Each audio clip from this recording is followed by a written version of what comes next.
members. Welcome to the second day of a workshop on GST. The agenda for today is pre-lunch session. We are having two topics: input tax credit, provisions relating to place of supply. And post-lunch session, we are having two topics: export under GST and recent advanced rulings on critical issues. The morning session will be handled by CAPT Rajiv sir. May I request the speaker to occupy the dais. Let's welcome him with a big round of applause.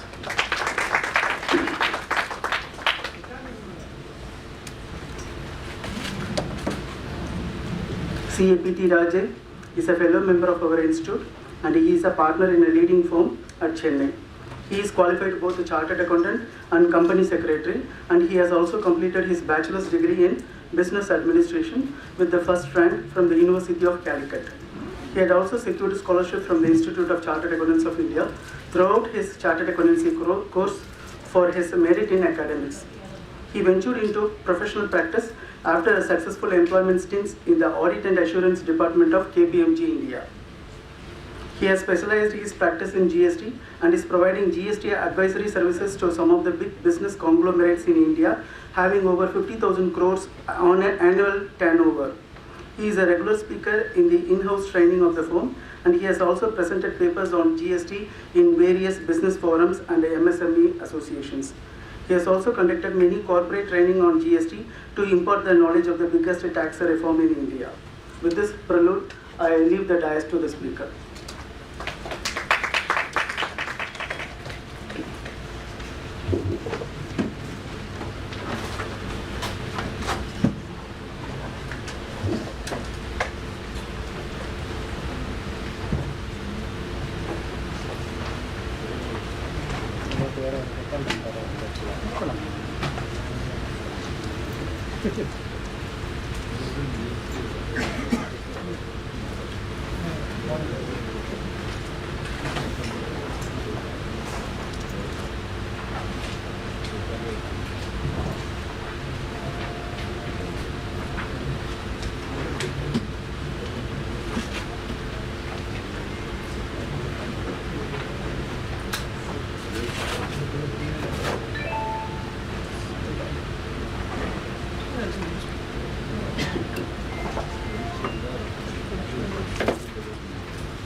So very good morning to one and all present here.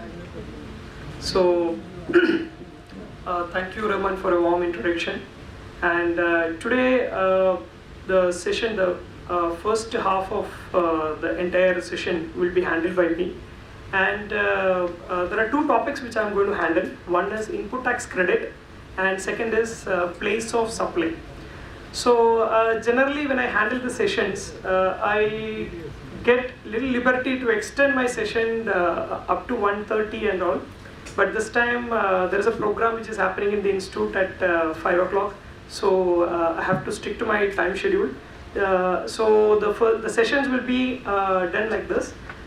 Input tax credit will be starting at 10 o'clock and it will go up to 11:30, and we will break for tea at 11:30, and then we will again resume at 11:40, and we'll handle place of supply from 11:40 to 1 o'clock. We'll stick to our time.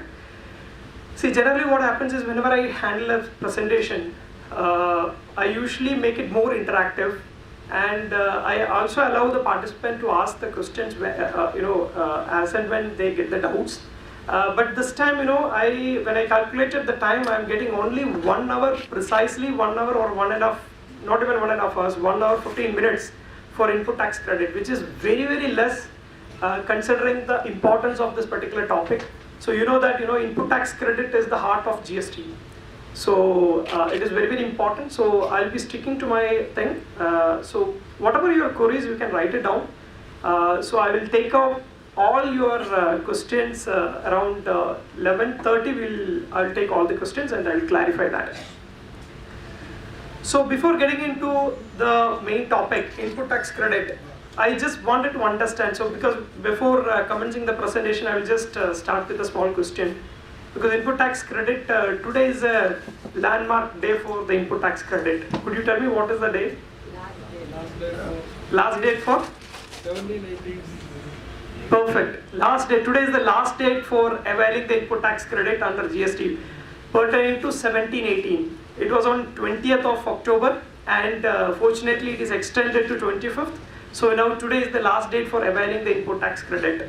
So many people at the time of availing the credit, while filing the returns on 20th, would have faced a lot of issues, even technical issues. We also faced it. And fortunately, it has got extended to the 25th. Now today is the last date for availing the input tax credit. Now, there are a lot of issues which we faced in input tax credit. See, mainly, there are a lot of interpretational issues in input tax credit. Recently, there was an amendment to the Act itself, which was effective from 31st of August, which was notified on 31st of August 2018. Because of that, there are a couple of changes in the input tax credit. So my job is a little more advanced this time, because generally whenever I handle, I stick to the actual act. Now I have to tell you both what was the previous position and then what is the position as on date. Because we are going to do the audit, which is pertaining to 17/18. So these amendments will not be effective to that particular financial year. So let me just tell you how I'm going to do the presentation.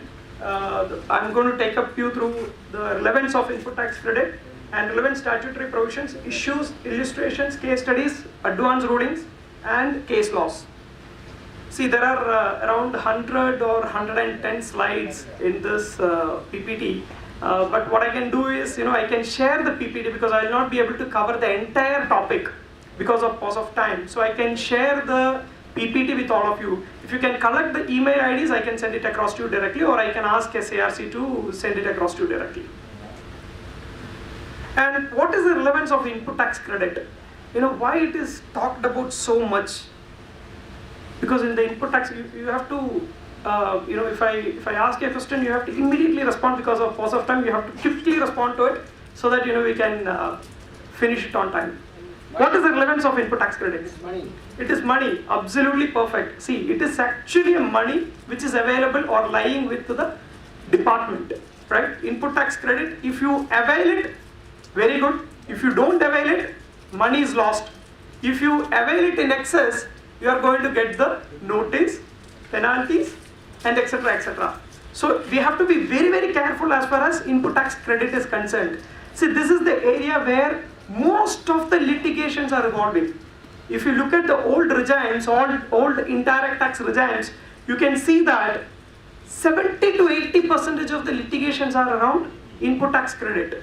The reason being, this is the area where the department can raise a demand and then make money out of it.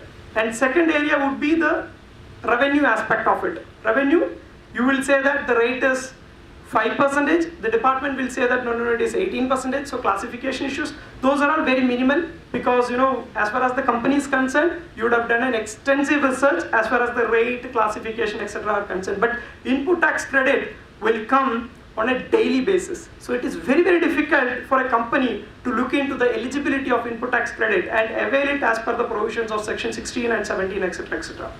So we have to be very, very careful, and I will take you through the complete provisions. And the main issue, before getting into it, I would like to share a couple of my experiences. I would like to always share my experiences as far as the topics are concerned. Recently, one of our clients, where we are the indirect tax advisors, they took the input tax credit on one invoice. So what they precisely did is, this company has branches across the country, and its Pondicherry branch got closed because of some business strategic decision. They closed the Pondicherry branch. Now Pondicherry branch had 18 lakh input tax credit. 18 lakh input tax credit lying in their credit ledger. Now they would like to utilize that 18 lakhs because company is closed, that means the branch is closed, no stock available in that Pondicherry branch. Now there is no employees available in that branch, so it is completely wound up. Now they would like to avail that input tax credit. So the company has cleverly did one important thing. They raised an invoice, service invoice to the head office in Chennai. So they raised an invoice, very clear, invoice is for 1 crore and 18 lakh GST. So what happened, precisely that invoice has come to Chennai and Chennai branches availed the input tax credit. So this was done based on the instruction from the headquarters. So they did it, they availed it, it was perfectly fine. So always we have a habit of meeting the advisors only after making the decisions, not before that. So they came to us saying that, sir, we just did it. They told that we raised this invoice, everything is perfect, sir, everything is matching, now everything is transferred. So he said perfectly okay. Now I asked him, can the Chennai branch avail the input tax credit? Because they don't want to go through the refund mechanism or anything like that, or they are not going to even plan for a business operation in Pondicherry. So now the question is, can the Chennai branch or head office can avail the input tax credit on this particular invoice? Quickly answer. No. No, why sir, no? Because the idea is no, there is no inward movement of goods or services Okay. to the Chennai operation. Okay, any other views? In the recent ruling, that corporate services can be billed by the intra-company. Okay, Under the head, can we do it with my suggestion? okay, It can be availed with what I do. Comes Okay. under GST. okay, So it can be input tax. okay. Any other views? Quickly we'll take the views. Looks like it is possible. It is possible. Okay. Any other views? Possible, why is that possible? Oh, sorry, yeah, There is an invoice, tax invoice for some Okay. services, perfect. and they have the credit. Perfect. So this is a very highly litigative prone area where section 16 says that to avail the input tax credit, you should receive the goods or services. In this particular invoice, have you received the service? They are saying that there is no goods available, right? Perfectly okay, there is no goods available. Goods movement can be tracked through e-way bill. Now, service, they are saying they have provided some management services, consultancy services to the head office. What is the management consultancy services which they have provided? Last 10 years they have not provided such services. There is no employees available in Pondicherry branch. It's only merely an invoice. Now the company, when I told this to the company was asking me, sir, how can the department find this out? I said, it's very simple. It's a 1 crore transaction. And so far there was no invoice being raised for the service because it's mainly into consumer goods. There was no service invoice which was being raised from Pondicherry to Chennai. Whoever looks into more than 1 crore invoice, considering the volume of that company, it is very easy to find out. So I told them, reverse it immediately. So they, next month, because after having a lot of communication with the headquarters and discussion, they reversed it. Because they had no other option other than complying with the section 16(1). So my point is, many of us will look into this particular transaction by seeing that we have a tax invoice, it is getting credited to the electronic credit ledger, and everything is perfect, they are also availing it, it is reflecting. No, there are a lot more to look into it while you are availing the input tax credit. Why I am insisting on this is going to be a highly litigation prone area, especially as far as the input tax credit is concerned. So you have to be very, very careful when you talk to the client, when you advise the clients as far as the input tax credit is concerned. Excuse me, what is the remedy for getting? No, there is no remedy available, sir, because you cannot transfer it. The point is, you cannot raise an invoice because there is no service being provided, right? There is no goods also available. You can substantiate a service and then you do it correctly and then you pay some taxes also, it would have been better. That could be a possible option, provided there is an employees who are available and if you can substantiate it. My point is very simple. Be done correctly. Correctly. So my point is, if you are genuinely providing service, yes, you can take the input tax credit. If you're not genuinely doing it, simply raising an invoice and sending it across, and you will not be able to substantiate it, then you will never be able to avail the input tax credit. So is it possible to get a refund for this? That I do. Let me just restrict my discussion to one particular thing because section 54 talks about refund. I will restrict my discussion because of pause of time. I'll restrict my discussion only to input tax credit and other aspects. And if you have any doubt, I can clarify post the session. Okay. 54 is available for refund mechanism. And definitions. Let me just get into the topic. Input tax credit. So you have to understand that if you want to learn a language, you have to learn the vocabulary first, right? So without vocabulary, you cannot learn a particular language.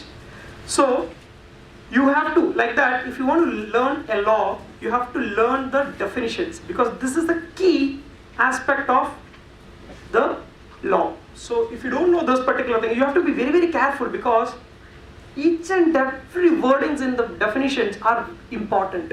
I'll tell you how beautiful it is when you read and when you look at it from a different perspective. ITC means the credit of input tax.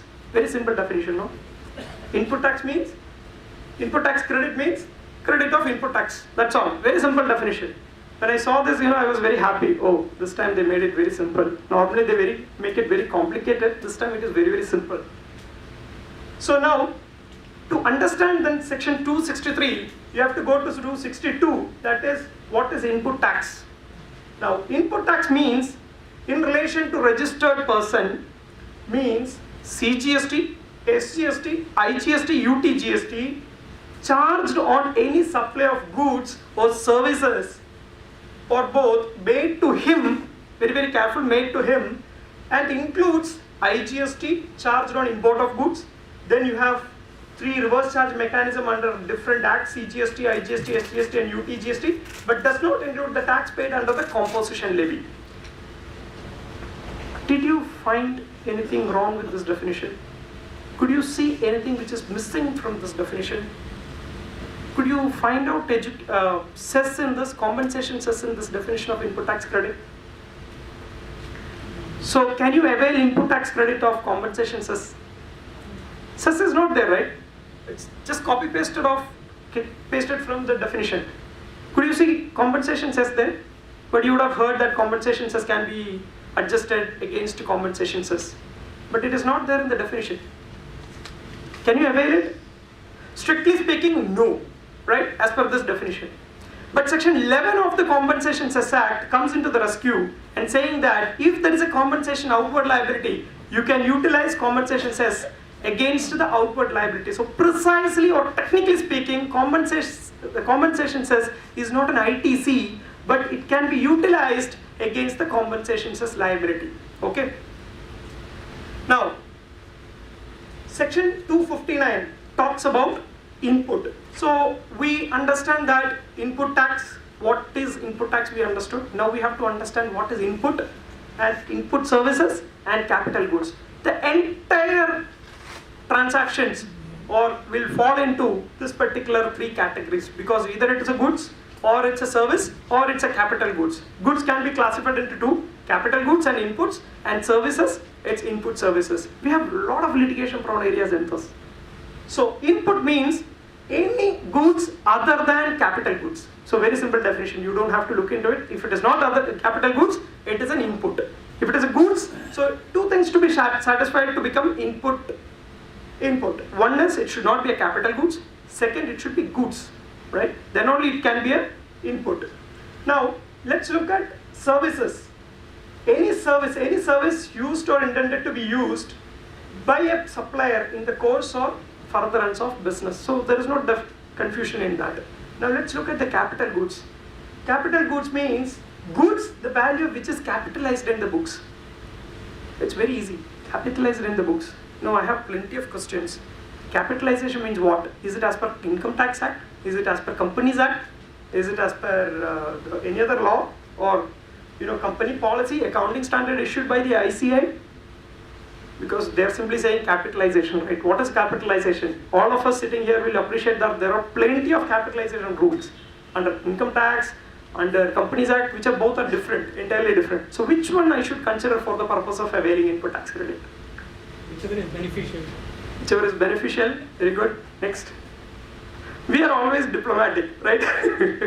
So, any other views? What is a capitalization? Which one should be used for capitalization? Income tax. Income Tax Act, Companies Act. Income tax. There is no other options, right? Everything, I think most of the things are already been run out. See, if it is in books, it has to be Companies Act. Companies Act, okay. Are there any special provision relating to it in the GST itself? I'll come to that. Sir, if it is not a company, then what will happen? So, okay, Companies Act will be applicable only for companies, right? So, GST is applicable for other than companies also. So, what capitalization rule should be applied? Now, other than companies can use, so for example, a partnership firm, they are using, recorded in the books, maybe income tax based on income tax, but companies would have followed Companies Act. Is there any clarification on this? It depends on the risk appetite of the client.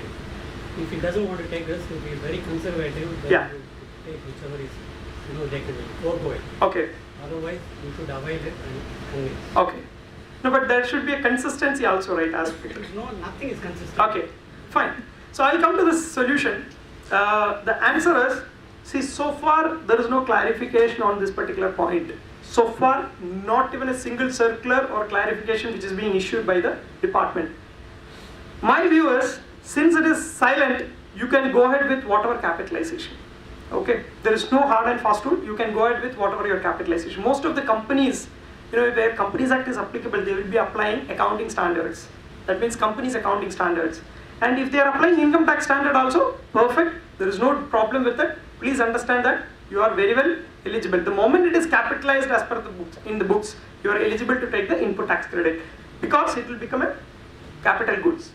And because always ICA is always respected and then recognized for the purpose of accounting standards. So that can also be applied. And is it confirmed only to goods or only or it is inclusive of services used to capital goods for like transportation, installation, etc., etc. See, capital goods, what happens is when you buy a capital good, say for example I am buying a big machinery from Delhi and it has to be installed in Chennai. Now what happens? The goods element is there, but there are a lot of service components which are attached to it, right? Transportation will be there, installation, commissioning will be there. All these are service components. You are able to appreciate? Yes. Yeah, because capital goods means, the definition if you look at it, it says any goods any goods means goods, the value which is capitalized. So my question is, when I am buying a machinery from Delhi and then installing it in Chennai, transportation, installation, all these are falling into the definition of services. My question is, can this be capitalized? Is it a part of capital goods? Condition and the location and condition. Okay, Yes. okay. Any other views? There is a ruling in the Excise Act. Okay, Bring to the present condition. okay, That should be capitalized till it is workable. okay, Installation till installation. okay. So he's saying that then under the erstwhile excise there was a provision. Any other views? Any other views? See, strictly speaking, if you look at the definition as it is, goods means, the only value of which is only you can capitalize it. Very strictly if you look at it. Very strictly if you look at it. But it is an industry practice that when the goods are bringing into the present location and condition, till such time, all services are also will be capitalized. Let me tell you or caution you, this is a highly litigation prone area again, because in the recent amendment also no clarification has come, no notification. So what we are advising the clients is, because why it is important, why are you giving so much of importance to capital goods and input tax? Anyway, both are you are eligible to take the credit in the first on the day of receipt of goods itself. Then why are you stressing on this too much time? Why are you spending too much of time on this particular two concepts? Input tax credit and capital goods are both the same under GST. Then why are you spending time on it? But at the time of availing, there is no difference.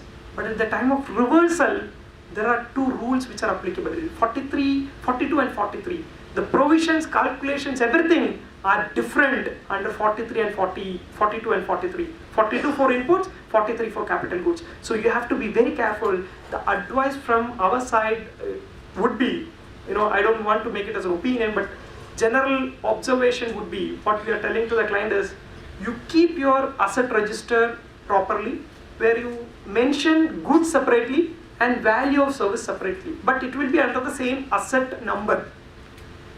Why are you doing it? At least if there is a litigation in future, they will come only after 5 years. Because yesterday my client got a notice for service tax 2012. No data is available. They scrapped all the data. The company scrapped the data. They will wake up only after 6 years. Now, what happens? Company has to maintain a record for 8 years. See, sir, what happens is there was a flood and all. The companies That can be actually. They are at fault. At fault. See, the thing is, my point is, they will wake up only after 5 years or 6 years later. So what happens is, my point is, you keep the asset separately, line item, and service component separately, so that at least if there is a litigation or something like that, you will get the breakup immediately.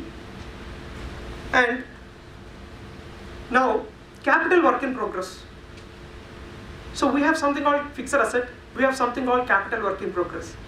So the goods have come, but I have not yet capitalized, I capitalized it, I would say, but I have not transferred to the fixed asset register. So it is in the work in progress. Can I avail the input tax credit? Working capital, work in progress, not working capital, work in progress. Can you avail the input tax credit? No? Yes, somebody? You can? Okay. Practically, when we do the GR, we do GR and immediately the credit is taken. Okay, perfect. Practical scenario. Perfect. If you run on SAP, it goes like that. Okay. Okay. Any other views? So my point is, you can very well avail it. Don't confuse with the fixed asset register. The moment it is capitalized in the books, that is including work in progress, that is capitalized based on the receipt of goods. If all the conditions under section 16, one is satisfied, then you are eligible to take input tax credit. So let's see what are all the conditions under section 16.1, because it doesn't talk about fixed asset and all, it talks about only capital goods. So work in progress, the moment you capitalize it, you can avail it. That does not become a good. See, the definition of goods is not satisfied there. Okay. Because in a workable, unusable condition, it's not a good. Okay. You are receiving the material, no? You are receiving the goods. Okay. Receiving the goods. See, it satisfies the goods condition, sir. Goods doesn't mean that it should be usable format. It should be tangible. It should be, section 252 defines it. It doesn't say that it should be in a usable format. So you can very well avail it, in my opinion. And intangible asset. See, there are a lot of issues in this also. I'm not getting into it. See, just think about the same scenario as that of fixed asset. Few minutes back I said capital goods. There was a machinery installed and there's a service component. Like that, you think for intangible assets also, what will happen? There is an intangible asset, there is a CD which will come along with it. Right? Some software which CD will come along with it. Or the vice versa. There will be legal document which will be coming, patent will be capitalized. So a lot of issues will be there. So you ensure that you are separating the goods component and service component separately in your fixed asset register. That will save you in future for litigations. If there is a litigation, we will always work on litigations. There is a possibility that we can win, but we cannot give any confirmation at this particular point of time because it's a very premature to comment on that particular thing. And no AR rulings also, so we are waiting for it. And ISD, Input Service Distributor. There are a lot of confusions around this. I'll spend 5 minutes on it. Input Service Distributor means, just be very careful because it's not relevant. You may be thinking that I don't have an input service distributor, so why should I listen to this? So be very careful. I'm talking about some other concept which is based on this. Input service distributor means an office of the supplier of goods or services or both, which receives the tax invoice issued under section 31 towards receipt of input services and issues a prescribed document for the purpose of distributing the credit, whatever CGST, SGST and all, having the same PAN. Let me just give you an example and then confuse you with this particular topic. ABC Limited, which is located in Bangalore, they have a branch office in Chennai. So they conduct a business promotion activity in Taj Coromandel. So Taj Coromandel, being the hotel, it's a hotel business, what they will do, they will raise a CGST, SGST. So when they raise a CGST, SGST, the Bangalore party will not be able to take the input tax credit, right? Because they will be able to take only IGST. Now, Bangalore company is saying, no, don't raise the invoice on me. You raise it to Chennai office. So they will be able to take the input tax credit. They raise the input tax, the invoice also, input tax credit was availed. Is there any problem in this? Who paid the bill? Sorry, sir? Who paid the bill? The hotel? Bangalore. Bangalore branch only. Any issues in this? See, if you look at it, the service, because all branches in different states, all registered persons are different under the GST Act. So you cannot avail the service. Actually, the service was provided to whom? To Bangalore, not to Chennai. So you cannot avail. These are all the shortcuts I generally see in the industry. They say you just raise invoice on Chennai so that they will be able to take the credit. Wrong. You will not be able to take the credit because the service is not provided to him. First I said one example, that is service itself is not provided. Here service is provided but somebody else, but he is availing it. So this is also not correct. Now what is the solution available? See, what generally happens is, there are two more aspects to it. Little more intelligent people in the accounts team, what they do, they will say, okay, this is actually services provided to Bangalore. What we will do, we will avail the input tax credit. We will raise an invoice to Bangalore. So the service is actually I raised an invoice and then it is actually passed on to them. No, service transfer. Now, invoice has come to Chennai, sir. And Chennai, CGST, they availed it and they raised an invoice. In turn, they raised an invoice for the same amount for 1 lakh, say whatever it may be. And they are availing the IGST credit now. Is it correct? Is it correct? Who has placed the order? No, that is Bangalore only. Bangalore conducted the program in Taj. And now what happens? Taj is raising invoice on Chennai. He is nowhere related, only a branch. And they availed it and in turn they are raising an invoice but IGST to complete the transaction. Is there an issue in this? Chennai has not rendered any service to Bangalore. Okay. Perfect, sir. Perfect. Really appreciate. See, unless otherwise Chennai provides any service to Bangalore, Chennai cannot raise an invoice. Right? Chennai cannot raise an invoice. Now what happens? This is called cross charge. Cross charge can be done only when you provide a service. In this scenario, what the company should have done is, they should have registered under ISD and they should have distributed it. Then they can do it. If Chennai is getting the invoice and if they are doing a distribution, then they can do it. Because ISD can be used as a mechanism here. So please understand, ISD and cross charge are entirely different, very, very highly confusing area. Everybody please understand, unless otherwise you get an invoice from a third party, ISD will not come into the picture. ISD merely distribute the credits, that's all. Cross charge means I provided some service on behalf of him and I am charging to him. So that is cross charge. So both are entirely different. The thumb rule is, for ISD there should be an invoice from a third party, which is under section 31. So anyone can take an ISD registration? Sorry? Anyone can take an ISD registration? Yeah, anyone can take an ISD registration, No sir. bar on that. No bar on that, sir. How many ISD can be there? One state, one is sufficient, sir. You can have n number of ISDs in all states. Is there time limit for distribution? Sorry, sir? Is there time limit for distributing ISD? For all time limit, it comes under 16.4, sir. Today is the last date for 17.18. And business, there is a definition. It's a very high, it's such a lengthy definition, but I will take only one particular point. So whether the scenario which you said about Pondicherry, they could have used idea in distribution service. ISD? Yeah. But invoice has not been raised, no, sir. Already, say, there should be an invoice which should have been received. Now it's only, there is no invoice being received. ISD will not satisfy. And business, oh sorry, I will take only C. Yeah, C. You could have seen a lot of litigation prone areas on C. Many people will say that I am not into the business, I did only one transaction. Can that be considered as business? See, you have to understand that business means volume, frequency, continuity, regularity and all not at all relevant. Even if you do one transaction, sufficient. If you do for 1 rupee, sufficient. Now let's look at another important point. I think it's... Sir, Yeah. your example, when can the ISD can raise the invoice? Suppose he received IGST invoice, Yeah. he can distribute. Yeah, definitely, you can distribute it. Because he raised the CGST, SGST invoice, it is a cross charge. Sir, ISD distribution, if the CGST, SGST comes, ISD can raise an IGST invoice. So there is no bar on that. Example you have cited. Yeah. Here can they distribute or not? Yeah, they can very well distribute it.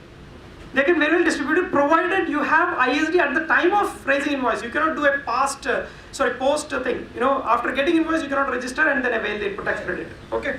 So I'll move on. Next is condition to take ITC.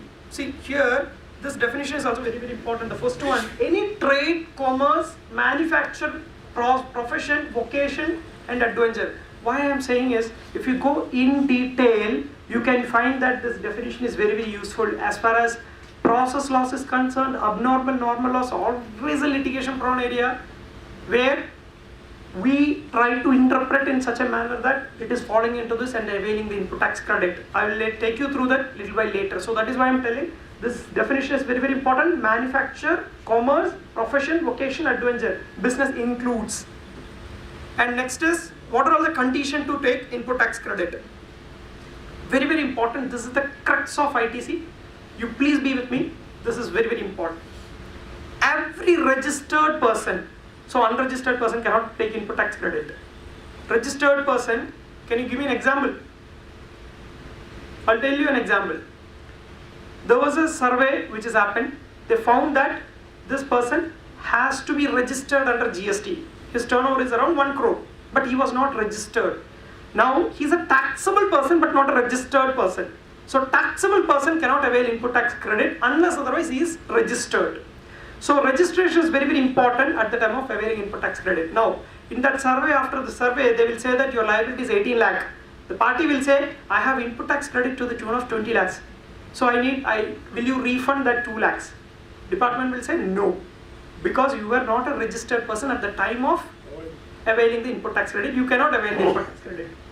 So, next is entitled to take the, ITC rule 36 to 45. See, be very, very careful.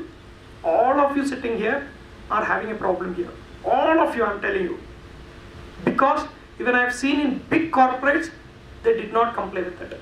So it's not a problem, because many of us read only the section 16(1). That's not our problem, because we are also having pause of time, so many of you would have done that.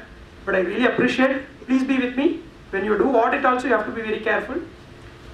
ITC rule 36 to 45, entitled to take the input tax charged on any supply of goods or services or both to him, which are used or intended to be used in the course of furtherance of business, credited to electronic credit ledger.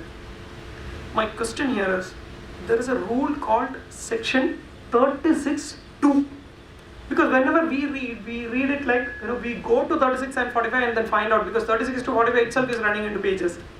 But you have to ensure that you are complying with 36 to 45 to avail the input tax credit. Now let's look at it.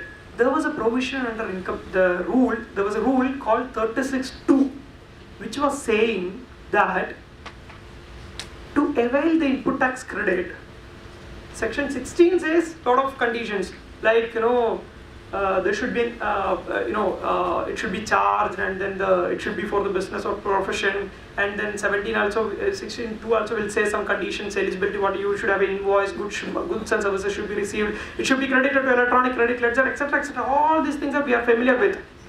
36(2) says, even if you are having the invoice, not sufficient. The invoice should contain all particulars which are prescribed under Rule 46. That is, an invoice should be having all 17 particulars which are prescribed under Rule 46.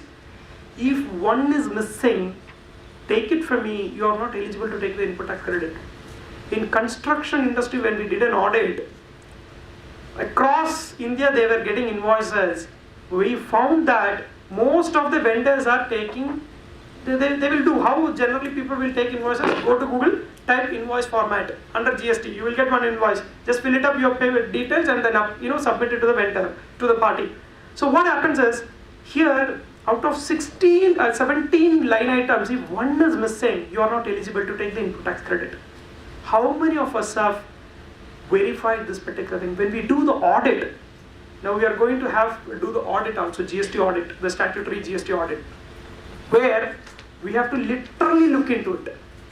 Now when we advise the clients in the initial stage, to even in September, October also, even in the April also, whenever we had a discussion, we used to discuss this. Clients are asking, sir, how can you implement this? Do you want me to check the 17 line item as a checklist on a daily basis? Because some companies are getting 3,000 invoices in a month. Is it possible? 10,000, 15,000 invoices. Is it possible? Not possible.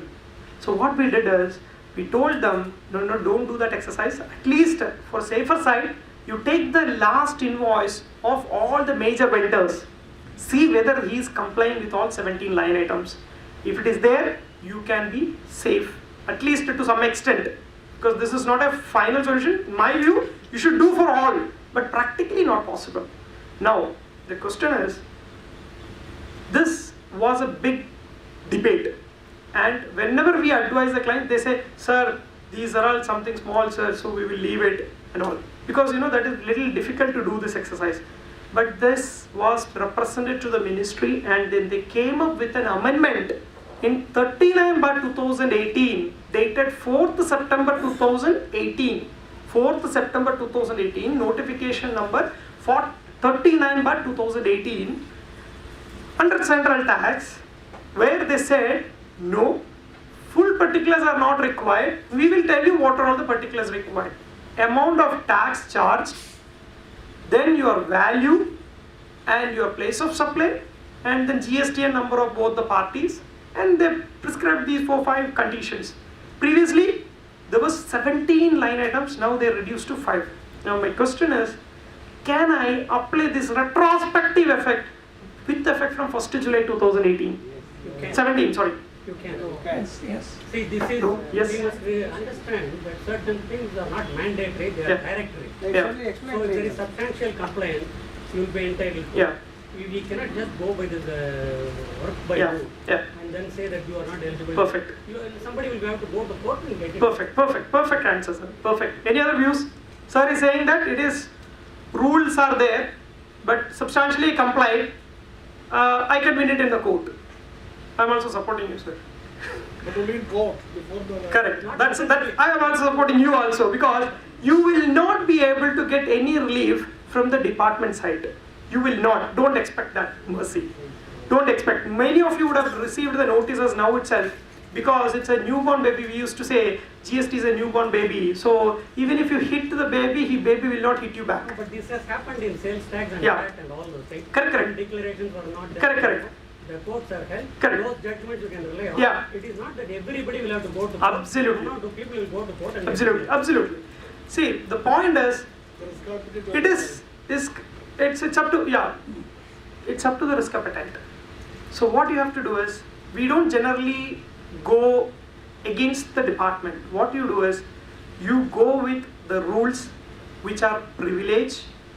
You have to comply with the rules, but you can win it. You may win it. I cannot give you any assurance, because there will be judgment in future. But my point is, I'm not here to say that you go to court and then win it. My duty is completely restricted to GST Act and rules, where I can say that you have to ensure that 17 line item must be complied to avail the input tax credit. Can be taken up to trade bodies and get. Yeah, it is relieved now. But what about retrospective effect? That is not yet been given any relief. Okay. Now it says charged. Input tax credit charged. So unless it is there in the invoice as charged, you cannot avail the input tax credit. Can you give me an example for charging? Not charging. Composition invoice, they will not charge. They will be, sorry? Inclusive invoice, they will not be charging. They will be assuming that it is inclusive. You will not be able to take input tax credit. And see, supply of service is done by manufacturing company. Invoice is in the trading company. Can they avail the input tax credit? This has recently happened to one of our clients, where the manufacturing company got merged with the trading company. And the trading company, it's very recently happened. Trading company now completely gone. Sorry, manufacturing company is gone. No, yeah. Can you give me just a word about that term inclusive invoice? Inclusive, what happens is, I will say that I will give you 1 lakh invoice, sir, and you will get a 1 lakh invoice. But what happens later? I find that I have to pay GST as a supplier. So what I will I will consider this as inclusive, and I will charge CGST, GST. I will give you credit also. But you are having an invoice, you will get all the, the amount will be credited into your electronic credit ledger, but the invoice doesn't have the charging thing. CGST says SGST separately, so you will not be able to take the credit. Now, can they do a revised invoice? So as per invoice rules, the place of supply, CGST, IGST are supposed to discuss. Should be done, so he will be in default. That's another thing. So, next is, the charging supply of service. Can that be done? That manufacturing company, the service is being provided to manufacturing company, and can the invoice be raised to trading company? No, it is not possible. Same as that a few minutes back we discussed about this. It's different registrations. Now, utilization of input tax credit, what can be done? ITC, CGST, SGST and IGST. The CGST can be utilized against CGST first, then IGST. SGST first SGST, then IGST. IGST, CGST and SGST. This is the order in which you have to adjust it. There are a lot of court rulings. This is a recent court ruling from the Delhi High Court, where most of you will also be appreciating that this is the inherent limitation of GST. What is that? This company is a Deepal Travels Tours and Limited, which is into tours operations. So they have a head office in Delhi.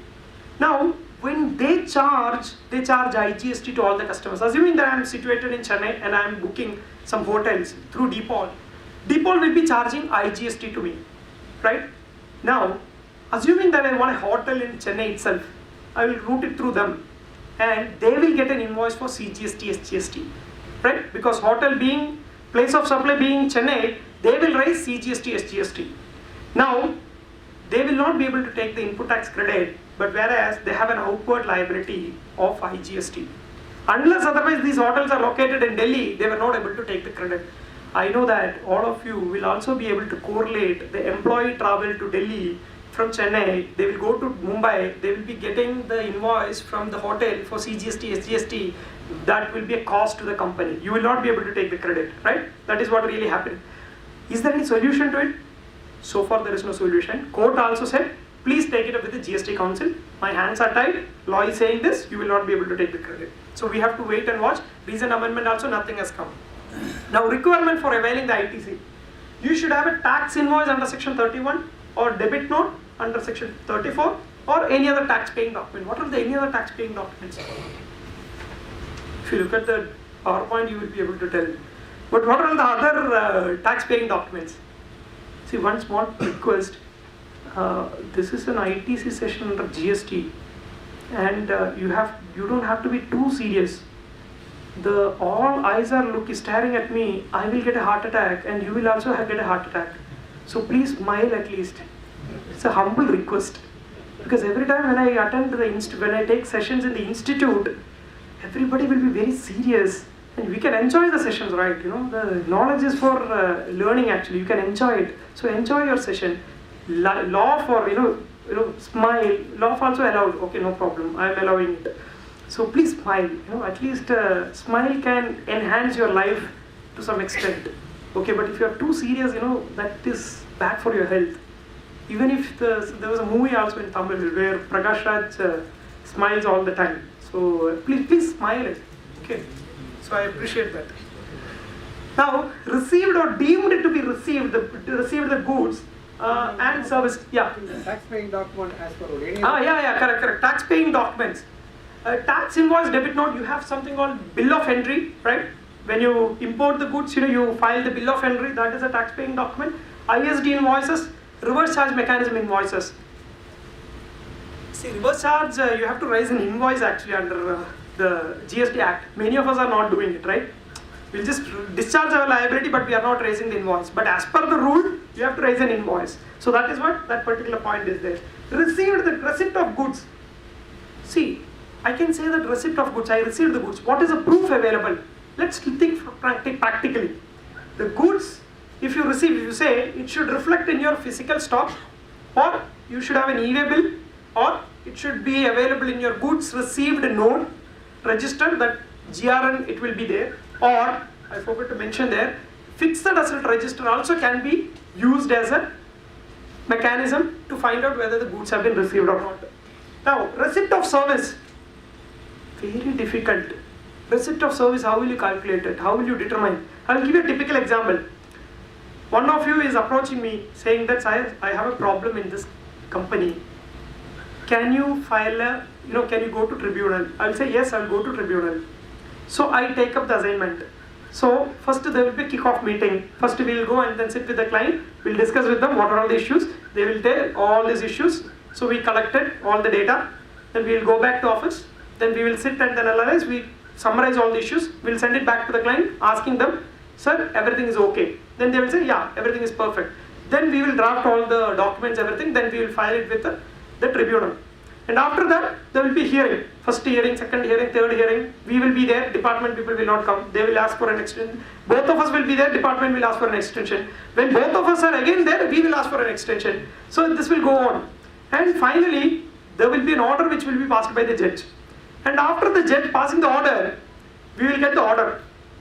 So we have to go to the registrar, and then either you can collect it by hand or you will get it. They will send it to you directly. And after that, you have to give the effect, right? After passing the order, it will not be effective. It has to be given effect. After approaching the department, you have to give the effect. There are plenty of stages. Now, what is the completion of service? Can I say that at the time of kickoff meeting itself, everything is done? I don't have any problem. I will raise an invoice. But can the other party avail the input tax credit? That's my question. When is the service got over? When I got the order? Or when I gave the effect? Or when the judge passed the order? Or when? What? It's very difficult to determine. So you have to draft your agreement very carefully so that the other party will not get into a trouble. They are approaching you because they have a GST issue. On this particular invoice, again they will be having an invoice issue tomorrow saying that no, you are not eligible to take input tax credit. So don't put them into second litigation based on your own invoice. Just ensure that you draft your agreement in such a manner that you are very clearly defining all the stages and then the payments. So the service will be complete. That's for payment. Should we say specifically that our service will be over on that stage? It's very, very difficult actually. That is what I'm saying. It's very, very difficult to draft your agreement in such a manner that you are reducing the litigation prone areas. Without agreement, definitely you will get into it. At least if you have an agreement, you can substantiate to some extent. But still, it is a question, what is the date of completion of service? Sir, even advance receipt for services Yeah. is chargeable to tax. Yeah, correct. What is the problem in raising the invoice even for... No, see, you look at from the department side. Advance, they are getting the money, but they are not allowing you to take the input tax credit, right? Same thing. Next, 16.2b. See, if at all I am answering your question in detail, please get back to me post the session. I can allow you because now it's already 11. I have to be little careful about my time. Can you tell your mail ID? I'll give you everything, sir. I will not leave without clearing all your doubts. Say probably post lunch sessions or something, or I will give you my number and all. You can call me and then get it clarified. Now 16.2b, it says deemed received. See, when they drafted the law, they made plenty of mistakes. Take it from me, they made plenty of mistakes in the GST Act. I was wondering why so much of mistakes are being, incorporated in a very landmark act. See, one of the mistakes that they are rectifying one by one now. See, here they are saying you should receive the goods, right?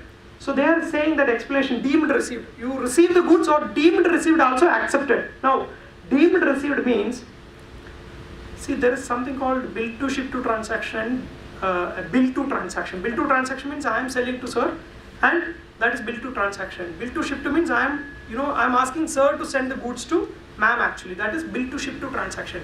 Now, when I am asking him to send the goods to ma'am, I am not receiving the goods. It's actually goods are received by her. I am not receiving. Job work also there. There are plenty of transactions like that. Bill to ship to transaction. I am taking one small example. Now they said doesn't matter. Even if that is being there, we are allowing you to take the credit. Perfectly okay. My next question was, what about service? This was not being given under the GST Act. Now my question is, assuming that I am asking sir to provide some service to ma'am, he is raising an invoice on me. This is a deemed received service, typically, but it was not defined under GST. they missed this particular point. Later they came up, they woke up, and then they drafted this, and then they brought it into the Act with effect from 31st of August 2018. It has come. Now it is clear, both goods and services, even if it is not received, if it is deemed received, then you are eligible to take the credit. Be very careful. When there is an amendment, you have to look at this 2017-18 also, because we are going to do the audit now, and we are going to close the GST audit books, everything. So you have to be very careful with the previous position also. And bill to ship to transaction, then job worker, imported by a registered person but send it to the customer directly. See, assuming that you cannot expect, assuming that I am sitting in Kerala and then the goods are imported in Chennai and the customer is also located in Chennai. You cannot expect the businessman to send the goods first to Kerala and then send again back to Chennai. That is not a prudent business decision, right? So they also understand, appreciate it. They are saying that no problem. Even if in that case, if it is sent to the other party directly, no problem, we will allow you to take the credit. Now, receipt of goods in lots. A lot of litigations again here. See, whatever we read, there are a lot of litigations. So one is lots. See, what happens is, I am asking one company to send 5, different product. I ordered for a product, and different lots they are sending the goods. So there are 5 lots. First lot has come, second lot has come, third lot has come, fourth lot has come, fifth lot has not yet come. So the question is, 16/4 says last date for availing credit is 25th October today, as on date for 17-18. Now my first 4 lots have come before 25th and my last lot has come after 25th. This invoice is actually pertaining to 17-18. Can I avail the input tax credit? Very quickly. Yes. If you go back, some of you will be having, especially those who are in the manufacturing concerns and all are facing this issue. They are getting goods in lot sometime. So, will you be able to take the credit? First 4 lakhs you can. First 4 lakhs proportionately. Very good. Next. Any other views? You understood the question, right? The invoice is for 1 lakh, say for 1 crore. The goods worth 20 lakhs, 20 lakhs, 20 lakhs, 20 lakhs, 20 lakhs. 5 lots it's coming. Invoice has already received at the first lot itself, and credit also came to my electronic credit ledger. Now the 5th lot has come post 25th, because today is the last date for availing the input tax credit. Now the section says, if you are receiving the goods in lots, you are eligible to take the credit only upon the receipt of the last lot. So 17-18, last date is today. If you are receiving the goods tomorrow, that's all gone. So please be very careful when you are drafting the agreement. Again, I am telling you, agreement is very, very important. Please avoid lots and all. If it is possible, some industries it is not possible, then they have to plan it in such a manner that it is not crossing 6 months post 31st of that particular financial year. See, we have a lot of issues here itself. Assuming that last time we had a flood in Chennai. So what happened? Goods would have lost. There is a possibility it is not at all possible to manufacture again. There are plenty of causes which can be crept in. So there are a lot of case laws, because act of God means you cannot do anything, because if there is any flood or something like that, natural calamity, there are plenty of judgment from Gujarat High Court and all that can be used, but it is very premature at this particular point of time. And receipt not paid within 180 days. See, what happens is there is a provision which is incorporated which says if you don't make the payment within 180 days, please very careful with this.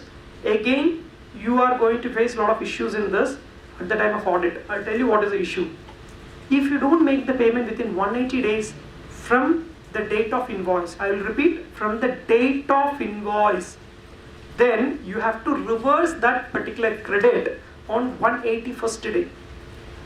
Keep your hands into the heart and tell me how many of us are booking the invoices based on the invoice date. We are all booking based on booking date. Booking date in construction industries and all, booking date will be after 2 months. Now, 1st of January they would have raised the invoice. On March 1st only they will get the invoice. After all supervisors, all in charge approval and all. Now they have time for availing, they have to pay within 4 months. Otherwise, they have to reverse the input tax credit. Okay, that's client's headache. Now let's look at the chartered accountant who is going to do the audit. How do we find out the date? Is it practically possible? Tell me. Is it possible? You can declare on the claim that they are, No, possible, sir, not possible, because we are chartered accountants and we are going to do the audit. Court will question us. Always there is a blamed person, that's only chartered accountants, auditors. What is the solution? Now you have to literally do this, otherwise we are certifying some wrong financials, wrong GST audit reports. See, assuming that company has calculated, they will be giving you the aging based on the booking date. Correct? Aging based on the booking date. When you take the aging, you understand that it's less than 4 months. But actually invoice date would have been more than 6 months. He should have reversed and then paid interest under section 50 subsection 1 at 18%. So, assuming that that invoice is for 1 crore, 18% is the GST availed, then look at the number. The number would be, interest alone would be, the amount which he has to reverse is around, say for example, 1 crore. I mean the tax amount itself is 1 crore. Then 1 crore has to be reversed, 18% is the interest. So 9% for 6 months is coming to 9 lakhs. 1 crore 9 lakhs is the exposure in this particular area.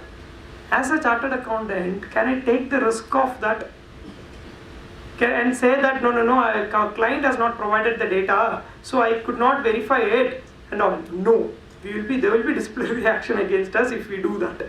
So most of our clients' office, I will tell you the impact also. Most of when we understood the provision in the initial stage itself, we instructed all our clients to install in Tally itself. There is a provision to bring the invoice date. Not only booking date, you have to call, there is a customization which is required. Probably you can check with your Tally person. Most of the companies are using Tally, and SAP also it's available actually. So you can customize it in SAP, and Tally, there is an option available. You have to capture the booking date, invoice date. Otherwise it will be very difficult. So, even that invoice date, they are wrongly mentioning what is the solution. That is what we have to verify. Sir, is that tax audit called to be what? So we are carrying a lot of risks, sir. Sir, is that applicable to GST audit also? GST audit? No, this tax audit review board, the institute is going to constitute. Yeah. Does it cover GST audit also? I don't know, sir. That body constitution under ICA or? Yeah, no, I don't know, sir. To be very honest. Constituting a body for something called tax audit review board. Maybe. I don't know. I'm not very familiar with that. I'll stick to this. So, within 180 days from the date of issue of invoice. Now look at this, date of issue of invoice. Why I concluded, many of the people, some of my friends were also saying, no, how are you, Rajiv, how are you saying the date of invoice is the, here the word they have used is date of issue of invoice. How are you saying the date of invoice is the date of issue of invoice? This was a question challenged to me. I clearly told, you go and read section rule 46, which clearly mentioned that you have to mention the date of issue of invoice. You understand? The date of issue of invoice has to be mentioned in the invoice. So whatever you mentioned as date of invoice, issue of invoice under rule 46 on the invoice is the date of issue of invoice. There is no confusion in this. So then 180 days, I told you the interest also to be paid. The 28th GST Council meeting proposed that interest will be done away. But I couldn't see that in the act. They proposed that no, you don't have to pay. You just reverse the tax amount alone. And that But section does not specify per annum or per month or per 2 years. Just no, that is very clear, sir. in the notification. No, that is very clear. 50 subsection 1 very clearly says 18% per annum. So you have to calculate based on number of days. And here also there are a lot of issues. Let me ask you, just pose couple of questions. Assuming that the consideration is 1 crore, I received 50 lakhs by way of cash, 50 lakhs by way of kind. Exchange. In phone exchange and all, you can see a lot of exchange will be happening. Can that be considered that the full consideration has been paid? Yes, there is no dispute, but some people are arguing that no, consideration is not. My viewers, you can avail it. You cannot go in detail in such a manner that then nothing can be availed. And Deferred liability period in the construction industry, those who are in the construction industry will be able to appreciate that. They will usually retain 5%. So what happens is, project worth is 1000 crores, they will retain 5 crores. Now, 5 crores will be paid only after 2 years or 3 years. After the defect liability period is over. Can I avail the input tax credit on that? Yes or no? One is question to you. Yeah. Instead of keeping 5% for till the defects liability Yeah. period is over, Yeah. you can give a bank guarantee and take that money. Initial bank guarantee will be there. Sir, I appreciate your point. These are all the solutions. There are another solution also which everybody talks about. You get that money and then get a deposit from the client. Deposit is not taxable. So there is no repayment period also. But you have to be very careful with all these tax planning methods and all. But in my view, it is not taxable, in my humble view, but highly litigation prone area. I will also caution you, if you can do some alternative method. Some of our construction companies, we are advising them, no, you get some bank guarantees or something, as he rightly mentioned, or deposits. You get the money, it's actually a childish thing. You give the money, I will give you the deposit. That's all. So like that. And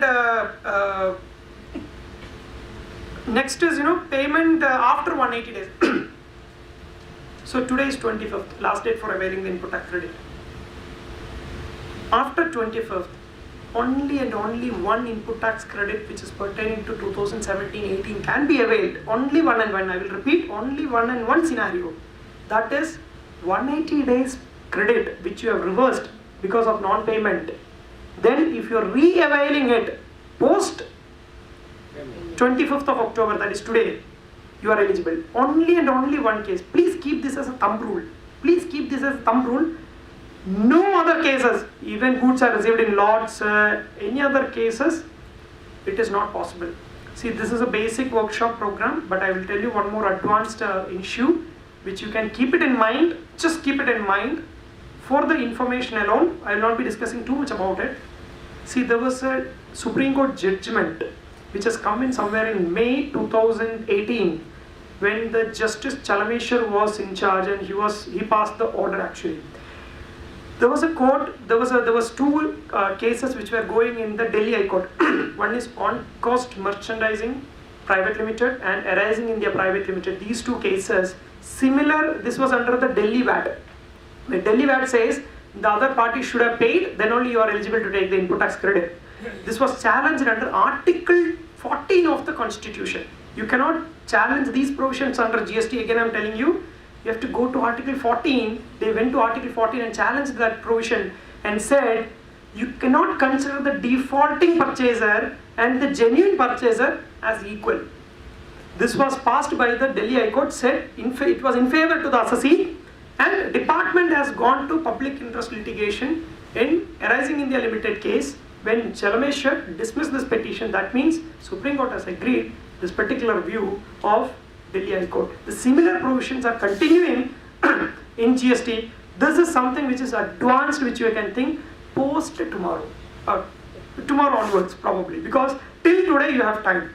See, many people are asking why that litigation is not yet come. So everybody, all corporates are chasing all the clients and trying to get the input tax credit. And okay, next reversal I already dealt with, and there was a rule actually, rule 37, and depreciation on tax component, very simple. There are a lot of issues. I'm not complicating it. There are a lot of previous judgments also. If you're capitalizing the goods and if you're capitalizing the tax component, GST is not available. If you're not capitalizing it, GST is available. That's all, very simple. Now, ineligible credits will be there or blocked credits will be there, like motor vehicles and all. So, which has to be capitalized. You have no other option. You cannot say that, I have not capitalized, so I will be able to take the credit. There will be some blocked credit which will be handling it in the next few slides. So, thumb rule is, if it is capitalized, you are not eligible to take the credit. There was a judgment under the old indirect tax regime where the company has availed claimed income tax also capitalized, and then under income tax act, there was another provision point which I have to mention. capital of goods claim depreciation under Income Tax Act, not under Companies Act. Previously under the old regime, there was one company who capitalized the goods and availed the input income tax also. Then they reversed subsequently and availed the credit. The court said, okay, fine, that is allowable. So just keep it in mind. If at all you come across, you can use that. There are a lot of case studies. I'll leave it to you. And time limit for availing the input tax credit. Please note, on any invoice or debit note, the last date for availing input tax credit is the due date for filing the return under section 39 for the month of September following the financial year, or annual return filing date, whichever is earlier. Fortunately, the due date for filing the return under section 39 for September month is extended to 25th. We are getting 25th. Today is the last date. Or annual return filing date, whichever is earlier. Fortunately, this year the annual return form itself has come late, so nobody would have filed. I know some of our clients, they insist all filing in April itself. All filing in April. ROC return filing, income tax return filing, tax audit report. Sometime forms would not have come. Then they will insist daily, they will call, have you filed sir, have you filed sir? So that the team will inform that no, the form has not yet come. So these issues, if somebody who is very smart and then very perfect and would like to do the filing in April, I would request don't file it because of the GST, because otherwise you will not be able to take the input tax credit. Now, sorry, this I already dealt with.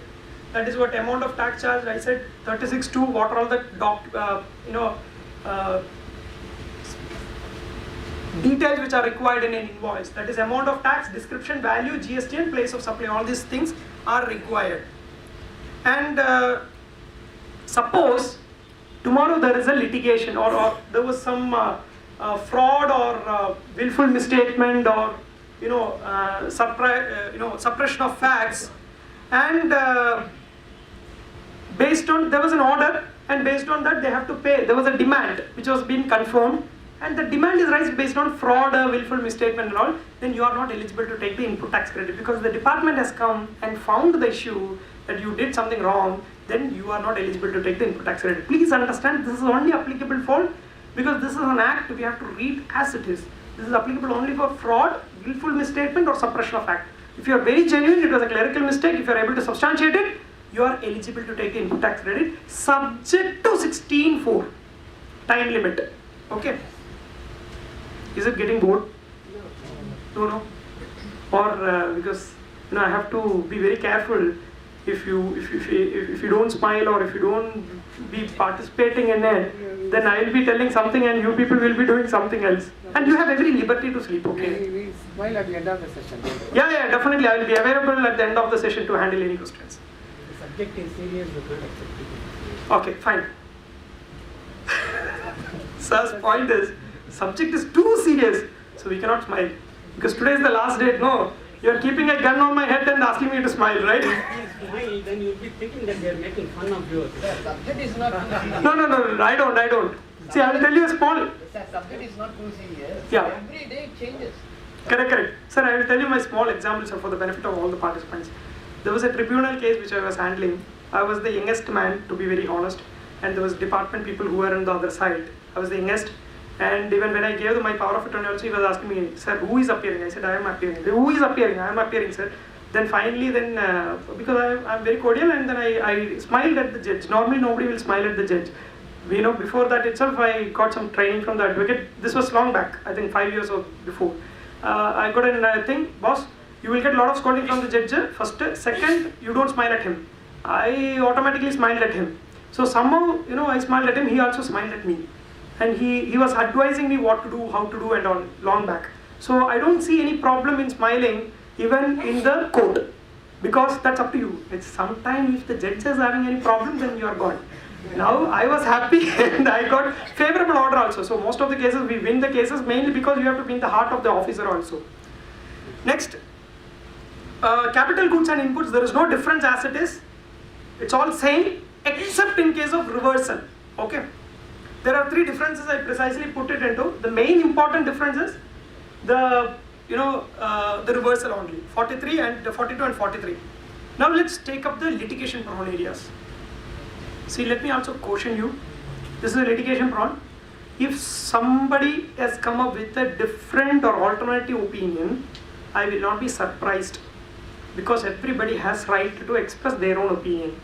I always take client favor opinion. I don't take always department favor opinion. I try to find out what is the loophole or what is available in the act so that I can advise the client and avail the input tax credit. Anybody can say that, sir, that is litigation fraud, leave it. That anybody can do it. So you have to find out the solution. So I found the solution, which was supported by some of the institute materials also. I don't want to quote institute also for this matter. I'll take the responsibility. And It should not take responsibility. no. They are not. First book itself they will mention whatever material. This is not an opinion or anything like that. So they will not take the. I'll take the responsibility of it. Wastage of inputs in the course of production. So what happens is normal loss, process loss, abnormal loss, diversion of inputs, goods lost. Those who are in the manufacturing industry will be able to appreciate there are different kinds of words. All are different under the act. Normal loss or process loss. It is unavoidable. You cannot avoid it. See, to manufacture this furniture, there will be process loss. Without that, you will not get the tree as it is, right? There will be process loss. Abnormal loss. Because of that inefficiency of the process or machine or whatever it may be, there was a loss. That is an abnormal loss. Diversion of inputs. You purchase the inputs for the manufacturing, but you used it as a gift, or you used it for some other purpose. The director's personal purpose. I know one director who is manufacturing the fans. He got the inputs and all. He took it actually. So that is diversion of inputs. That's not a process loss. It's not put into the process. And goods lost. Be very, very careful. Goods lost and loss of goods are different words. Please be very, very careful. Goods lost is defined in section 17, where they said goods lost is you are not eligible to take the credit. But please understand, loss of goods is different from goods lost. Give me some example. I'll tell you, sir. Because without telling all these things, I will not go. Normal loss, this normal loss, abnormal loss and all, it's a loss of goods. It's not goods lost. You put it into manufacturing process and you lost the goods. Okay, that means precisely when you, that's what I said when I read the business definition. You have to put it into the business, then only you are eligible to take the credit. When I read the definition, I said business includes trade, commerce, manufacturing. So the moment you put it into the manufacturing, it's used for the business, right?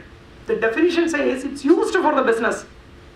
Business includes manufacturing. So my view is normal loss and abnormal loss both are eligible to take the credit because of the word which is used under the input tax credit 16(1), which they are using business.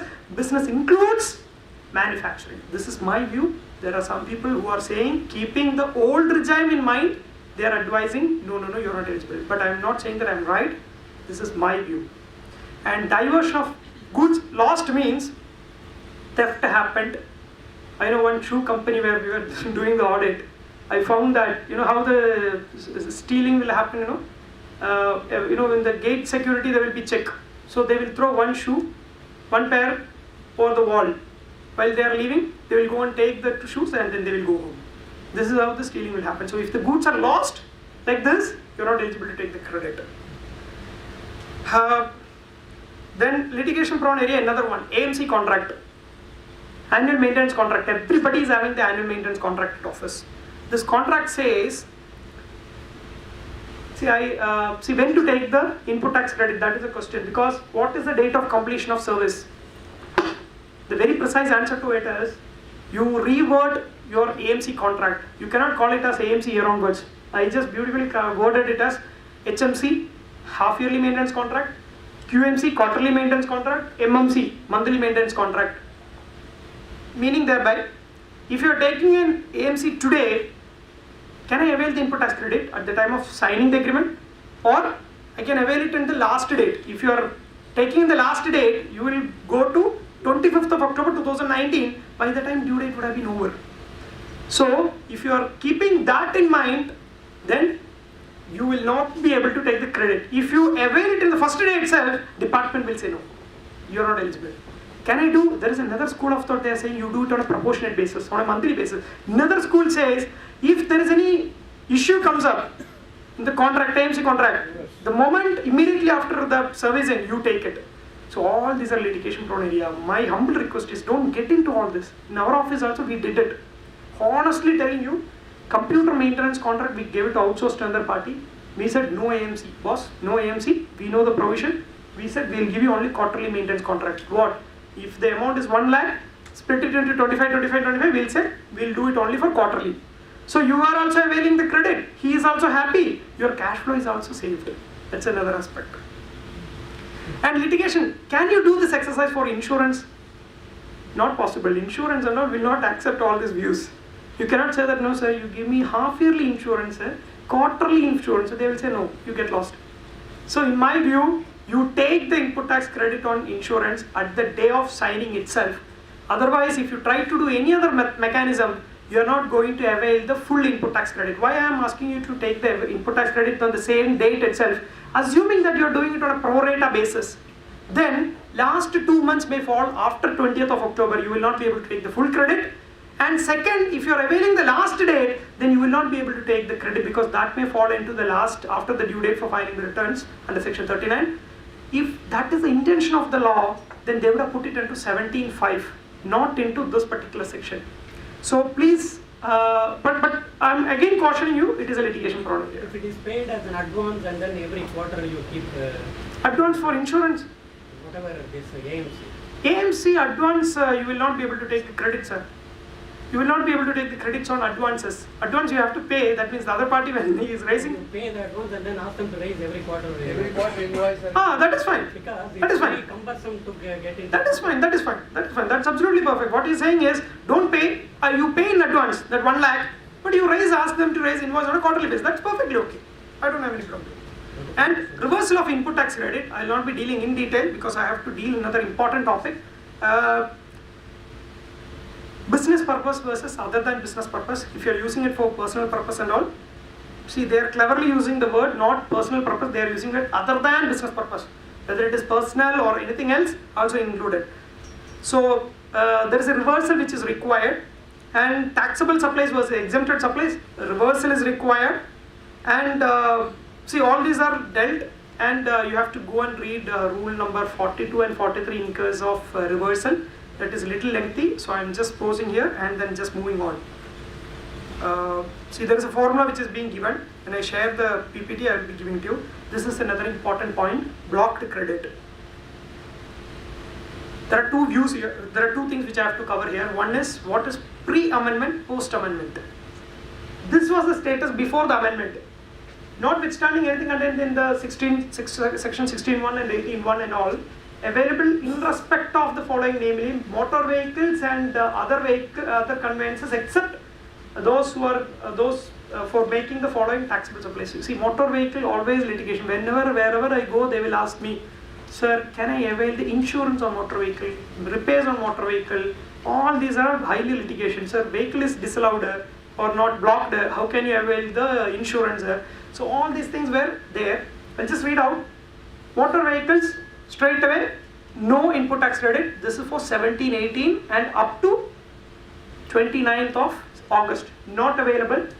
And further, unless they are into further supply, say for example Kiviraj Motors or Maruti dealers, they are eligible to take the credit.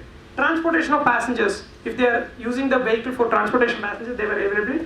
Imparting training, driving schools, Maruti driving schools, and they are available, they are eligible to take the credit. For transportation of goods, they are eligible to take the credit. There are funny points also that many people will raise.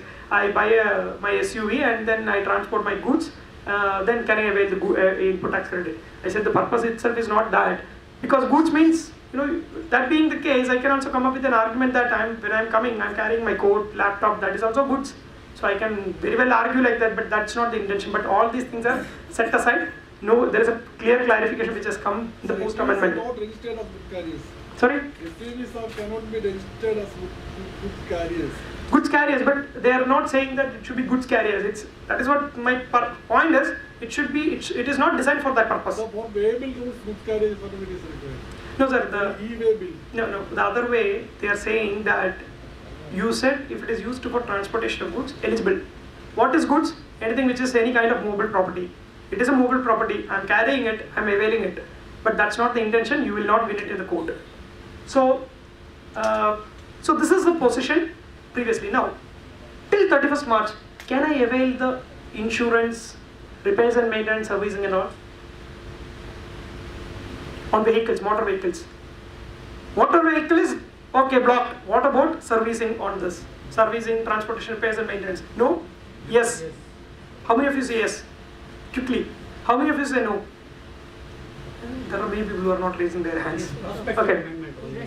Yeah. Prospective, if No, you here itself. if you have done it, you rely on the previous law. Okay. Nobody Okay. can do it now, any case it will over.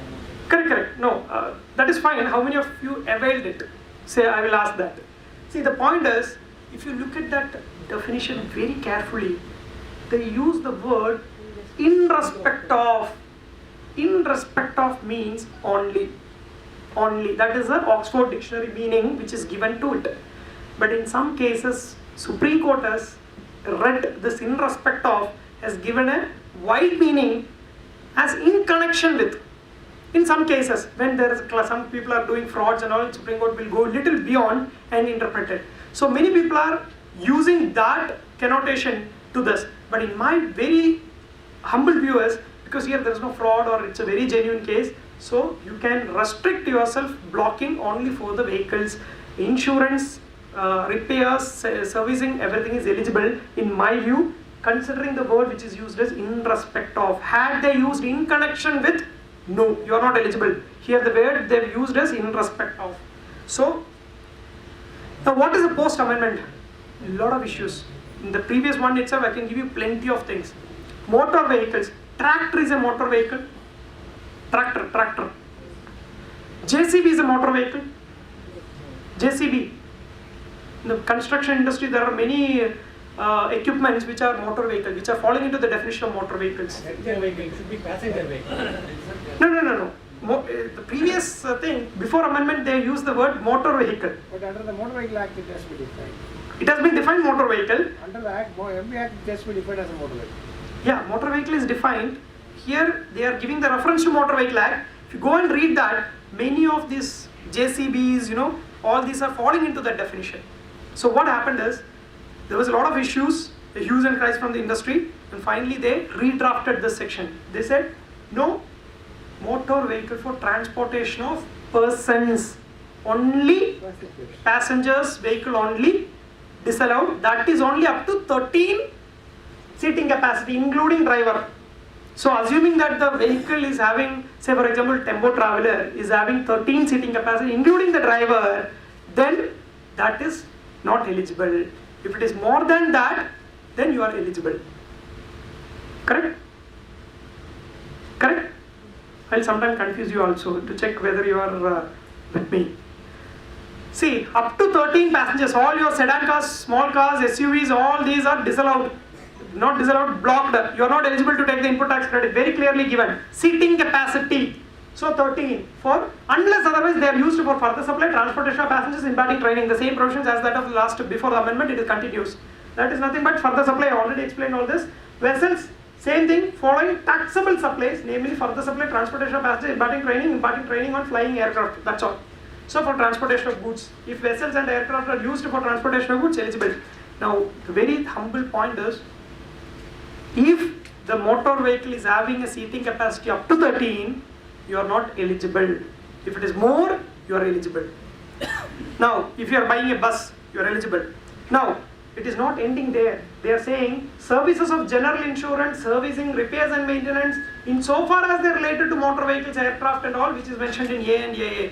If it is already blocked there, services relating to that also will be blocked by us.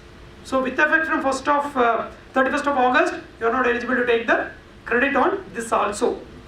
Now, provided, now I will give you an example so you will be able to appreciate next point. All of you are having cars, no? Car or bike, anything, any motor vehicle.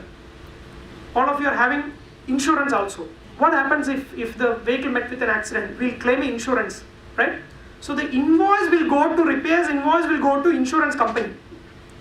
Now, unless insurance, then insurance company will fall into loss, because they will get lot of general insurance claims. Input tax credit cannot be availed if you restrict here itself. So they are saying that no.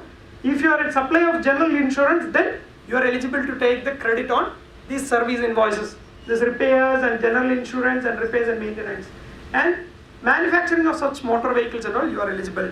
So that is the precisely what they have mentioned. Motor vehicle is defined under the Motor Vehicle Act, and no ITC on motor vehicles and other vehicles. This has already been covered. Road roller, cranes, drilling, all these are all eligible now.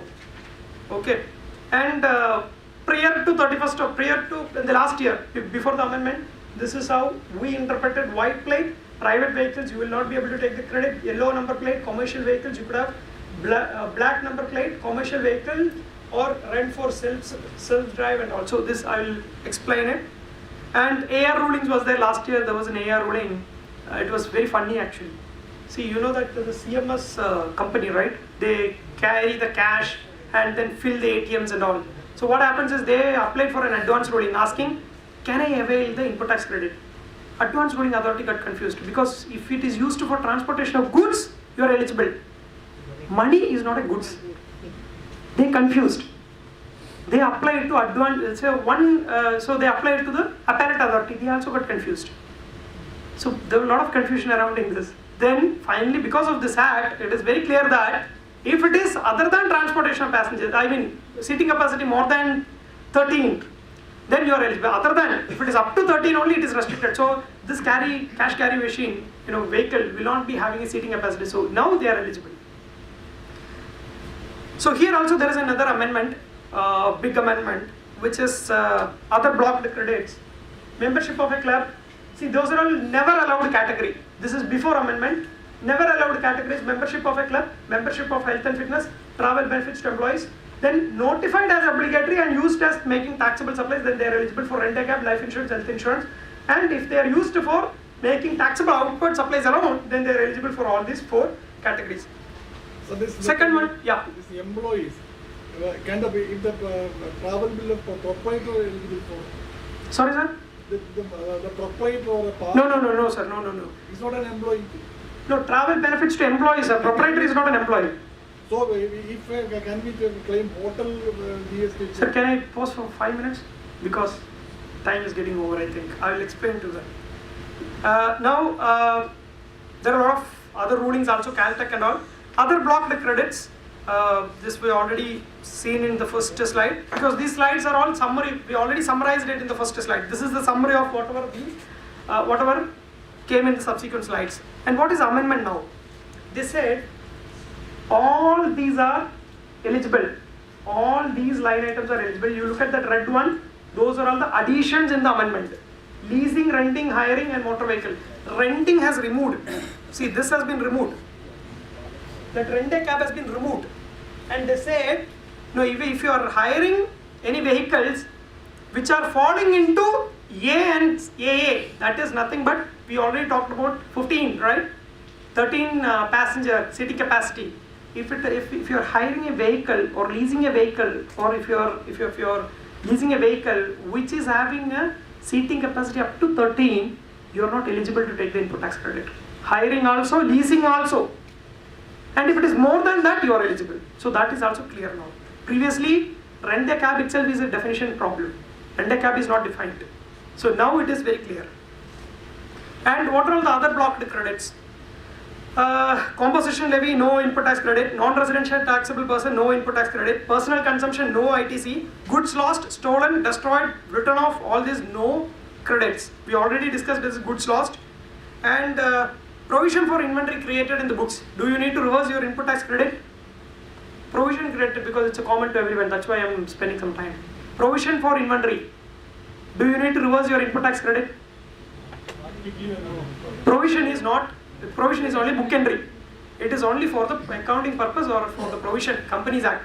But for that you don't have to reverse it. But if the inventory is written off in the books, then you have to reverse it. Be very careful with it. Gift or free samples, and then credit in special circumstances. These are all very rare in nature. Taxable person become exempted. Exempted person become taxable. And then there is a merger and all those issues, what will happen to that particular thing. And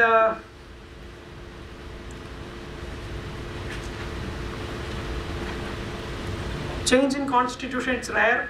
I can help you out. If you have any clarification, you can call me, I can explain you, because recently also we have come across a couple of issues in, I told you a few minutes back, one manufacturing company from Japan, they merged with a manufacturing company with a trading company, and there were a lot of issues. I can explain you it a little later. And rule 41, I told you if there is any rule 1 change in constitution, the respective rule, and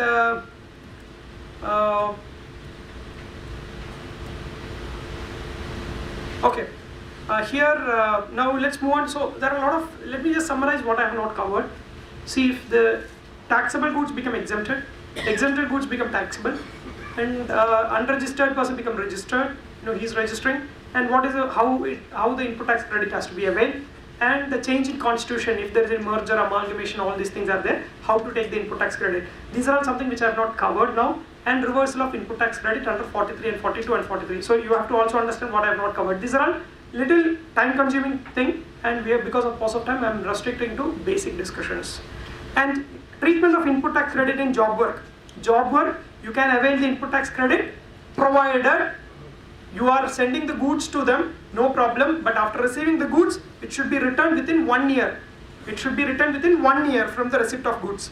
And in case of dies, jigs and mold, dies, jigs and fixtures and tools, the time limit is 3 years. Okay. And the commissioner can extend the time limit of 1 year actually. So that is a rare thing.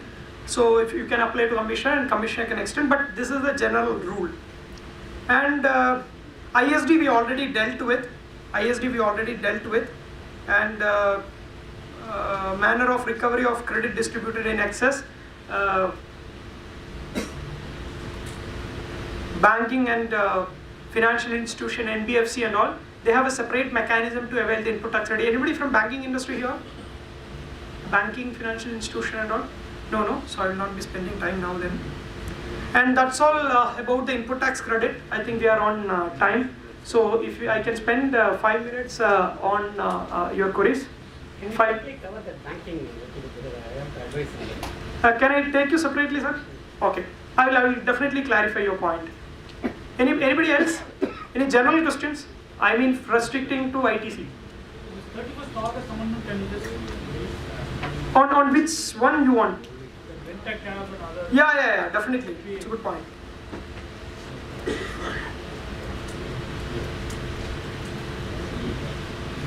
See, I'll spend, just let me 1 minute. Any other questions?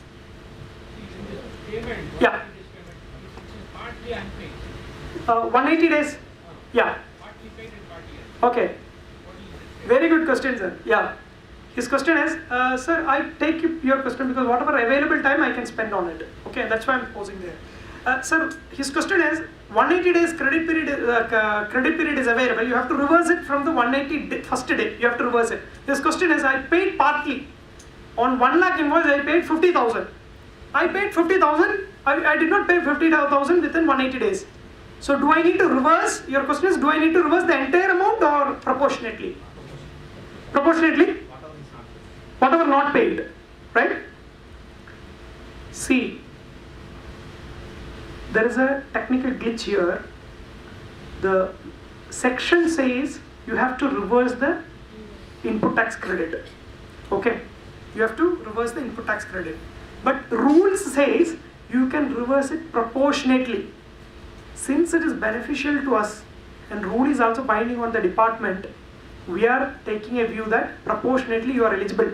That is, everybody is following that only. Okay, but let me also tell you one important glitch in the act, which is the act does not give that right to the rule actually, but rule has somehow created it. If suppose I wanted to challenge this, this particular rule, I can challenge it, but nobody will challenge it because it is a beneficial to all of us. Okay, so to answer to Sir's question, yes, proportionately you avail it based on rule 37. Yes. Next. Sir, suppose the client is doing both the taxable as well as exempted goods. Yes, very good. In case, suppose relating to exempted goods, suppose some input credit is there. Yes. For example, suppose audit fees and that. So Yes. how can they proportionately reduce? Let me tell you, if it is a input and input service, go to rule 42. If it is a capital goods, you have to go to 43. Just make a note of 42 and 43 because it's a little lengthy. That formula is also given here. Formula is also given here. In the presentation when I share, you will be able to see that I summarized the, I made it very simple formula.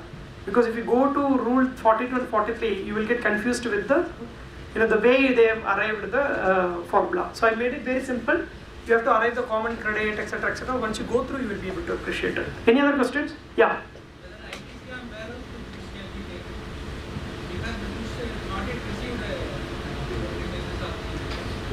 Warehouse of his question is, let me just understand your question. Yeah? Okay. Okay. Okay.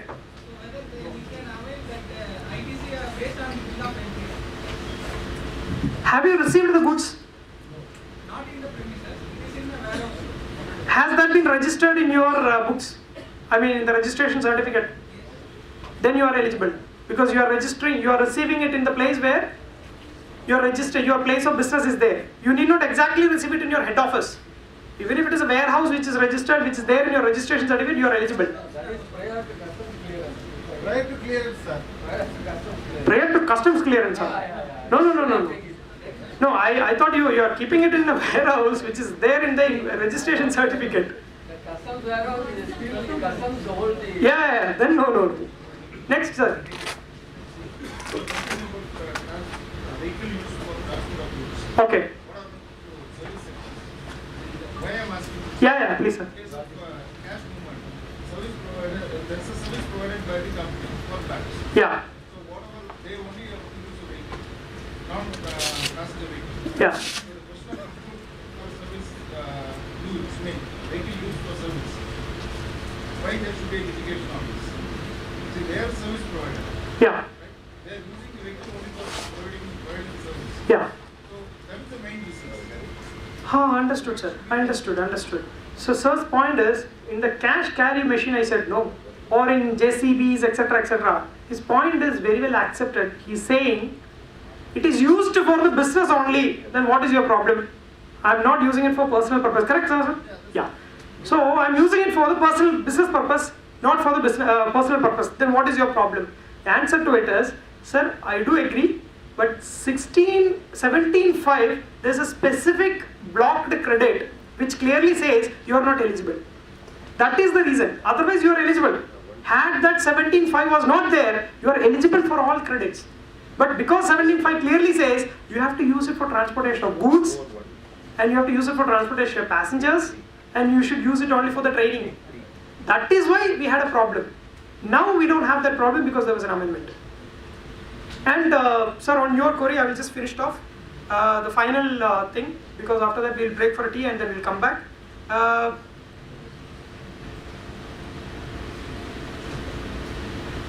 Yes, here.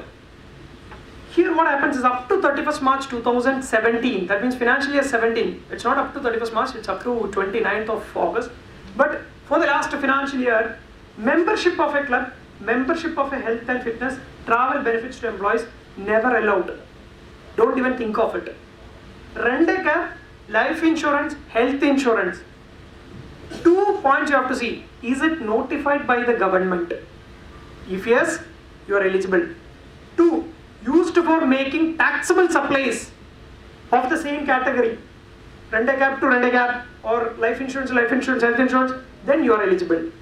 Last one is food and beverage, outdoor catering, beauty treatment, health, cosmetic and all are used to making taxable outward supplies, then you are eligible. Okay, now what happens is, they said, I have beautiful case studies also, but because of course of time we are moving. Those who can go to tea break, they can go, then we will come back. And here what happens is, they first all categories are same.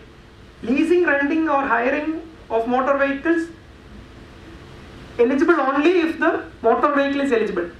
Life insurance and health insurance, that is also eligible. These are blocked credit. Here life insurance and health insurance is a blocked credit. So you cannot avail that credit unless it is used for further supply. And that's all. So here membership of a club, health, fitness and all, it's all disallowed straight away. And home travel allowance, employee home travel allowance continues, no input tax credit will be available. Okay, so we'll break for a tea and we'll join. Yeah, I'll take it up during the tea break. We'll come back immediately after 10 minutes, that is 11:55. I'll start exactly at 11:55. Thank you. Welcome back. Because I have to start sharp at 12 o'clock.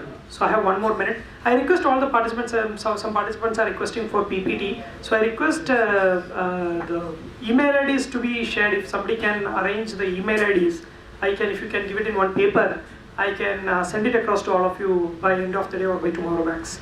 If somebody can take the initiative of that,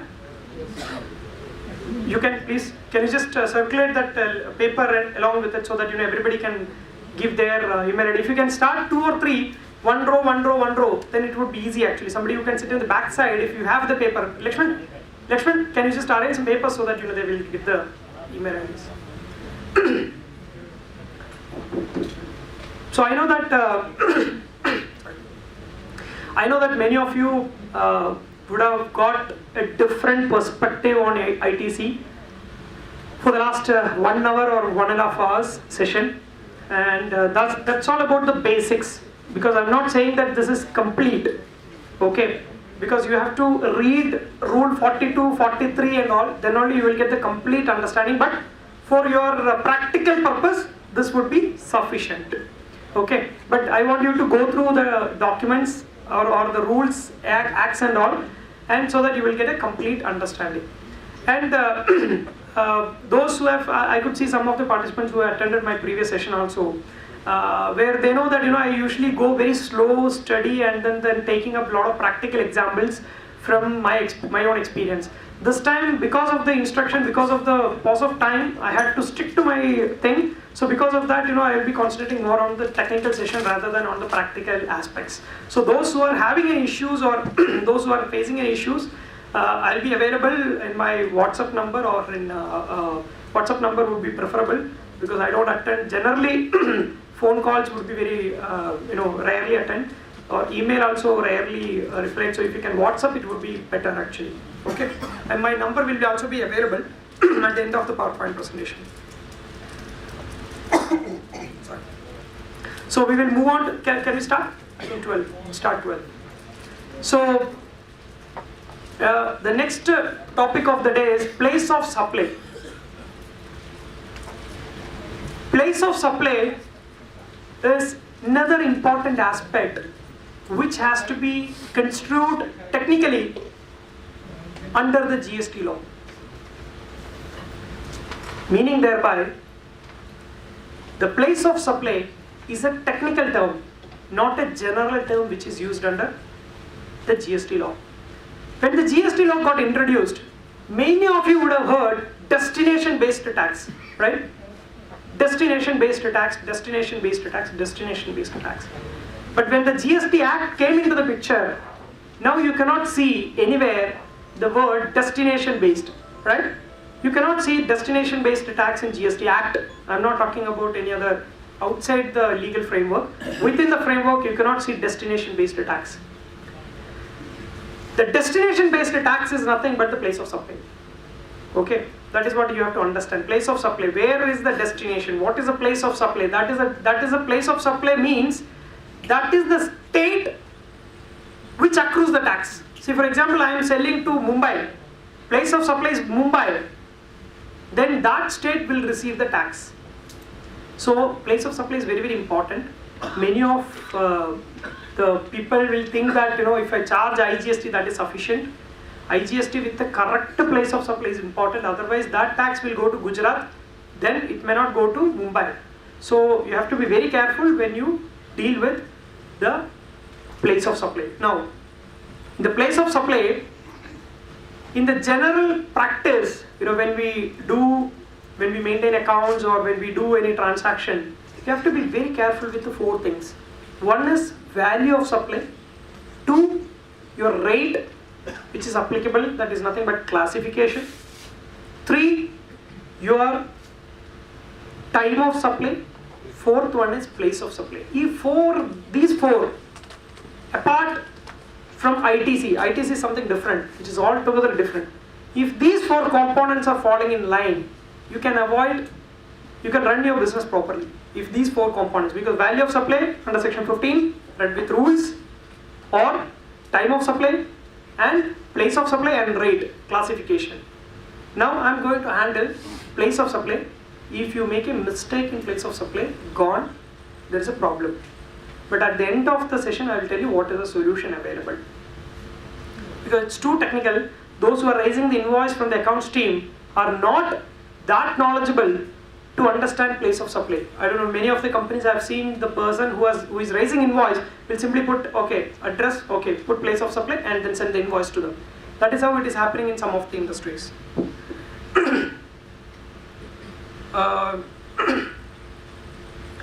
So first we will understand what is intrastate supply and intrastate supply. Intrastate supply has been defined in section 7 of the IGST Act.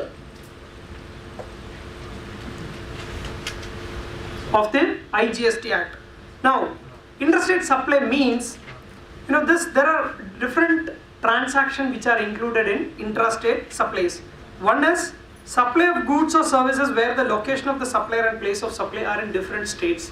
This is something which we are aware of. Okay.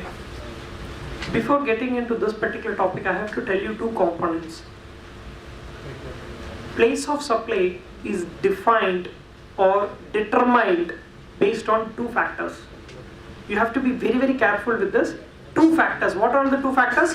One is location of the supplier and 2 is place of supply. So whether it is intrastate or intrastate, that means whether it is IGST or whether it is CGST or SGST or UTGST as the case may be, is determined based on 2 factors. Location of supplier and place of supply. So intrastate supply and intrastate supply has broader meaning. Thereby, if you take a graph, intrastate and intrastate, that is IGST, CGST, SGST, whatever applicable, and if you take how to determine it, based on one element is location of supplier, another element is place of supply. These 2 are in same state, then it is intrastate supply. If both are in different states, then it is interstate supply. Understood? Are you with me? Now, within the state itself, if location of supplier is in outside the SEZ unit, SEZ area, and place of supply is in SEZ, then it will be an interstate supply. So I am always be very careful with the 2 limbs which I am using in my hands. One is location of supplier and place of supply. And if there is an import, then they said place of supply is nothing but the place at where the importation has been happened. That supply in taxable territory not being an intrastate or interstate, if anything, nothing is falling in any of the above, then it will be called as interstate. That is, if any transaction where you are not able to classify, where to classify and all, then it will automatically fall into interstate supply. Now I fairly explained these 2 factors, right? So location of supply and place of supply, both are in the same state, excluding SEZ and all, then it is intrastate supply. Now be very careful, I will be confusing you here onwards with a lot of examples. Location of supplier also has to be understood and place of supply also to be understood. So because you should get a macro view why we are talking about place of supply. Now location of supplier I will define, place of supply I will define. Okay. So location of supplier, here also lawmaker did a mistake, but it is a perfect mistake. You know what they did? They did not define the location of supplier of goods. They define only location of supplier of service. So, but it is a perfect mistake. As I said, it is a perfect mistake. And location of supplier of goods is not defined, but we have come up with our own definition. Don't quote us anywhere, but this is what we are using for our own clients. Point, physical point where the goods are situated under the control of the person, wherever incorporated or registered and ready to be supplied. So location of supplier of goods is not defined. You have to interpret, or you have to have your own definition to conclude that particular component. So location of supplier of goods, a litigation prone area, because it is not defined under that. Anything which is not defined, if it is already defined also, it is litigation prone area. Now it is not at all defined. They are giving to the liberty of all of you. Now that you can imagine how much litigations are going to come in that. Now, location of supplier of service. Fortunately they defined, but again they made a mistake here. Again they made a mistake here. I don't know, because they are keeping the act for the public opinions, but sometimes most of the public opinions, I don't know whether they are accepting it or not, but there is a mistake or interpretation issue in this particular thing also. Location of supplier of service, supply made from a place of business for which registration is obtained, then that will be the place of supply for service. Meaning thereby, I'll simplify it. If you have a registration certificate where address is being mentioned, say for example principal place of business, other place of business, if you're providing service from any of these places, that will be the location of supplier. Is it clear? Okay. Next, if it is a fixed establishment elsewhere, that means if it is not registered but it is a fixed establishment, then location of such fixed establishment. That means there will be a place, there will be just a branch office kind of thing where there is no supply which is happening, but there are some human resources who are available. So those kind of things, if they are providing supply, the moment itself it has to get it registered. That is another issue which is coming under the registration, but let's restrict here. If it is a fixed establishment, that is other than registered office, registered place of business, then that fixed establishment. If it is provided from more than one fixed establishment, then more than fixed establishment or where place of business or fixed establishment, then establishment most directly concerned. I will give you a lot of examples in this. In the absence of such places, usual place of business. First issue, I'll take it up. The third box you can see, more than one establishment. Take it from me, establishment is not defined under the law GST. It is only fixed establishment has been defined. Now we have interpretation issue there. Why? Fixed establishment is defined, but establishment is not defined, because the third limb is saying establishment. Now, in our personal practical view, we are construing that establishment means you construe it as fixed establishment. But that is also little litigation prone area which we have to see it. I am telling a lot of litigation prone, because we have gone in depth to understand this, and we found that there can be alternative views which can be possible. Now, I will give you a typical example. There is a software company which is located in Delhi. Their quality team is sitting in Chennai, and their program developer is sitting in Bangalore. Now they are providing supply, they are providing the service to a company located in Chennai. I'll repeat, the head office is located in, the management team, everything is located in Delhi. Their program developer is located in Chennai. Their quality assurance team is sitting in, that is testing team is sitting in Bangalore. Now what is the place of supply of service? What is the place of supply of service? Delhi, Bangalore or Chennai? Because once I decide that only I know place of supply is nothing but Chennai. But location of supplier of service, Delhi, Chennai, Bangalore. Whichever office received the order. Whichever is the Office received the order. from the department. Order. Okay. Supply order. Okay. Sir is saying that whoever is getting the order, that means Chennai, because it's all same company, but Delhi is getting the order, then Delhi will take care of it, then that will be the place. So that is what your point is, right? You have to find a solution. Okay. The location of the establishment most directly concerned with the Location of supply. Yeah. Where you are invoicing, Yeah. that is the place of Who's supply. providing? invoicing can be different. I will not be surprised if the voice will be little more. because there will be a lot of arguments which will be going here and there. It is, first of all, it is very, very difficult to determine this particular example itself.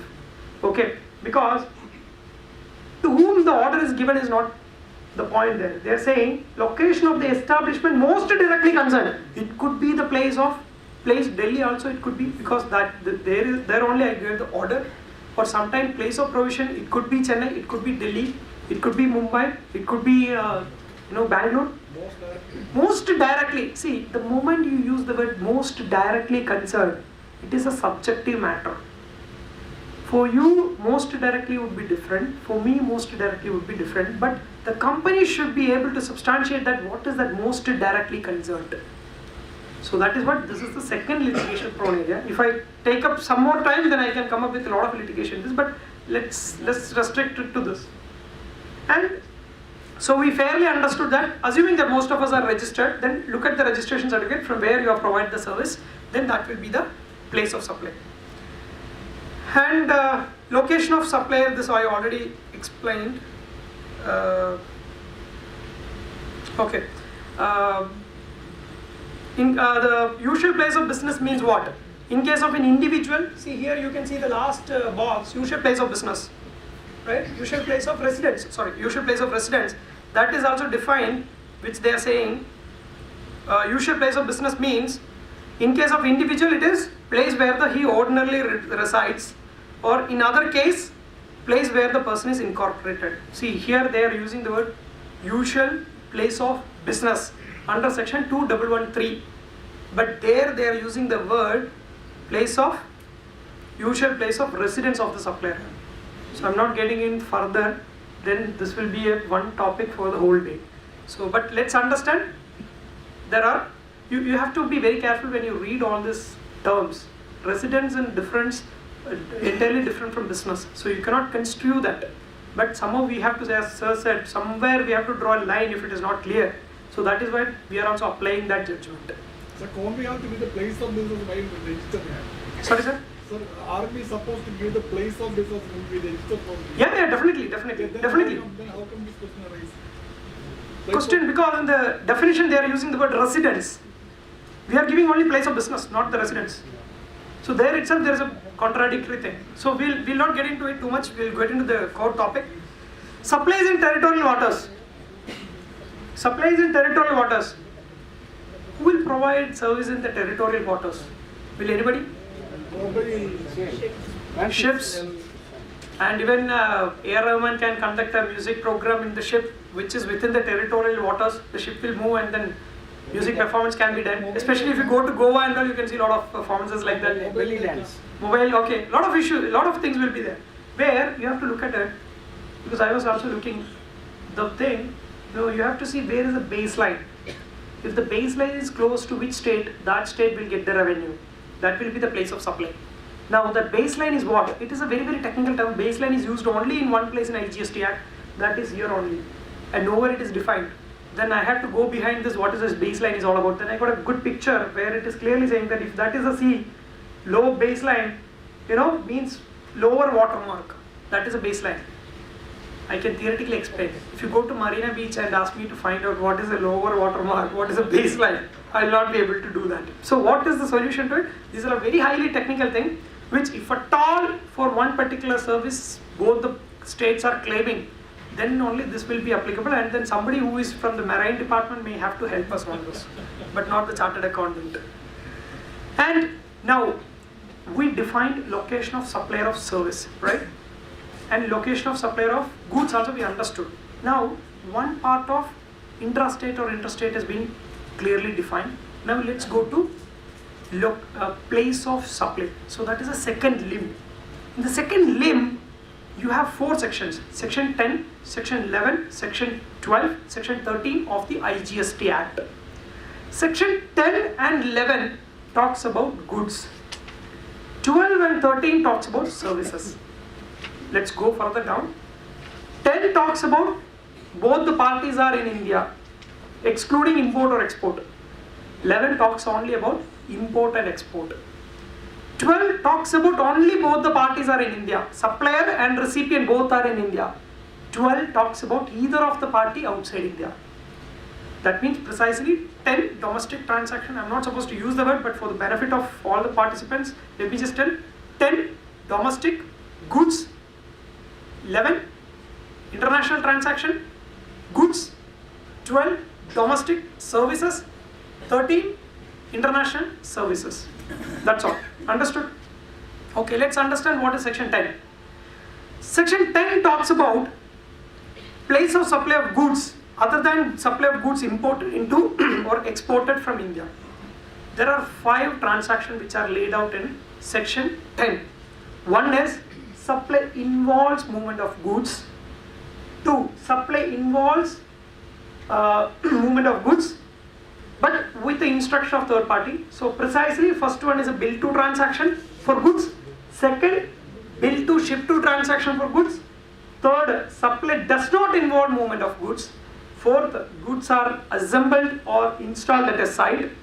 Fifth, supply of goods on board or conveyance including vessels, aircraft, etc. etc. So goods, very very simple. Now we have to go and see import and export only. Okay, let's come back and then see what is this all about. I will give you a thumb rule also for the benefit of everyone. Supply of goods, supply involves movement of goods. So assuming that I am making a sale, if the goods are having some movement, then what would be the place of supply? Where the supply involves movement of goods, where whether by supplier or recipient or by other person, the place of supply of such goods shall be the location of the goods at the time at which the movement of goods terminates. Movement of goods terminates. Please understand, I will give you an example, typical example which has happened in one of our clients' case. This company is into consumer industry. That means ACs, washing machine, fridge, etc. etc. Their manufacturing unit is located in Sri Perambatoor. You know that in this consumer industry and all, the depends upon the season, the price of the goods will go up. Say for example AC. If the summer season it will go up, right? So what happens is, they got an order from Delhi saying that, okay, summer season is going to come up. I'm ordering so and so ACs. And I will supply it in Chennai itself. I'll supply it in Chennai itself. So what they did, they ordered it. They said, you keep the goods with you. I'll take the delivery after 2 months. Company also agreed. Invoice also being raised with IGST. Party being outside, considering the address, they charged IGST. Is there any problem in this case? Delhi party cannot vote for it because they have not received the goods. Okay. Delhi party cannot take the input as credit. Okay. I'm finally getting some benefit out of my own session for previous session. He's saying that goods not received, so input as credit not be available. Okay, now let's come to place of supply, sir. What is a place of supply? Is it Delhi or Chennai? Chennai. Why is Chennai, sir? They have not dispatched. No movement of goods. I will put it this way, no movement of goods. Sir is saying that there is no movement of goods, so place of supply shall be Chennai. But if there is a movement of goods, place of supply shall be Delhi. Now the question is there any movement of goods or not? No, the customer's constructive delivery has taken. He has only asked not to ship. Constructive delivery, okay. Then property passed to him. Property passed to him. So what is property passed? My question is it IGST transaction or SGST, CGST transaction? IGST. IGST only, very good. So I got a 2 different views. Now I'm happy. Now you can dispute it.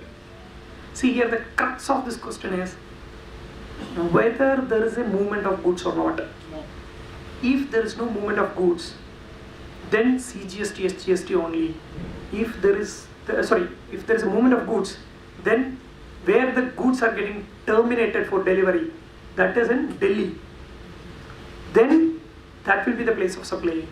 If there is no movement of goods, then place of supply shall be Chennai only. Now the question is, I will complicate this case further because that's actual scenario. It is next to, the factory is located here, next to that their warehouse is located. So there is a movement from factory, they sold, it came, after 1 kilometer it reached into the warehouse. They are paying the warehouse rent also because they took the delivery and they are paying the warehouse rental also. Who pays the warehouse rental? No, Delhi party is paying warehouse rental. So you cannot expect that company to maintain the goods, right? So they are paying warehouse rental also. Will your answer be different now? No. No. CGST is GST. CGST is GST only. Yeah, because the moment The terminated in destination the end state. in the Chennai only. Moment Destination is ending in Chennai only. Okay. But can I do something like this? Yeah, please, sir.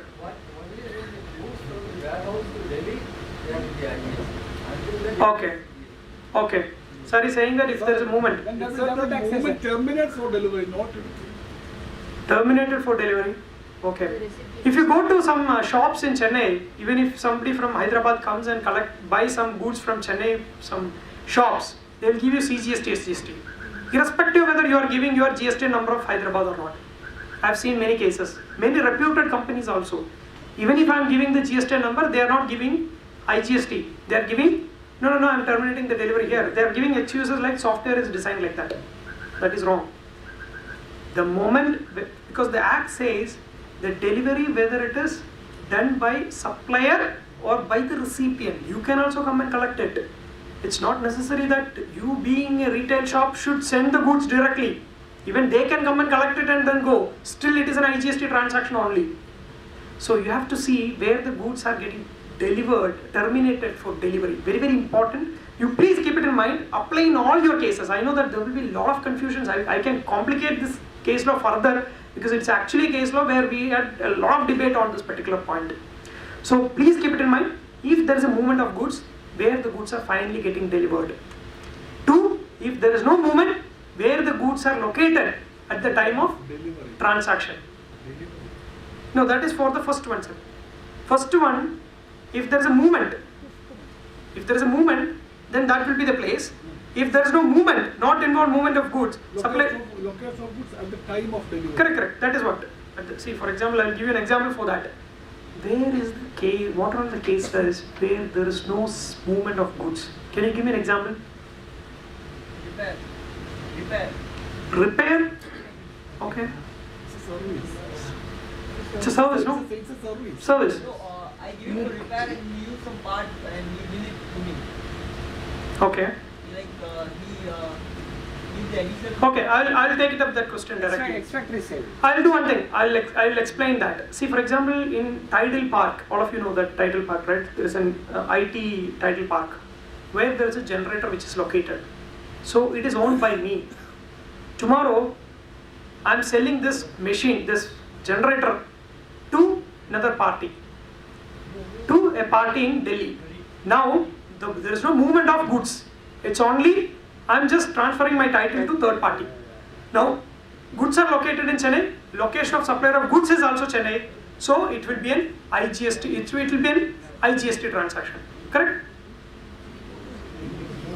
No.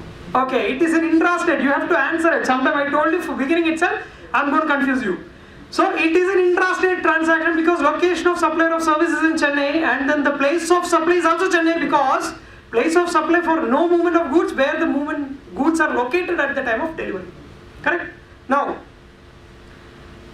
I'll tell you another example. I will ask in the first case itself I asked sir to deliver the goods to ma'am. Right? So how we can distinguish between the point of delivery in the first and second case? First one, there is a movement, sir.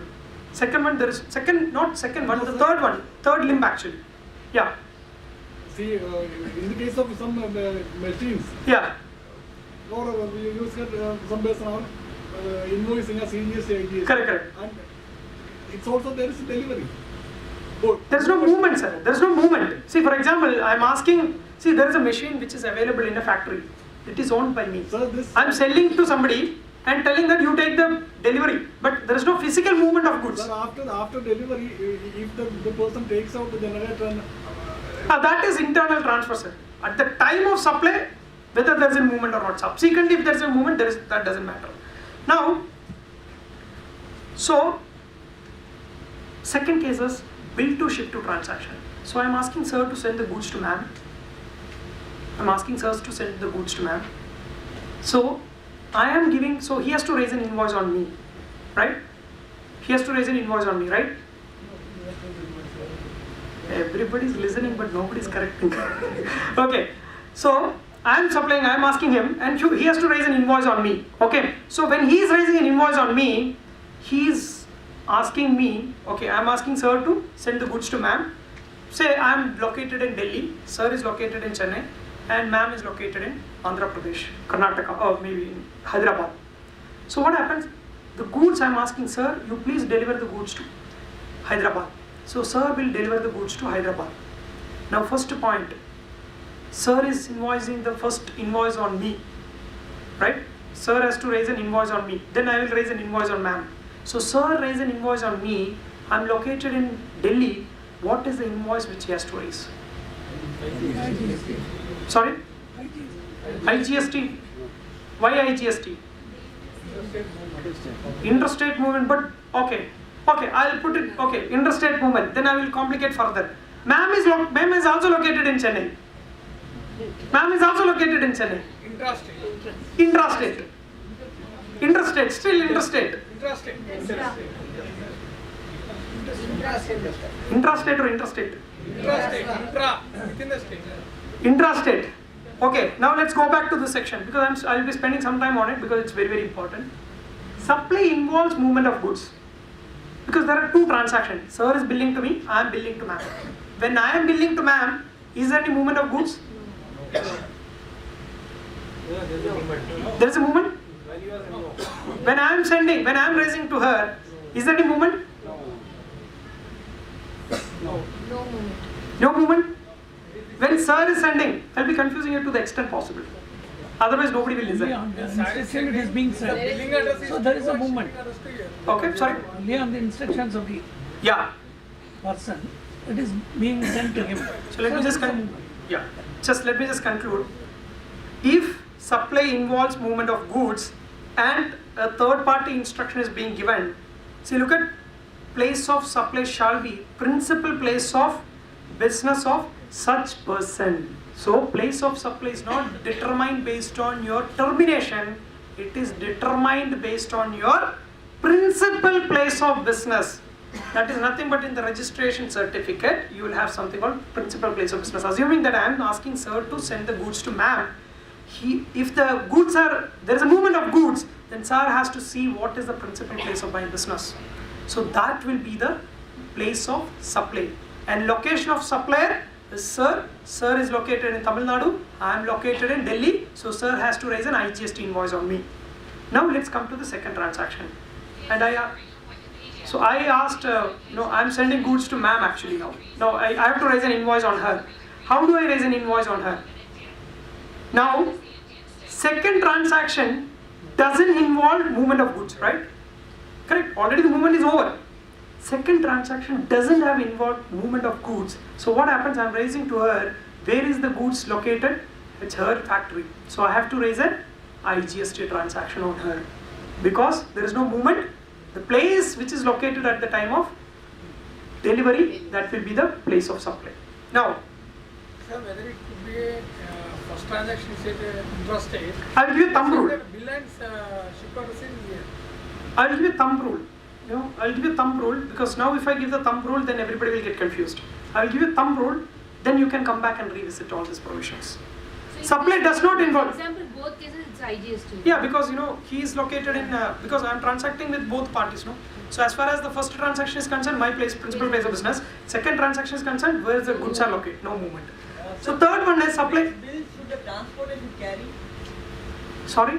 Transporter will carry. Can I just hold on that because that's little something to do with e-way bill and other things. I'll restrict it to place of supply. So supply does not involve movement of goods. We already dealt with it. Goods are assembled or installed at a site. Assuming that my C office, I'm starting a new office in Bangalore, where I'm having some interior decoration, installation, etc., then that will be the place of supply. Because I'm asking some interior decorator to go and then install my workstations in Bangalore. Though both of us are located in Tamil Nadu, still the place of supply shall be Bangalore. So hence I have to raise an they have to raise an IGST transaction. It's an interstate supply. Supply of goods on board or a conveyance. Assuming that this is be careful. Assuming that the Shatabdi train, right? Shatabdi train, which starts from Chennai, it goes to Bangalore. It covers Mysore, very good sir. It crosses 2-3 states. Tamil Nadu, Karnataka and Andhra, right? So what happens is, Now they are taking the goods on board, that means food on board. Okay. Now food or any other things like headsets, or they will be selling headsets, etc. Especially in the flights and all, they will do that. What is the place of supply? At the time of interest rate, beginning of the So the goods When the goods are When the boarded goods are into delivered the vessel, delivered, boarded, boarded. See, it's very clearly saying that the goods are taken on board. That is, if it is taken on board in Chennai, then it will be intrastate supply. And if it is taken in Karnataka, it will be an interstate supply. Correct? Correct? Correct? How do you know that claim? How do you know that? How do you know that? Where it's border and all that? Boarded I know. Boarded I know. I was expecting another point. Who is You, the person? correct. You cannot determine place of supply simply based on this particular thing. Place of supply is only what I am talking about. Location of supplier is very, very important. Assuming that the location of supplier of goods is in Bangalore, then though the goods are boarded in Chennai, it is an IGST transaction. So you have to always keep it in mind. Whenever I take this place of supply, I see this problem. Place of supply, that will be intra, because we always see ourselves and then the place of supply. No, location of supplier and then the place of supply, both should be read together to understand whether it is intra or intra. So, are we all clear? There are 5 exemptions by transaction which are being listed out in section 10. I will come back with the thumb rule. Okay. Now, let's come back to the thumb rule. You have an invoice, right? You have an invoice. In the invoice, there is something called supplier address, then bill to and ship to. You always look at bill to. Always look at bill to. Always look at bill to. I'll repeat, always look at bill to and see what is his address and what is his GSTN number. If both are in the same state, it is intra. If both are in different, if either of these are different state, then it is intra. Let me complete. Let me complete, sir. Let me complete. Subject to B. Subject to, if it does not involve movement of goods, this standard rule will not be applicable. Goods are assembled or installed at site, this standard will not be applicable. Supply of goods on board or conveyance, this standard rule will not be applicable. SCC transaction, this standard rule will not be applicable. Import of goods, the standard rule does not applicable. So subject to these sub 5 exemptions, you can always look at the bill to address and then decide what is the place of supply. I will repeat. Place of supply, you have bill to address. Bill to address. Bill to address is nothing but the recipient address that will be considered for the purpose of place of supply. You see what is your number 33 and his number is 29. This will be intrastate. Then you have to see whether it involves movement of goods. If it does not involve movement of goods, this standard rule will not be applicable. Then you have to look at the goods available at the time of supply. Goods are installed or assembled, then you have to see where it is installed or assembled. Supply of goods taken on board, you have to see that. You have to also see SCC. If it is an SCC transaction, you have to see whether it is supplied to SCC. Then, though both are in the same state, it will be IGST transaction only. And you have to also see whether it is an import of goods. If it is an import of goods, also this will not be applicable. So, thumb rule, this is the thumb rule which is available. You can apply because there is nothing available other than 10 and 11. 10 and 11 is the standard rules which we already covered as far as the goods are concerned. Sorry, 11 we are going to cover. So section 11 says, so I have a lot of case studies actually, so which we will, I will be sharing the PPT as I said. Import or export. Import or export, both sections have been defined, words have been defined. Under section 2.5, export of goods have been defined as means taking goods out of India to a place outside India. Very simple. If you are taking the goods outside India, it's an export. If you are bringing from outside India, it's an import. Very simple definition, no? Very simple definition. Export means thumb rules are stick to this definition, sir. I am going to confuse you. You should not get confused. If the goods, assuming that this is India, if you are taking this outside India, it's an export. If you are bringing from outside India to India, then it is an import. Now, let me ask you a question. A company in India exported the goods to UK. Transaction is complete, everything is fine, but they have not received the consideration in convertible foreign currency. Is it an export? Not received, please be careful, not received the consideration in foreign currency. Is it an export? No? Yes. How can it be, sir? Who said yes? Consideration is defined but not received. Not received in, not in convertible foreign currency. They received it in INR. Is there any problem? No. So will it be an export? No. No. How many of you say yes? Nobody. How many of you say no? Very good, very good, very good. I appreciate it. Sir, let me just. To Russia, Huh? where you can earlier it was there, you can do it in. No, let me just complete it, sir. The position. Sir, I told you stick to that definition. In the definition, did they say that you have to receive the consideration in foreign currency? They did not. They said take the goods outside India, export, bring into India. It's an import. That's all they are saying. They are not saying that you have to receive the goods, the consideration in foreign currency, convertible foreign currency. They are not saying about it. So please be very, very careful, because when it comes to export of service or import of service, this situation will be entirely different. Import of goods, that is also we already dealt with it. So assuming that, now this is one example. So your consideration how you are receiving is not a criteria to determine whether it is an export or import. Goods are taken outside India, that's all. Now I'll give you an example. I am sitting in India, I am asking my business partner in UK to send the goods to UK, send the goods to US. Is it an export? No. How can this not be export? Okay, goods are not gone outside India, but there is some transaction happen. No. I am asking my US and I am getting a consideration also for this. It's a bill to ship to transaction kind of thing. I am asking them to ship to US. Outside. Is it an export? It is not at all an export, because the goods have not gone outside India. It's only moving outside India only. It is not even coming to India or going outside India from India. So be very, very careful. In the last session, one participant asked me, sir, then what will you call for this? What will happen to the income tax? You are getting some profit? No. What will happen? I said, income tax is different. That will be taxed under income tax. But for the purpose of GST, this is not an export. I am not saying that it is not taxable. I am saying that it is not an export. Because previously, there was a litigation prone area whether it is a taxable or not. Now they come up with a clarification, no, it is not an export. It will not be considered as interstate supply.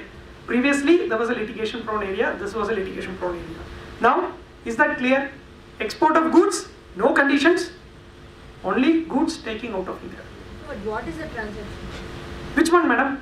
This transaction is not export, but It is not an export. What else it is? Not taxable either. I will tell you, madam, that's a very interesting question.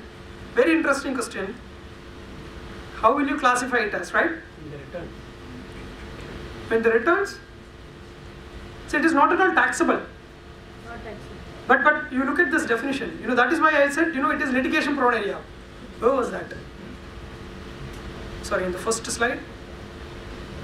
See, lawmakers are very clever, no? They will not leave you any chance. See, you look at 75Z, supply in the taxable territory, not being an intrastate supply and not specified anywhere else, it will be classified as interstate supply. But it is saying taxable territory. Okay, so there are many people, they are saying that no, you are in the taxable territory, goods may not be taxable territory, though it is not an export of goods, it is classified, it is an interstate supply because this is a miscellaneous provision where nothing is falling, then this will be interstate. This was the view some people were taking. Second is, now they have come up with a clarification, no, if this is happening outside India, it is not taxable. They come up with a clarification. So, very good question. And next is, so goods are clear. All goods, provision, place of supply is clear. Any other doubts in supply of goods? Place of supply of goods. Yeah, in case of supply goods, it's a previous example when the instruction is coming to within the state, delivery of within the state only, but the instruction came from the outside the state. Then it will be in the intrastate only, no? No, sir. As per the place of supply provisions, is the where the goods terminates, the delivery of the goods terminates. Correct. Then that is the place of supply. Correct. So the place of the supply within the state only. No, you But have to the differentiate. You have to differentiate section 10(1)(a), 10(1)(b). 10(1)(a), it says termination, the place of termination. 10(1)(b), that is bill to ship to, they are saying whoever is giving the direction, his principal place of business. So if I am giving the instruction to him to send the goods to you, then you have to look at section 10(1)(b) only, not 10(1)(a). Then that will be my principal place of business of mine. That will be the place of business, place of supply. Clear? No.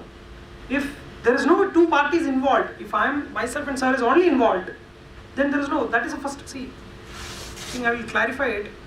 See, here in the first example, no. Here in A, it's only bill to ship to transaction.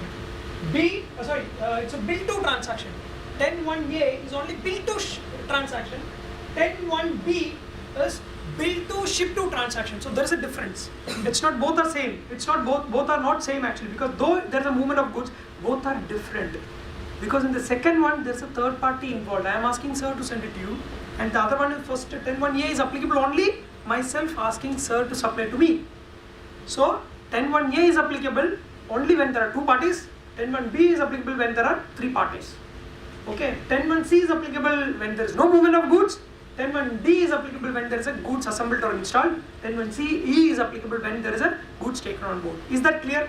As far as place of supply of goods are concerned, we covered absolutely complete. There should not be any confusion in this. Next, place of supply of service. Because I have a lot of case studies and all, but now I have to move. Place of supply of service.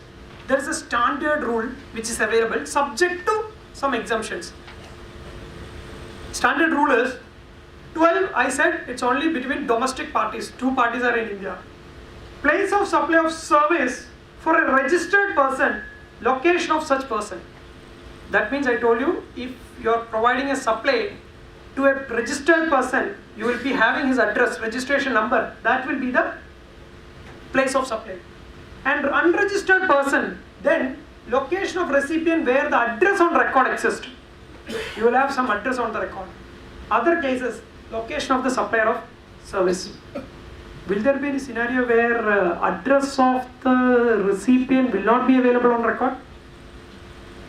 Possible? Possible or not possible? I'll just give you an example, though it is not relevant. When you go for a movie, will you give your address, everything? We'll just book the ticket, that's all, right? When you go to bank and then take the DD, will you give your address? Yes. No. You? I don't know. I don't think you will give your complete address. Not required actually as per the KYC form. You can just take it in the counter. So, Fill up a form, they ask for some PAN number and everything they ask. they are filling up? Okay. They ask for the purpose for which you are buying the DD also they ask. That's something related to the banking regulation. So, yeah, fine. So, my point is, if you are providing to a registered person, that will be the place of supply. And if it is unregistered person's address available on record. So most of the chartered accounts who will be filing income tax return filing, so most of them would not be registered. So you have to see what is the address available on record. You cannot say that address is not available, because then how can you file the income tax returns? So that is the thing. Now let's understand what are the exemptions. See, here also there are a lot of litigations. I will tell you whenever it comes. As far as immovable property is concerned, so first point is immovable property.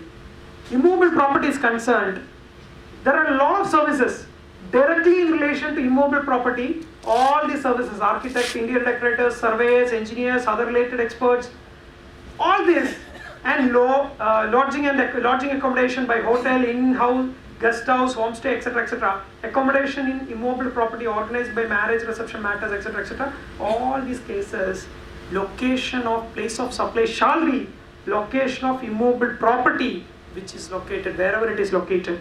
That is why hotels and all, they are raising CGST, SGST only. Okay. Now, if location of recipient is located or intended to be located outside India, then still this will be considered. Both parties are assuming that myself, I am an architect, and sir is asking me to do a drawing or whatever it may be, but the property is going to locate outside India. Still, the place of supply shall be location of the recipient. See, what happens is, first transaction, see here you have to see, I told you both the parties are in India. Here both the parties are in India, but immovable property is going to locate outside India. So that being the case, still for that they have brought a separate place of supply provision where they said location of recipient. So meaning thereby, if immovable property is located in India, you have to look at the property. If the immovable property is going to be located outside India or locating outside India, and then both the supplier and recipient are available in India, then you have to look at the recipient. That will be the place of supply. Okay. Recipient is also outside. Then it will come to 13.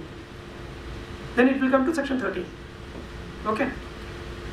Now, section 12.4, restaurant and catering.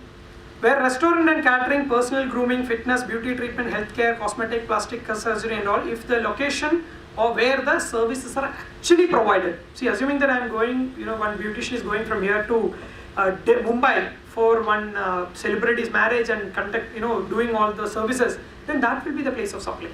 Okay, so wherever the services are actually being provided. Now, training and performance appraisal. These are all exceptions, sir. These are all exceptions. 12.5, training and performance appraisal.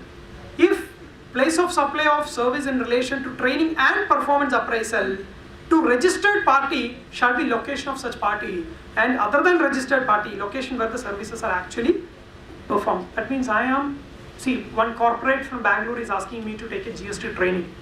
I am going there and then doing the training. Then when I am raising the invoice, I have to see what is the registration number of the party who asked me to do the training. So that will be Bangalore. Assuming that the same party is asking me to do the training in Delhi, still I have to see whether he is registered or not. If he is registered, then I will look at his registration number only. Assuming that I am providing to an unregistered party, assuming that the company is not at all registered under GST, then I have to see where I am providing the service, where I am conducting the training. Understood? Understood? Now I have a problem here. Section 12.5 is saying training and performance appraisal. So my question is, if you are providing only training, will this exception be applicable? Will this exception be applicable? Should these two components should be available, then only you can avail this exception. Otherwise you have to go back to rule 12.2. Many people are missing this. Many of your clients will be getting invoices for training, or many of your clients will be charging invoices. You have to be very, very careful, because the word they have used is conjunction. They are using the word and. Had they used or, then it would be different. Assuming that I am going for a training for GST and that I am also doing a performance appraisal. Okay, performance appraisal. Say for example, based on that thing, if I am doing a performance appraisal, then it is very good. Otherwise, it will fall back to 12.2. Okay, so you have to be very careful when you it's not only the knowledge of that particular section. Okay, I heard about training and section. Don't go and simply apply it. Just ensure that both the component performance, training and performance are available in that, because they use the word and. Had they used the word or, then one element would be sufficient. Sir, yeah. What about this training? What is that for this training? This training is this training. No, there's no performance. No, this training actually institute has requested or invited us. I am asking how to bill, how to No, I am not billing, sir. This is a honorary thing. Suppose you are billing, what will you do? Then I will look at the institute number. Say, assuming that I am billing to the institute, I will look at the. No, sir. How the institute has billed to us. To you? Oh, okay. That is different. That is coming here. No, I am giving that example, live example. I know that every time when I take to the CA training, they will ask, sir, what will happen to that? So I brought this. Fees collected for admission to conference organized by CA members at Chennai. See, for example, here, place of supply would be. So in this case, what happened is place of supply where event is actually held, or where the park or such other places is located. See, what happens is now. Okay, sorry, this is the next one. That is not a training actually. So for example, institute is conducting some conference or programs, etc. Then where that program is actually held is important. Assuming that institute is usually conducting some programs in Kerala, sometime Kerala in Hyderabad. Example here, now you are conducting the program. This will be the place of supply. Say I have come from Kerala and I am attending here. Yeah. I have registration there. Yeah. So can the This will be IGST? No, not possible, because institute is located in Chennai and place of supply is Chennai. But I have come from. No, that doesn't matter. So you have to see location of supply is institute and place of supply is what? Place of supply is event is actually held. In case of we are registered person, Ah. and location of my place is in Kerala. Yeah, Kerala. No. 1 minute, sir. Don't get confused with section 12.5 and 12.6, because this conference, institute programs and all fall into 12.6. See, which comes in provided by the admission to educational services, because it's part of educational program and it is an admission to it. Institute is not conducting any training programs. This particular thing will not come into the training. It comes to admission to educational program. You have music academy here in the corner. They do admission for cultural programs, etc. And place of supply shall be where the event is actually held, or where the parties or other places is located, where you don't have to see whether it is a registered person or unregistered person. So if it is held in Chennai, then it will be intrastate, correct? If any event is held in Chennai, then it will be intrastate and then you have to charge CGST, SGST, correct? Correct? No, you have to look at the location of supplier of service as well, right? I told you from the beginning itself, don't construe place of supply alone for the purpose of intra or inter. Now let's look at this. 12.6 talks about admission to cultural, artistic, sporting, scientific, IPL match. You can correlate with all this IPL match, cultural programs, educational entertainment event, amusement park, all these things where the event is actually held, that will be the place of supply. Next is organizing an event. Place of, yeah. The delegates come from outside and attend here. Yeah. What will be the delegates are registered only in those states under that? That is a cost, sir. And because the cost? Cost, it will be cost. That is what we discussed in default case. These costs cannot be addressed in GST. Total is okay, but the program. This is also, because they will be giving you CGST, SGST only. They are not given anything. That is different. Organizing an event, if you are organizing. How will they remit the tax then? They are not giving any invoice. How will they? I don't know, I don't want to comment on this, sir. This is something to do with the institute. You can check with the institute, accounts team will be available there. Yeah. Organizing an event, place of supply of service provided by way of organization of cultural. See, what is the difference between section 12.6 and 12.7? That is admission to cultural programs and education and all. This is organizing. So I am an event management company. I am organizing the program IPL match, say in Mumbai. So that being the case, you have to look at who is the registered person. Event management company, when they are raising invoice, you have to see who is the registered person. If the registered person's address is available, if you are providing to registered person, then that will be the place of supply. And if you are providing to unregistered party, other than registered person, and event is also held in India, So then the place where the event is actually held. It can be IGST in the case of the event. Yes, it can be. It can be.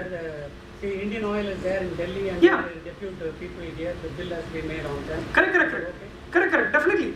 Because, very good point, what sir is saying, Indian Oil Corporation is asking an event management company in Chennai and asking them to conduct some program in Chennai or wherever it is. Now, Indian Oil Corporation will receive an invoice from the event management company or as IGST. Okay, IGST. Assuming that it is an IPL match. For example, IPL match, I will take IPL match, sir. IPL committee is asking one event management company to arrange the program in Chepauk. Okay, assuming that IPL is located in Mumbai. Now, the event management company will raise an invoice on IPL for IGST because they are providing service to a registered person. Now, IPL in turn will collect money from for the admission from all of us, whoever is going to watch IPL match. They will charge CGST and SGST only because location of supplier, place of supply will be in Chennai. Supply is located in Mumbai now. Just hold on, sir. Is this correct? Sir, please understand, sir. Sir, everybody slept. No response. Everybody slept. You are safe. I already told you. I'm safe actually. I told you already. Place of supply is little totally confusing topic. There are a lot of provisions are there. There are, sir, let me just summarize to you, sir. Around 5 plus 2, 7, 7 plus 13, 13, 26 plus 5, 31 provisions are there. I'm just giving you 31 provisions in half an hour, which is very, very difficult. So you have to understand that you heard something like this, just go and refer. That is the only intention. Sir, even management company, the invoice will be raised, that will be IGST, and then the admission charges which they are collecting 500 rupees, they will be charging CGST, SGST. Transportation of goods, I will take your query out later because it's 12:59. I think what committees, people will come now. Transportation of goods. Transportation of goods, if you are providing service to a registered person, location of such person. If it is other than registered person, location at which the goods are handed over for delivery if you are an unregistered person. So you always determine this is the place of supply, location of supply is different. Now, services on board a conveyance. See, we already discussed under 10(1)(e), goods taken on board. Now, service taken on board. You cannot take the service on board, right? So actually, if you are providing some service, okay, if you are providing some service in the aircraft or anything like that, the place of supply of service shall be the location at the flight started, the first scheduled point. Say for example, the first scheduled point is the flight is starting from Chennai, going to Bangalore, and then going to Mumbai. Then first scheduled point will be Chennai. That will be the place of supply. Then you have to charge. No, you have to consider the location of supplier, sir. Please, please, please. Every section, every sessions, even after completing this, people will say it is CGST, SGST. And I don't know, every time I get to the session at 1 o'clock only, the session will be over by 1 o'clock. Every time, till I complete, I try to confuse 3 or 4 times. Still, I'll request next time. So, services on board or conveyance, it depends upon where the first schedule happens. So, for example, you are providing some service to in Shatabdi, you are providing some service in Shatabdi. Then, the first schedule point is Tamil Nadu, that is Chennai. That will be the place of supply. And to determine whether it is intrastate or interstate, you have to determine where is the location of supplier of service. That is very, very important. Sir, to give an example, sir, the food is a service and the bedroll is a... Food is actually service as per the schedule. Okay, what is the bedroll? What is bedroll? They will give it for sale. Service. No. That is different, sir. I'll give you another best example. So you will get headphones and all in the aircraft. Okay. They will also provide you beauty treatment. Also, there are some aircrafts that started doing the beauty treatment also. They will do the beauty treatment. They will provide a lot of services in the flight also. So if that is being the case for the goods, assuming that in the same example the flight has started from Chennai going to Bangalore and going to Delhi, as far as goods are concerned, assuming that the goods are taken from Bangalore, let me complete Bangalore, then that will be the place of supply for the goods. And for the service, the first schedule point.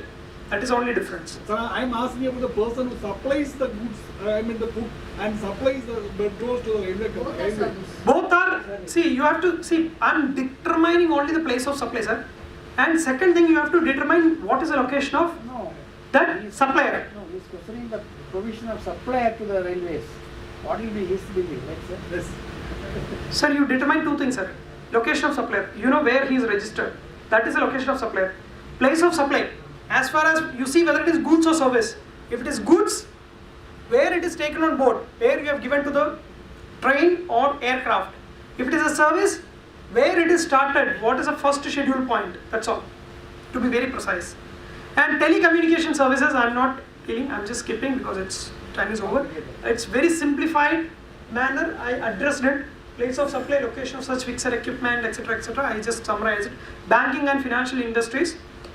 Place of supply is given. Sir, only you asked me. I'll talk to you separately, sir, because this is little insurance services.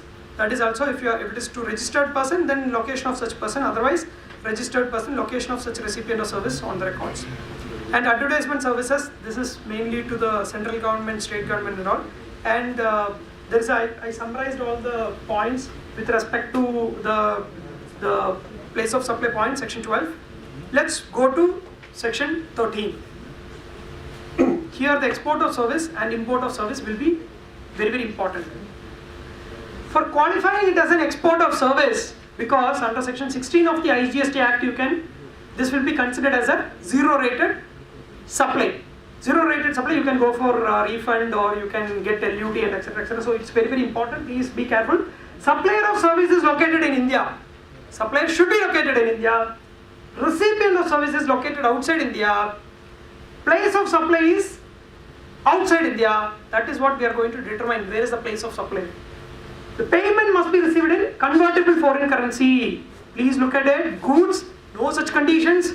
Service, there is a condition attached to it, is convertible foreign currency. Supplier of service and recipient are not merely establishment of distinct person.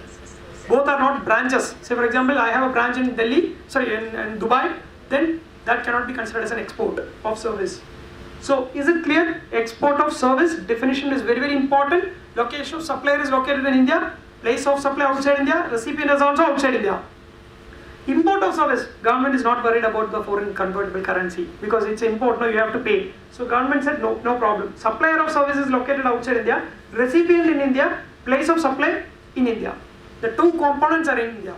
So that's all. And no foreign convertible currency. So let's summarize. For goods, export of goods, no foreign convertible currency condition, only taking the goods outside India, bringing into India. Service, there are conditions attached to it. One of the important conditions is foreign currency convertible. If supplier and recipient are in India, but service is only rendered outside India, so installation something. Okay, then it will not be qualified as a export. Madam. All conditions are not satisfied. Then it will come to 12. Sorry, 12, correct. Both parties are in India now, so it will come to 12 only.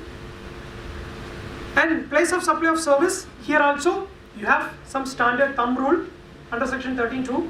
Place of supply of service, general rule is location of recipient of service.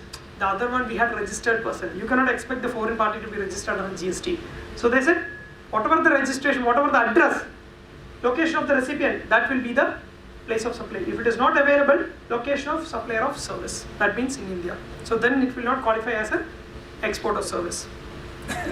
There are some other points which are attached to it. There are in case of remote location, how to determine the place of supply, and in case of immovable property, what is the place of supply. Then it says where the immovable property is located or intended to be located.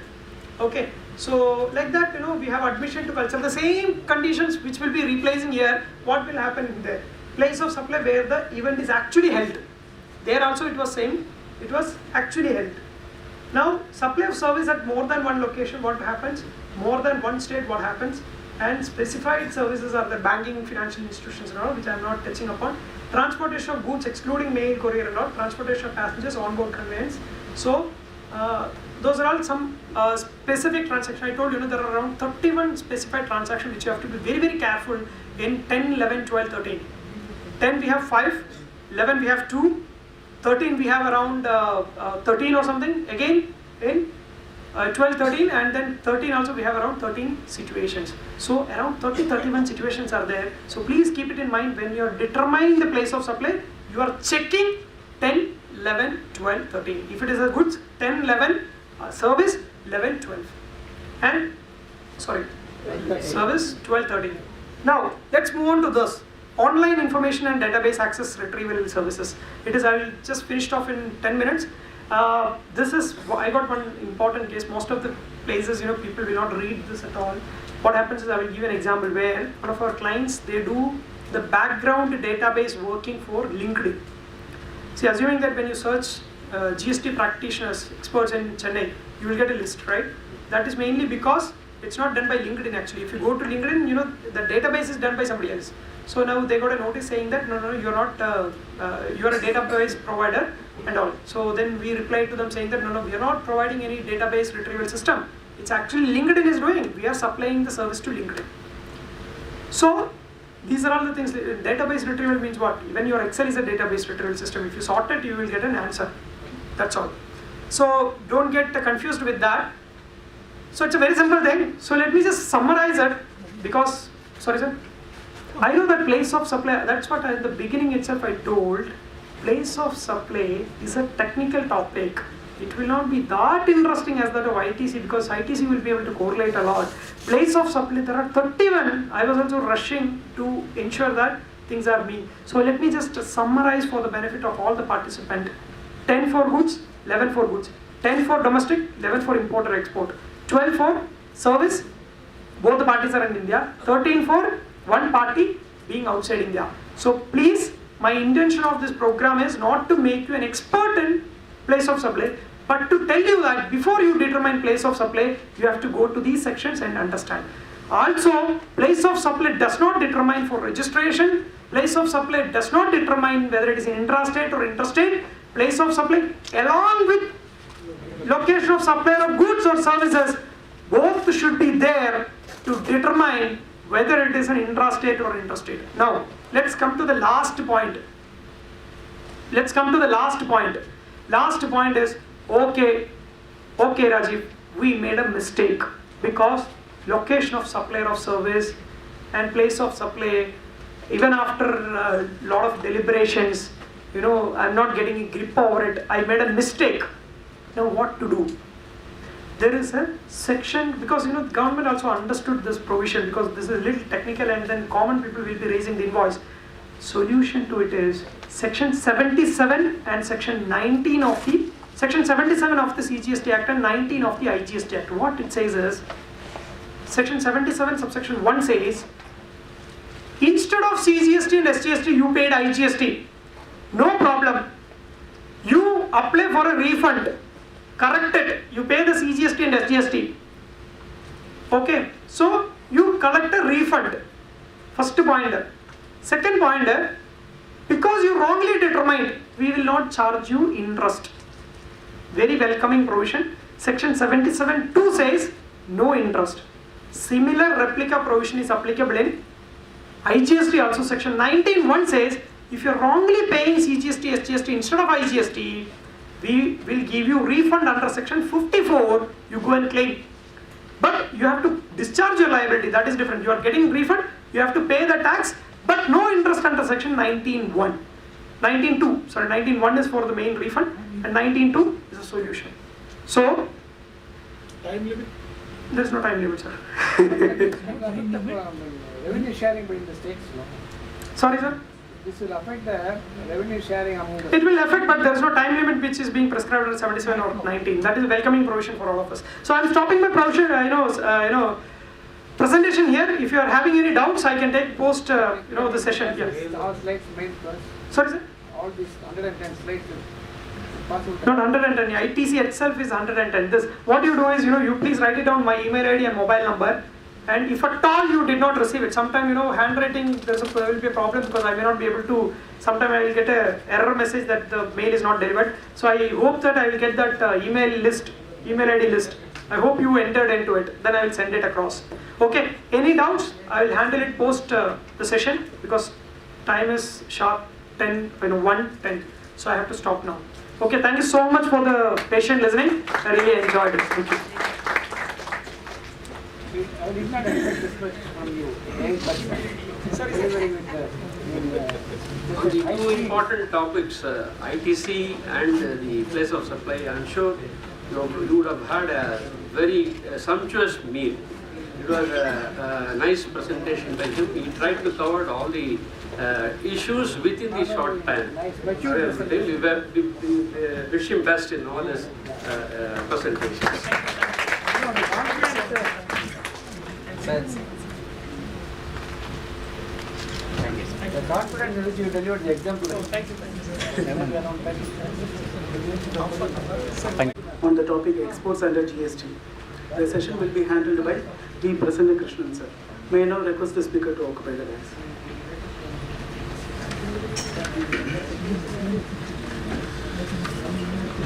Prasanna Krishnan is a founder partner of a Chennai-based firm of practicing chartered accountants.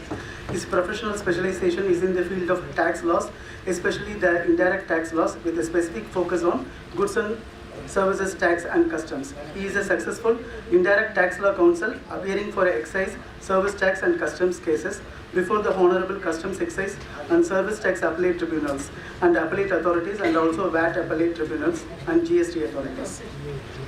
Recently, in January 2018, accepting his representation on the contradiction between GST circular and GST notification, the CBEC, Ministry of Finance, Government of India issued corrigendum, circular dated 18th January 2018, confirming relief to college mess and food joints. He is a professional who delivers lectures in various government forums, including National Academy of Customs, Excise and Narcotics, and Regional Training Institute of Comptroller and Auditor General of India, the government training institutions for training customs, excise and service tax officials and audit officials, zonal training centers of Reserve Bank of India, etc. He has contributed to various training sessions of public sector units including ONGC, IOC, BAIL, etc. He has handled ICIC CPE sessions throughout India of about 45 hours per annum in the past 1 decade. He is an active member in GST study group formed by Indirect Taxes Committee of ICAI. He has written articles relating to tax laws in renowned dailies like Business Line, Excise Law Times, The Industrial Economist, Service Tax Review, and The Economic Times. He has conducted training programs and workshops for various government and private organizations on service tax, excise and VAT, etc. He has contributed a few publications and also the academic works of the Institute of Chartered Accountants of India in respect of representations to central government, technical guide on various indirect tax laws, preparing pre and post budget memorandums. With this prelude, I welcome the speaker once again.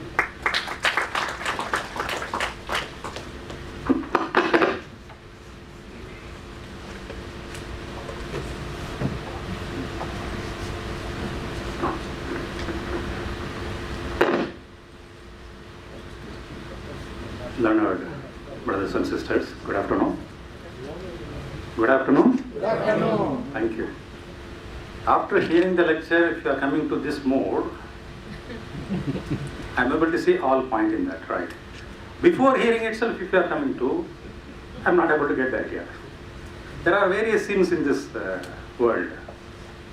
Delivering lecture post lunch is one among that.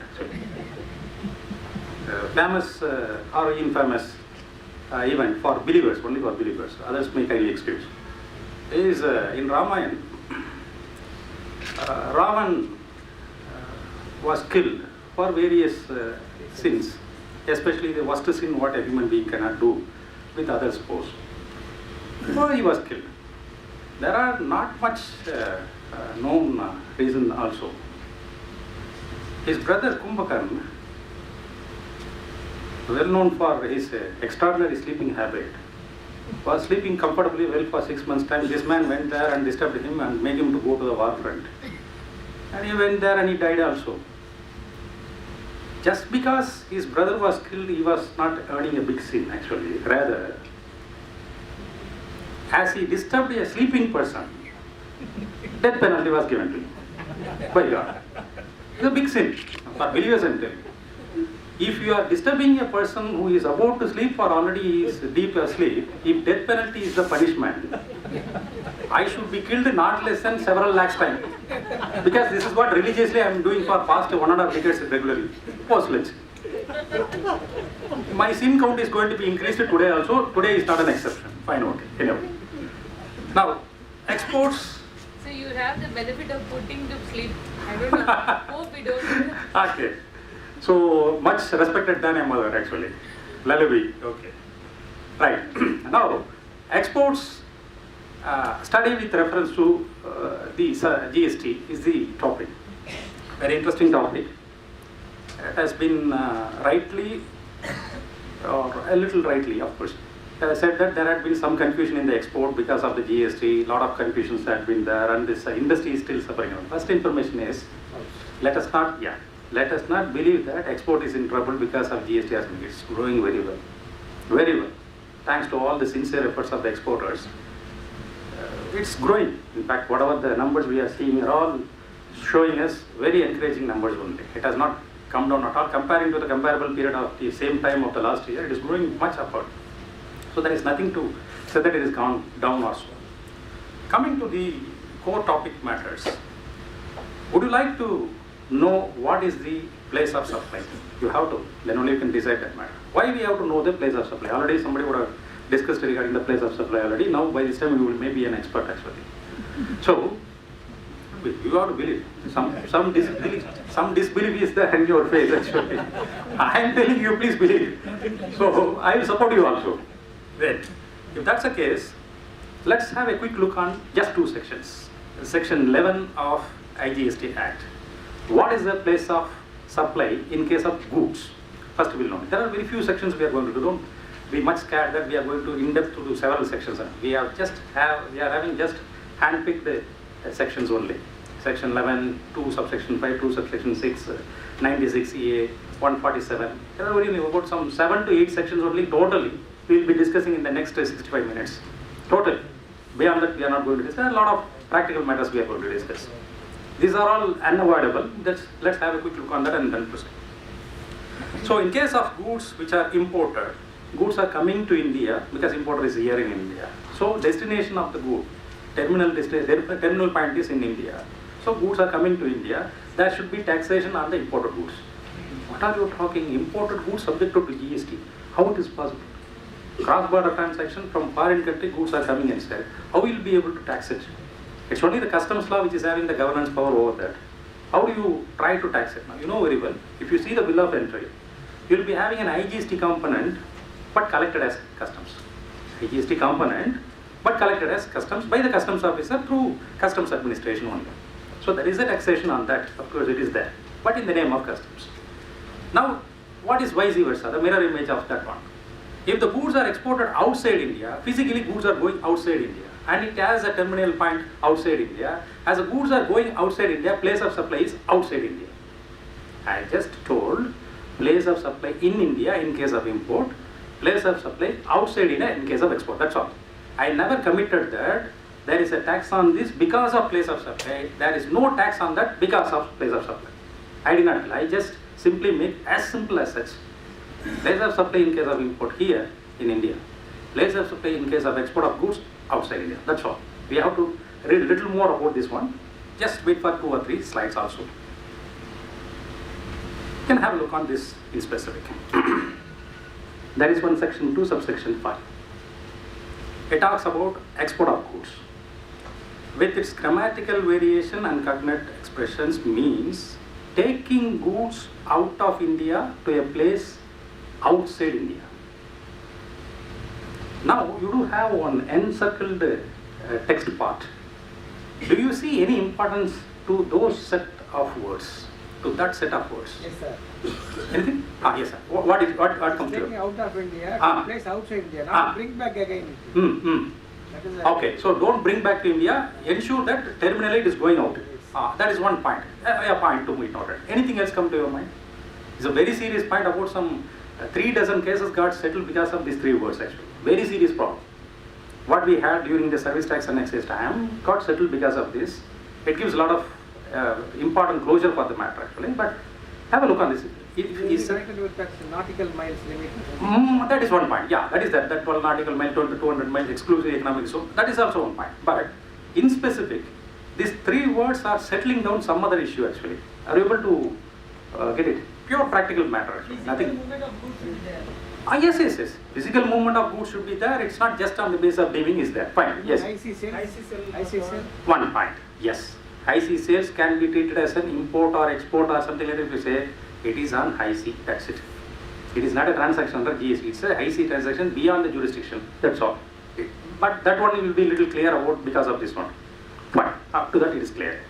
Any other thing? Go out of India. Sorry? Go out. That's what my brother told. Sir, it should go out of India. Indirectly should not come back to India. It will not be meaning that. Let it terminate its one leg of transaction completely from India to a place outside India. That's what he also told. Yes, agree. Then. Right. Now you reserve your opinion, if any also, if you are not able to recall also. After the 9th slide, I will just come back to the same question. You will be able to answer. Certainly will be able to answer. Now, the same is the case in case of import also, just vice versa. In subsection 6 of the same section, you will be seeing that one. But before that, we will go to export of services. We saw export of goods in section 2, subsection 5. We will see now export of services. These are all the components which are required there mandatorily. There are 5 basic requirements in this. We'll see one by one. One supplier should be located in India. naturally, exporter should be there in India, who is a service exporter. Then only he will be able to claim himself as an exporter of India. Right, normal. A recipient should be outside India. Maybe a foreigner will be there, he will be the person receiving it. That is also nothing wrong with it, nothing unique about it. Important one, not indifferent, but important. Place of supply of service is outside India. So, you need to refer to section 13 of IGST Act 2017 in specific.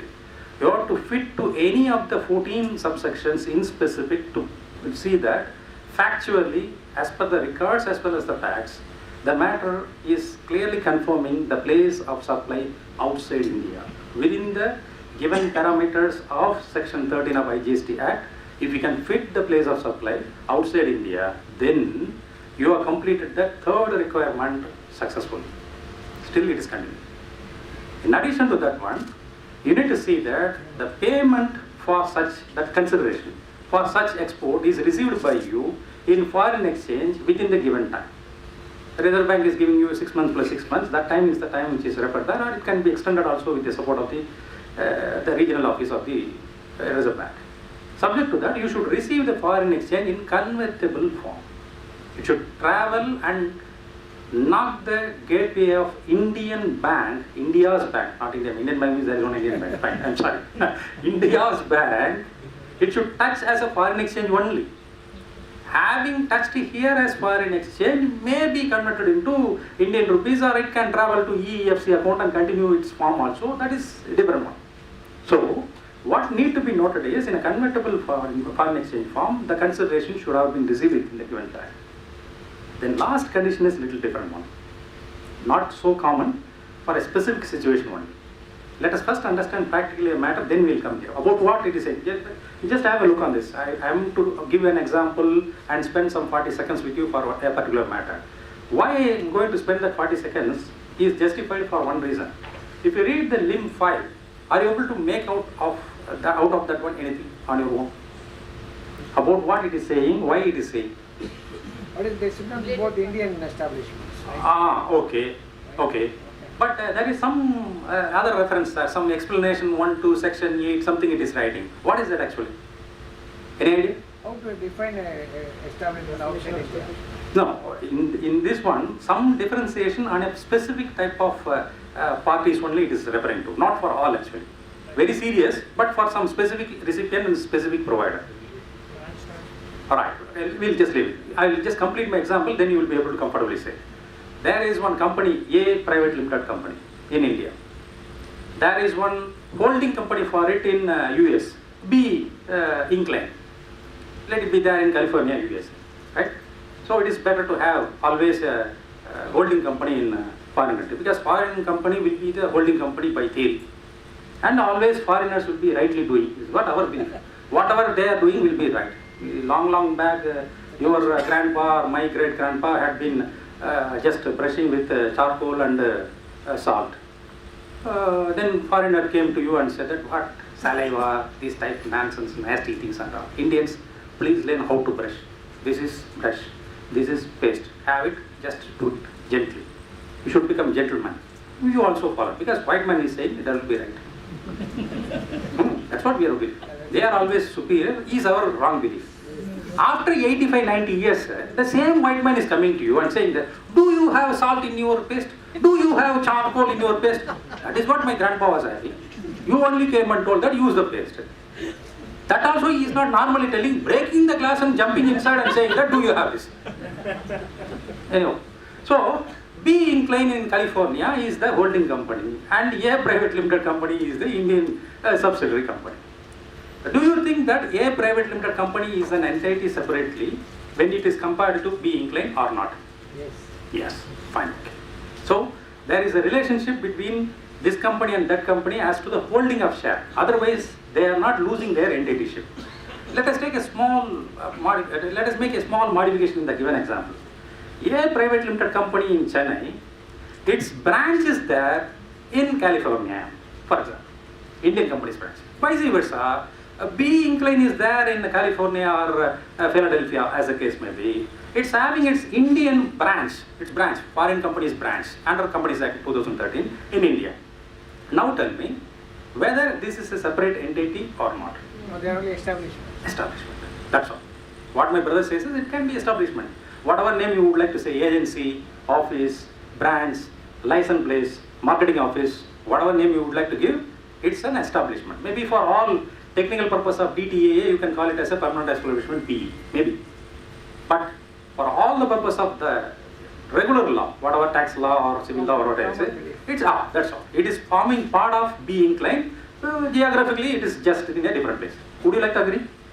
Alright. Now come back to this one. This is the background what you need to know. Now you come back to this one. You can read along with me. The supplier of the service, Indian. The recipient of the service, foreigner.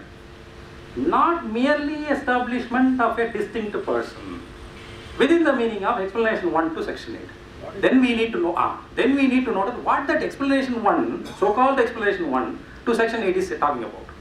Section 8 and its explanation 1 in specific talking about a situation where in India, if you are having a registered Tamil Nadu company, branch, warehouse, office, anything, and its counterpart branch, office, this, that, whatever it is, in Karnataka also, for all limited purpose, the branch in Tamil Nadu or head office in Tamil Nadu is certainly a distinct person when it is compared to Karnataka's branch or Karnataka head office within India itself.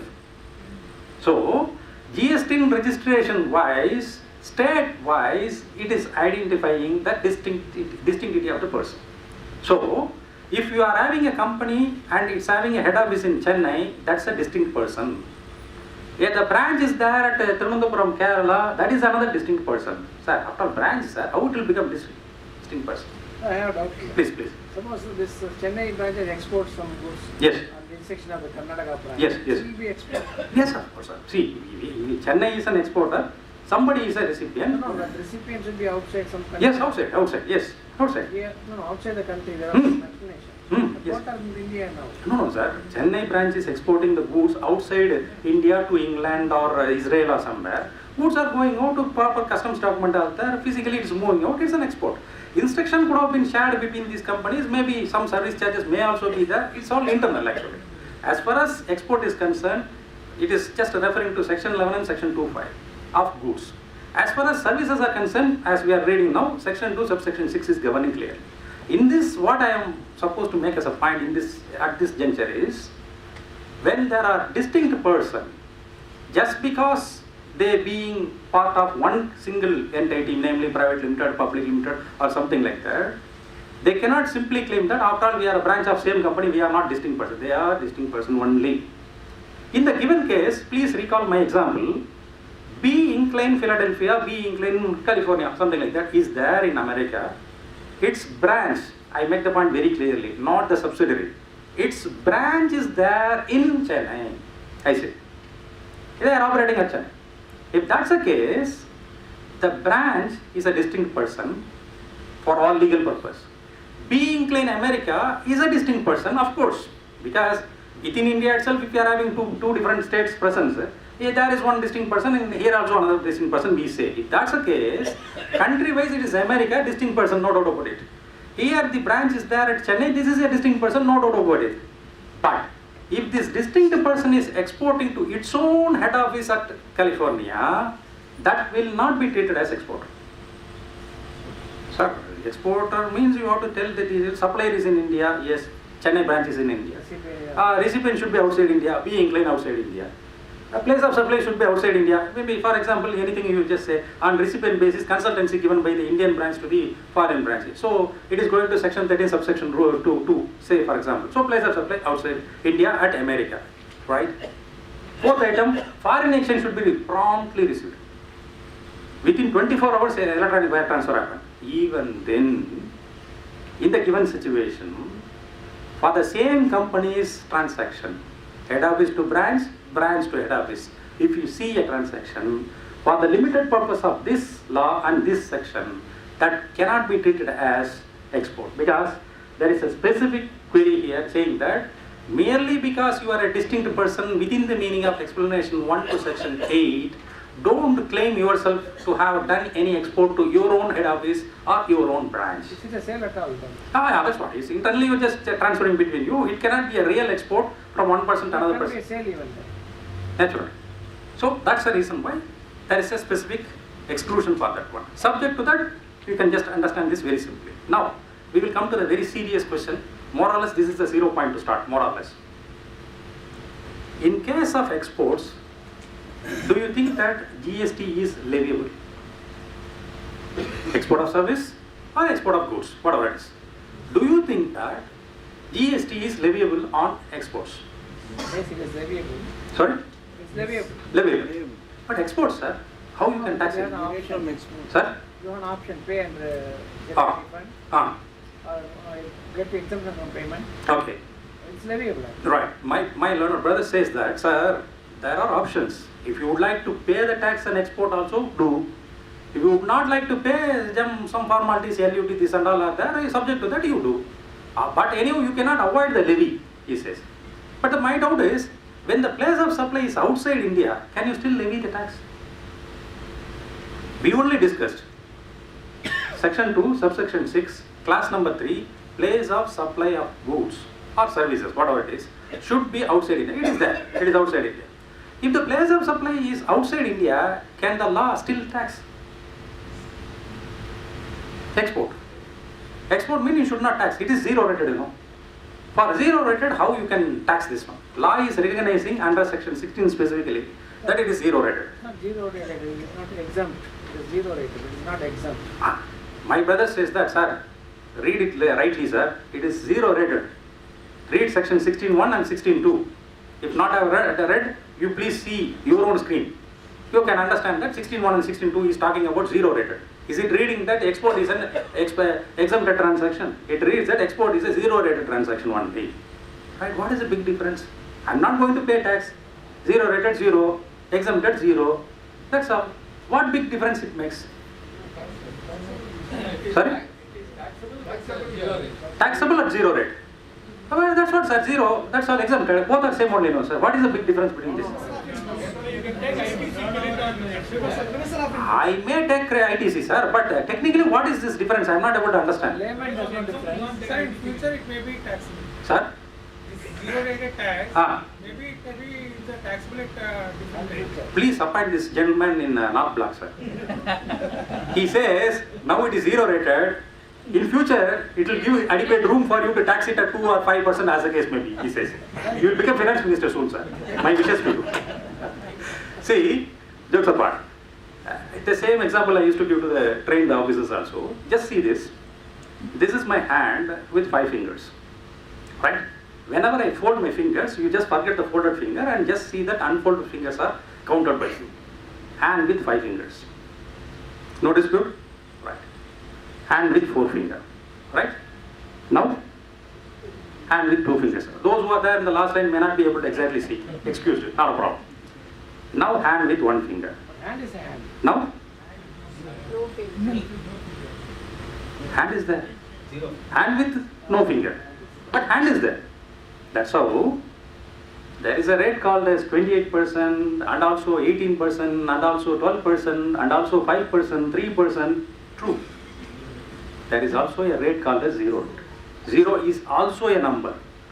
So it is taxable only. Tax is levied only. As my learned brother told, it is taxed but at zero rate. It is taxed. It is not exempted. I won't say that it is exempted. It is taxed but at zero rate. So technically, now you can ask me, sir, fine, okay, a lot of theory and all you are telling, somehow you are establishing that it is zero rate. End of the day, you are not going to collect the tax as a government. What are you going to achieve by using different nomenclature? Still you are not going to collect. I say that I will not pay because I am exempted. You say that you will not pay because you are zero rate. Anyhow, you are not going to pay. What are you going to achieve in this one? Big achievement is, as some of our brothers told. Only when you do a taxable outward supply, you have the right to take the input tax credit related to that one. Input tax credit on input tax credit on input services, input tax credit on capital goods, as the case may be. Exclusively relating to taxable outward supply, if you say, perfectly you can take entire credit. Section 16 read together with Rule 42 of CGST rules. exclusively relating to exempted outward supply. You cannot take the credit at all ab initio prevented. You cannot take it. There may be some common credit, read rule 42 and 43, you can just work out the proportionate amount. In any case, you can take the ITC because it is taxable but zero rated. If you do 28% outward transaction, related ITC is available to you, no dispute, you can take. If you do 18%, it is taxable, so related ITC you can take. If you do zero rated supply, namely export, if you do, you can take all the credit perfectly. Now, having discussed about that, what is counted as zero rated is not the very conventional export outside India of service or goods or both only. If you are doing this exporting activity to a SEZ unit or a developer also, that shall also be subject to conditions, be treated as zero rated. Conditions are there, we will discuss, but zero rated only. So if these two things are coming under the zero rated only, now we would like to know that what kind of mechanism to be followed. My learned brother also just reminded you that, sir, if you want to do zero rated, do. If you don't want to do the zero rated effectively in this manner, you can pay and still give the effect of this. Sir, if I am paying, how it will be zero rated? Pay first, proving that it is export only, collect it. You will ask me one question. Why I should pay? Then why I should after the office and collect? Let me not pay at all. This is one method, that's always there. Get the balance only refund. Possible. See, if you do have an accumulated ITC, your intention is to see that you are not unnecessarily troubled because of the cost of this. What is the reason for not taxing exports throughout the world? Export the goods, don't export the tax. That's all. Nothing more than that. If you are exporting the table, if it is costing 1,000 rupees, just for 1,000 rupees export to China, US, Canada, Australia, fine. But GST export the tax, no? Sorry, sir? GST, tax is export from one side to another. No, sir. GST, if you are not opting the without payment option, that means you are paying the tax, you pay out of packet, you are not collecting from the foreigner. You pay out of packet and you get it refunded. You are not collecting from the foreigner. That is why I am saying that in no case throughout the world there will be a policy of collecting tax from the opposite party who is a foreigner. Coming back to our matter, in this case you do have two options. You can have a look on the screen as well. See, exports had been of this kinds. One, letter of undertaking route. Another, you can make the payment and do the necessary formalities in this regard. This was there. Now you will ask that, why is using the word this was there? See, it is true that between 1/7/2017 to 6/7/2017 evening 3 o'clock 30 minutes, there was no clear procedure at all in our country in which manner you should do, what kind of record you should follow. True. You don't know. Nothing was notified, nothing was given to you. You don't know what kind of paper should be there in your hand as an exporter. Later they formulated and brought in these circulars and a lot of corrections also attended there. More than about 9 circulars are involved there. You need to have a meticulous and patient study of all these things. I am just saying the simple summary of what has happened there in the past. Again, there is one question before that from your side. Why I should know about the past? From 1/7/2017 to 23/8/2017 this happened. From 23/7/2017 to 18 September 2017 this happened. Then in October 19th there was a circular, this was, why I should know these things and all. It's all done. Today what is there, you tell me, I will note it. Maybe a question. But the problem here is, whenever somebody is asking any query to you as a client, he will be coming with old problem only. He would have messed like anything, spoiled the entire records, created all nonsense track of this mistake, indelible track. He will not be having any door opened to you at all. Still he will say that, please save me. What should I do now? All done. Where is there? Nothing is there to do anything further. He will come to you and say that, what should I do now? So, as professional, it will be very important for you to know that what had been there from 2017 itself.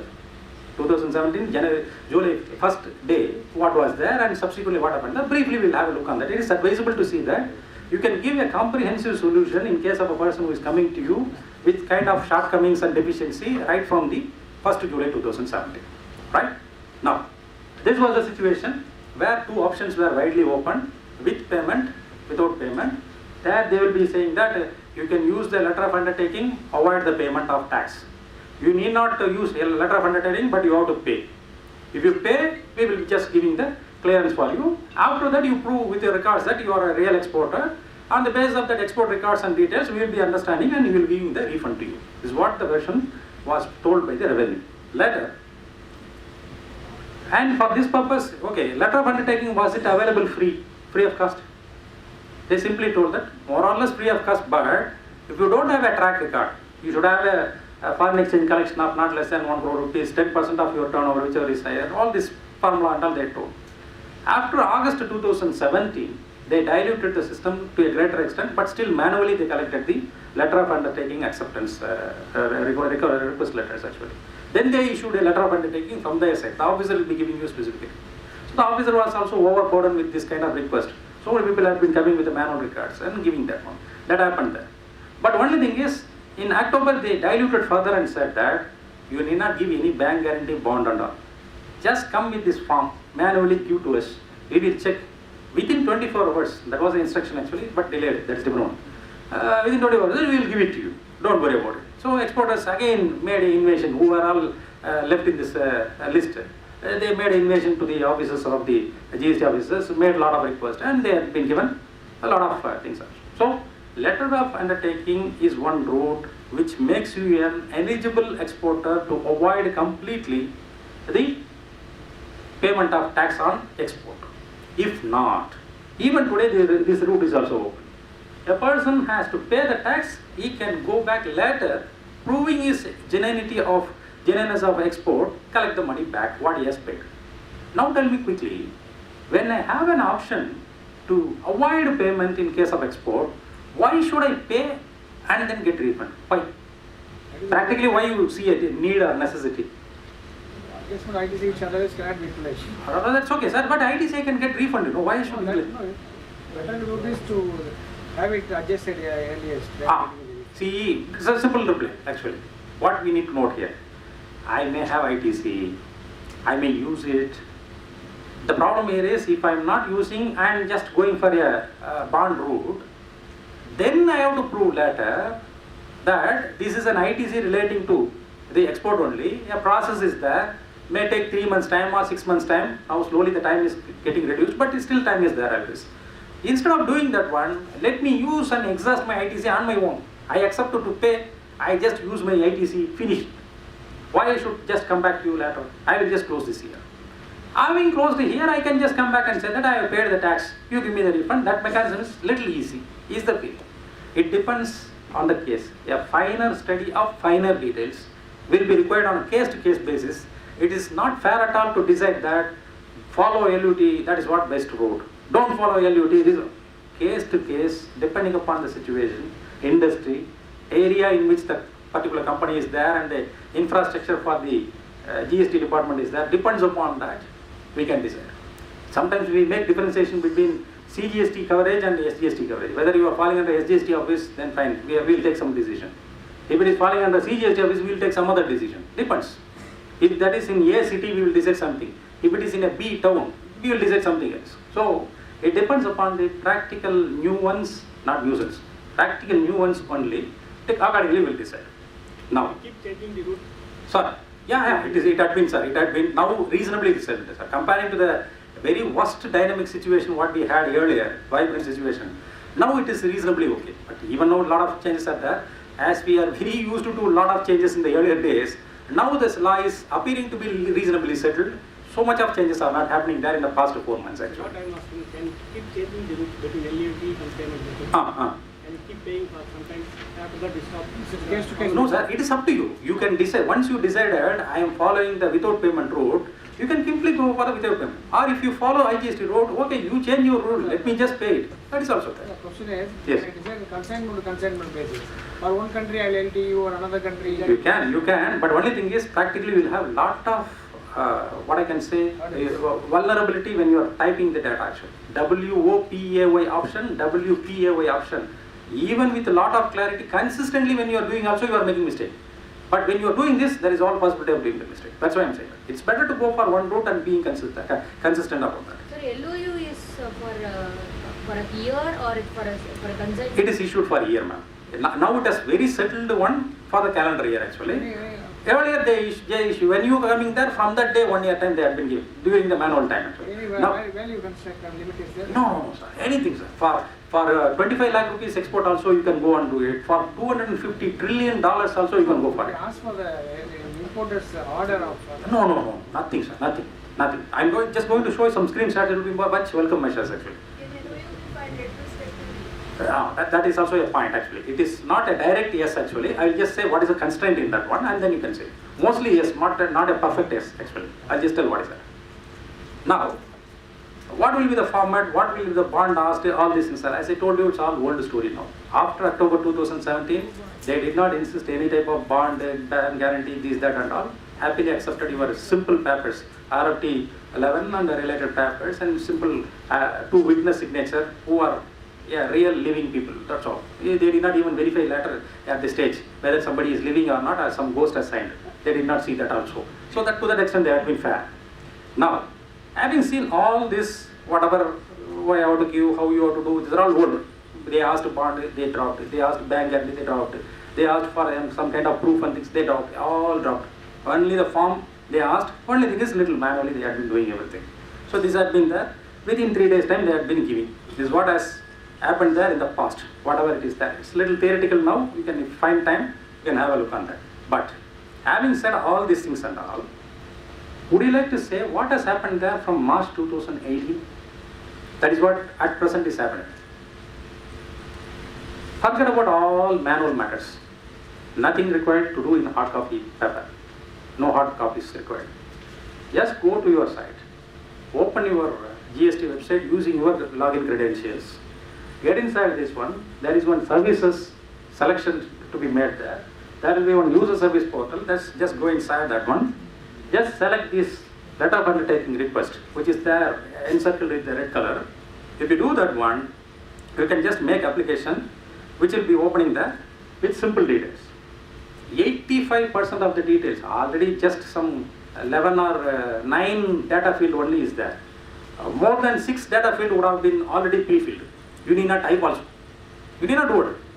One serious job what you have to do is, please select the year for which you are making. Second serious work what you have to do is, you need to see that already if you are having a expiring or expired LUT, maybe because of manual process you would have collected for 1718, right? So that you need to just scan and attach with the simple 50 KB size, you just attach that PDF by just doing it. Third simplest job what you have to do is, type the witness name and address. No signature now. X, number 6, Rama Street, T Nagar, Chennai 17. That's all. Whether X is there, whether Rama Street is there, T Nagar is there. That's okay. So nobody is going to ask you. Alright? But please be a little honest. Government is believing you, you please be honest. Just type the true witness. What is the request actually? You are requesting that I am an exporter or I am intending to be an exporter. As per the provisions of IGST Act, I will be doing the export. Having done that one, the consideration within the given time as stipulated, I will bring back to India. If I fail to do any of the above, not following IGST Act, not collecting the money, not bringing in convertible foreign exchange within the given time, if any of this is there, Mr. President of India, very nice, no? Straight to the President. We don't used to talk to these small people. Straight President. Mr. President of India, I will be indemnifying you. The President is waiting for your indemnification only. You will write, I will indemnify you, you don't worry. Very nice system actually. You being a citizen, you talk directly to your first citizen. That's all. Very nice. So you will be giving that, I will be indemnifying you. This is the version. So this is what this complete sum and substance of the entire application what you are seeing. Having filled this one, you will get this acknowledgement. Can you just approximately tell what time practically this will be required? Instant. You won't believe it, 80 seconds, 80. That's all. You can make, I cannot say the name, no? Right, okay. You can make a taggy noodles after this one. If you are starting this and that, Making that will be taking little time, but you will finish before that itself. Such a very easy process. No type of further attachment, this, that, waiting is enough. No sir, you please read that. It is an acknowledgement. When an acknowledgement is given there, how do you believe that this is enough? And further the officer should give, no, yes, you are given indemnity, I will accept. He should write, no, such kind of bureaucratic and draconian provisions are not. The acknowledgement itself is acting as letter of undertaking. That's it. That is one ARN. You can just see in the top actually. That ARN you have to refer, that's all. What is the use of this ARN? What I am going to do with this one? Please see, on 6th April 2018, in specific, a circular was issued by CBEC clarifying this matter also, saying that whenever you have made an application and got an acknowledgement, that acknowledgement itself online is going to help you as letter of undertaking validly. The ARN, what is generated so, 15-digit or 18-digit number, numerical number, should be referred in all your export invoices religiously. Zero rated supply against LUT ARN number A, B, C, D, 1, 2, 3, 4, 5, something like that. Just in a boxed area, you just mention it explicitly. Do your export of goods or do your export of services, not even single paisa you need to pay to the government for the transaction of export. Having said that, there will be a question from your side that, sir, you are showing a screen, it is reading a year, maybe 2018-19, I click it, maybe from the prospective effect I will get the effect, normal. My problem here is, in the year 2017-18, my client forgot to do this. From July 2017, maybe till yesterday evening, he did not do anything regarding this. If I make application now, what is the result your system is going to give or your website is going to give? It's true. If you are doing any kind of LUT application, it will be certainly prospective only. No doubt about it, certainly. But on 30 May 2018, by a circular, CBEC came forward and told that if you are having any practical difficulty, to the satisfaction of the jurisdictional officer, if you can explain, that's what very dangerous. To the satisfaction of the, then on case-to-case basis, retrospective effect to the LTU can be given by the officer. Can be. Should be, shall be is not there. If the officer is convinced, if the reasons are there, I went to coma, family bereavement, I was captured by some dacoits in far east region of Africa, something about it. That is why I am not able to make application well in time. Now only I am coming there. Maybe just on the lighter side. But you need to explain why you did not make it, how far you are genuine and what made you to skip this or miss this. You have to explain to the satisfaction of the officer. He may decide and give effect to the letter of undertaking retrospectively. He may. Not he shall and he should actually. Okay? Yeah, there was a question actually.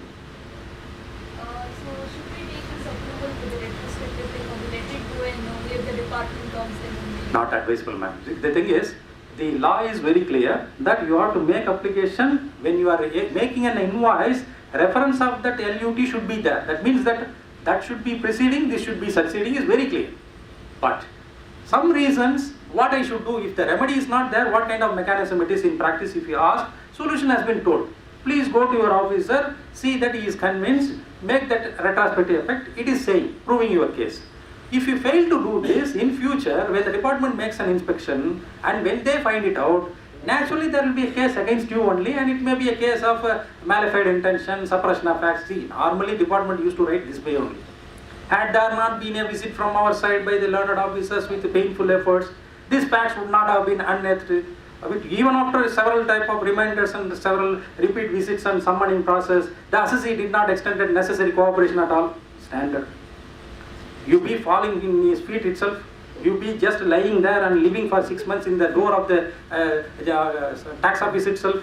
Even then the notice will be reading this way only. Because it is the big catch point between section 73 subsection 10 and section 74 and subsection 10. Only when he proves that you are a fraudster, only when he is proving that you are suppressed facts, extended period can come. If he says very normal, he is a nice person, what to do, some he has missed. If he writes, nothing can be done. Only normal period of 30 months can be opened. Only his pressurizing, he can levy penalty more and he can extend the period more also in future. So, it is not a good option to believe that let the department come and find out. At that time, retrospectively we will request, because the reason what it is making you to go for such a kind of delay is known to you. If you would like to see that this problem is settled, better you pay and then with interest of course. Then get the refund. Better you pay. You don't have LUT also. You don't have made the payment also. You have not met the officer to give a retrospective effect also. They come. See, the list is little dangerous. More and more ammunitions are added from our side. You did not voluntarily do. You did not refer that one. You did not pay voluntarily the amount. You did not disclose to the officer. You did not come to the officer and gave the effect for this LUT from the specific date itself retrospectively. We only come to you. We found out. Then you are accepting now. How I can believe? Maybe the problem when it comes to the practice. Right. Now we will just slightly move to the next part of our discussion. Merchandise export. What is the concept? We will just briefly discuss it. It requires a very detailed study and discussion. This particular topic itself will be requiring a 1.5 hours discussion actually. You know very well there is a policy called as Foreign Trade Policy, FTP. 5-year block, every time they are going for 2015 to 2020, 2022 to 2025, like that. The policies are there. Minor modifications within the block period will be there, but generally it's a block-wise concept of the government. What they are trying to do? They are explaining to the citizens, especially the foreign trade involved people actually, saying that if you do foreign business, if you import or export, we are giving this kind of incentives, facilitations, whatever it is, they are explaining that. Every 5 years it changes actually. Now, if you are trying to make export regularly, earning foreign exchange, what is the benefit the government can give or incentive the government can give? Government says, say a value, FOB value of 10 crore rupees by exporting tables, video camera, mic, laptop, mobile phone, water bottle, something you export. Depending upon the product, we are ready to give you credit scripts. Sir, you told that they will give incentive. With the script, what I can do? Script. What is the meaning of that credit script? Duty credit script is nothing but, in our language, let us say, it is something like a credit note. Credit note is not a currency, right? We know very well. Check is equivalent to money. But credit slip is not, the credit note is not one. But the credit note is going to have the effect of reducing your liability when you are dealing with the same person. See, that is one account, sir, between you and one supplier. If the supplier is giving credit note, will you be unhappy? You will be happy. He has given credit note to you, he is going to reduce during your deal what is his claim on you in future, right? So that's the case. Here also the credit script is a credit note given by the government to you, encouraging you, yeah, a very good export. What's the effect of that one? Whenever you are doing this kind of export, whenever you are making an application as it is told there in the dgft.gov.in, if you go there, if you make this application electronically with the necessary papers and proof that what is your export turnover and what are all the bill of lading involved in that one, after a minor verification, not a very lengthy one, less than 10 days time only they take, very nice department actually, they do that process. They will be giving you the MIS script to you. Fine sir, with efforts I will get. What kind of percentage you will? See, for example, if for 10 crore rupees if I have exported a particular item, if the item is eligible for 2, 3, 5, either of this percentage, if it is eligible, if 10 crore rupees is done by you as a turnover, or 100 crore rupees turnover has been done by you, on that turnover 2% script will be given to you, on that turnover, simply. So if that is the case, maybe depending upon the percentage and workings and all, they may be giving 2 crore rupees worth credit note to you. Okay sir, with this credit note what I should do? You told that I am an exporter. You told that I can take LUT. You told that comparing to the food making time, you can just in 80 seconds you can make happily sitting at your home the application. That is very, very easy, you told. Okay, I got that also. So I am not going to pay the tax. When I am not going to pay the tax, already ITC is accumulating. For that I have to make a refund application. Now you are coming to say that I am going to get credit script paper. With this paper what I am going to do? This paper is also an accumulated one. I will just keep with me. What is the use for me as an exporter, sir? Talk about the liquidity. Very good use is there. Duty-free import. Please try to use this MES whenever you are importing, against your liability for importing, you can make use of it. When you are importing, customs duty will be there, approximately 25% to 28% effectively. You can use this script and see that you are not paying, you are just deducting it. Sir, I am not importing, sir. I am only exporter. Exporter, exporter, exporter only. You can sell the script. Sell it. What is the use of selling it? I got 1 crore rupees worth MEAS. I will sell to somebody, he will purchase from me. Using this, he will import, he will do something. Instead of paying me, he can pay directly to the Department of Customs and close it. Why he should come to me? We get the goods. No sir, 1 crore rupees script I am giving. Purchasing that one, he goes to the Customs Department. You can get it on discount. What he can do? The purchaser can come back to you and say that there is a standard market there. They like your stock market, there is always a market. It's taxable under 0.025, 0.25, 0.15, these are all the discount rates. Sometimes 0.35 are also there. 0.5% discount is also there. What the opposite person can come and do is, if you are having 1 crore rupees MEA script with you, please give it to me. I will pay you 99 lakhs 58,000 rupees to you. He pays 99 lakhs 58,000 to you, which is a clean incentive bonus to you. You do not do anything at all. Had there not been a scheme at all, you will not get this 99 lakh 58,000 rupees at all, right? So it's a money to you, more or less free money to you from the government through the another person. You are packeting that 99 lakh rupees happily going home. What is the use for the purchaser? Yes, use is there. 1 crore rupees what the MEA script he is having in his hand. He spent only 99 lakhs 58,000 rupees, that 42,000 rupees, what the credit you have given is a gain for him. Not only that, procedural formally. Very simply, no. You need not all the way go to the make the payment, forward to the C&F agent. Very easy for you. So this script is win-win situation brought in actually, wherein the buyer of the script is also happy, the seller is the script is also quite happy. That way liquidity is seriously safeguarded. Then, Yes. no sir, GST is exempted. From 13 October 2017, read notification number 33/2017 CTR. Item number 524, if you read, this will be exempted. Okay? Sale of duty script. The number is fantastic. Nice of you. So, yes sir. What is the fourth point, RCMC? Sorry?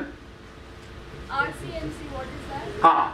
Registration cum membership certificate. This is nothing but when you are an exporter, by default you will be having an affiliation to any kind of related export unit. For example, you are exporting the goods. Apparel Export Promotion Council, AEPC. You are exporting some chemical items. Capaxil will be there. Capital Goods Products Export Limited will be there. That will be there. Or if you are exporting some jute or related matter, Jute Export Promotion Council will be there. So you have to just get membership with 200 rupees, 500 rupees membership. That's it. That will be who is that, you can ask me.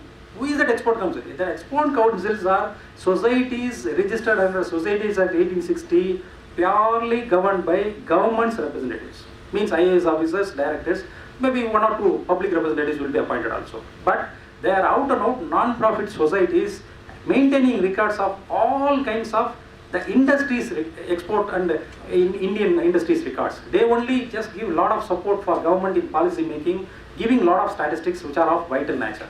That is there. Passbook is promoted there. Sorry sir?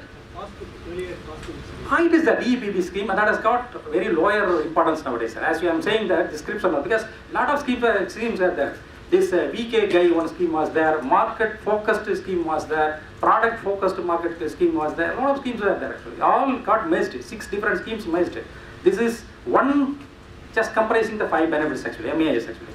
The same thing you can do for service exported from India. Online, on 99% online, sir. For some clarification, sometimes you need to go and visit them. But very good department. They don't used to harass, they don't used to confuse you. They are very methodical. They ask to the point the question. If you are clarifying, they will be happy with that. Any time limit to? Not at all, sir. 1 year time is the value for the script what has been given to you. You can make an application within that 1 year time also. So put together within 1 year apply, within 1 year use it. That's what it is actually. Is it product specific or Yes, product specific. There are 880 plus goods which are listed out with a percentage, maybe 2, maybe 3, maybe 5 also, on your FOB, which is received by you in convertible foreign exchange in the previous year. On that basis, it will be given to you. So the person who is purchasing from me should also be the same product? Not necessary, not necessary. The person who is purchasing from me is purchasing a clear credit note. I use the word, it's credit script. For our easy understanding, using that's a credit note. Go to the government and show, see, this is what the credit note you gave me. Yes, deducted. So it can be cross-used? Yes, not a problem. You can use for anything, as you wish. MES can be used for export related matter, import related matter, service related matter, another product, anything you want to. Please. If they're using it for settling the import duty, Yeah. how do we do that? Very simple, ma'am. The thing is, the payment mode, if you are intimating to your C&F agent well in advance, saying that I am going to pay, just get it valuated. Valuated means there will be under section 14, the customs appraiser will be doing the process and making the bill of entry. When he is saying the value, within the time of 24 hours, you are supposed to make the payment and give the challan. Well in advance, if you have intimated to your C&F agent, he will make necessary arrangement to see that this reference is given there and see that online is reducing. Because these payment details are adjustable. It is something like an online credit registered already. Like your GST portal showing your ITC of the previous month carried forward, your MES script what you are having will be there. You can punch and select and take it up actually. If you are validly punching it, it will be just adjusted. Balance money, if any, you have to pay. If nothing is to be paid, with this adjustment itself, it will be closed. You need not separately go make payment in TR6 challan for the purpose of customs actually. We can adjust this. It's applicable only for imported goods or even for capital goods? No, sir. For all goods, it's applicable. Whenever you are having liability of customs, you can make this payment perfectly. Customs liability, you can definitely pay. So this register only in the INR or it can be in the other currency? Which one, sir? Script you are. It is in INR, sir. It's given by our own Indian government only. No, it will be in INR only. Naturally, you are paying the payment also as INR because what you are paying is duty actually. Government duty, sir, customs duty, you are paying. You are collecting a script reading in INR. Using the script, you are paying the customs duty in INR to Indian government. That's what the process actually. The same thing you can do for the services also. There are broadly 17 different service sectors given for this purpose. Different rates are given there. Please, if time permits, go through it. Very detailed one. You can make an attempt wherever you are interested. You can collect the SES script, like MES script, SES script. You can make use for the purpose of customs duty payment or sell to somebody at discount and you can also enjoy and he can also enjoy. It's possible there. It's a good reward for any person who is trying to do this one.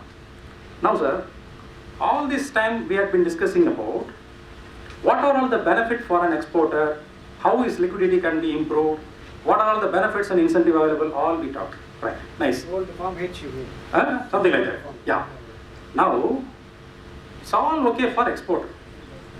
If some supplier to the exporter is there, what is the use for him? Is there any use, any remedy, benefit, any kind of encouraging scheme for him? Is there? Exporter is having benefit by not paying the tax at all, by getting MES, SES, so many things are there. Okay. If somebody is supporting him as a supplier in India, to an Indian exporter, if somebody is supplying, what is the use of it? In case of exporters who are doing this kind of business, you, a supplier, will be supplying to him at a very concessional rate also. If the goods are 18%, 5%, or 28%, you can supply at 0.05 CGST, 0.05% SGST. In case of IGST transaction, 0.1, total of this one, 0.1% IGST, that's it. But we can take ITC on that one. Ah, yes. Now the question is, sir, if you don't mind, I would like to understand, because if I say this message, first what will be your thinking process going in this direction is, okay, somebody instead of paying 18% is paying 0.05, 0.05. That means that month when the supplier is filing his returns, very minimal amount of 0.05 royalty only will be paying. So uncollected money from the Indian exporter towards the goods supplied by him is not a big hindrance. He is not paying out of pocket, is fine. But still you have one question. Sir, 0.05, 0.1%, whatever it is a taxable rate, what you are telling. At that price, I am the supplier, some exporter is there, I gave the goods to him, he exported. As he is getting at 0.1 or 0.05, the exporter still, he is happy because his accumulated ITC is up to the level of 0.05, up to the level of 0.1. Please understand, I am the supplier to the exporter. If he is exporter, I am the person supplying to him. I am supplying at 0.05, not at 18% or 28%. So when he is purchasing, his accumulated ITC will be not 18%, just 0.5%, 0.05%. So he is still happy. I am having lesser liability on a monthly basis, I am paying it. Still, he is only very happy. How you are saying that supplier is happy? Please remember, in a case where my stipulated official outward taxable rate is just 0.05, I may be having my own inputs. That may not be falling under this category of 0.05. I will be paying 5, 18%, 28% because I am an Indian supplier. My customer is an Indian exporter, that's all. If I am accumulating 5%, 18%, 28% and all, what is the remedy for me? Refund. Sir, you only told only the exporter will get the refund. The exporter will get the refund. After him, and there is only one another category, inverted tax structure. What is this inverted tax structure? Please note these words in specific. No words very important. If your inward supplies are at higher rate only I told, I am not saying the value. If your inward supplies are at higher rate and if your official outward rates prescribed by law is at lower rate, again I am saying the word rate, then you are in an inverted structure. Inward rate higher, outward rate lower. If that's the case, what is the normal result of this logically? You will keeping on be accumulating your ITC. For this kind of people, certainly refund is available. On a monthly basis, the forms are getting open to you. You can just select in the specific place. There will be some fourth item. Then you can click that as inverted structure. The accumulated credit what you are getting, you can just make. You can just make a request for a refund. It is available, subject to process and time, of course. It is available as a credit. You can satisfy the officer that maybe in the first and second round, the same officer will ask same questions. After that, he will understand that you are a genuine party having inverted structure. Thereafter, the process will be much more faster. So that way. So this applied only for penultimate sale before export. Which one, ma'am? This is only for export. Naturally. The question is, sir, are you talking about a straight exporter to a straight supplier to the exporter or supporter of the exporter's supplier? Straight supplier to the exporter. Goods should be having specific identity. It should just get purchased by him. It should get some kind of minor processes. Presence of the item is very important. Within 90 days time, bill of export, bill of lading should have been completed for necessary purpose. The shipping bill details and bill of lading details of the exporter may be required for you to convince your officer. Is it applicable for non-export of the inverted rate? Which one? No sir. Only for this kind of arrangement only. This 40% is this one only. For other people and all, maybe depending upon the industry, we have to see what kind of industry it is. If the industry's prescribed rate itself is like that, you can make a request. Refund. So coming back to this one, it should be having a clear trail. In other words, please imagine a situation where the exporter and the supporting supplier are more or less very closely held companies or at least well-known companies for one-to-one. To an unknown exporter, never met at all. You cannot take this process comfortably because we don't know what he will do, when he will do. If he is not supplying the details, if he is not exporting at all, you are in trouble. Because you are not meeting the conditions what I told. There are 9 serious conditions given in the notification 47/2017 dated October 13, 2017. Little serious. Have a look on that and accordingly look at this. All this time we talked about export. There is a concept called as deemed export. What is the deemed export? Export is fine. What is the deemed export? In case of export, goods should go out of India. This is basic. You are seeing already. Section 11 we saw and also section 2 subsection 5 we saw. In case of deemed export, goods need not necessarily go out of the Indian border at all. Sir, if the goods are not going out of India, how it will be export?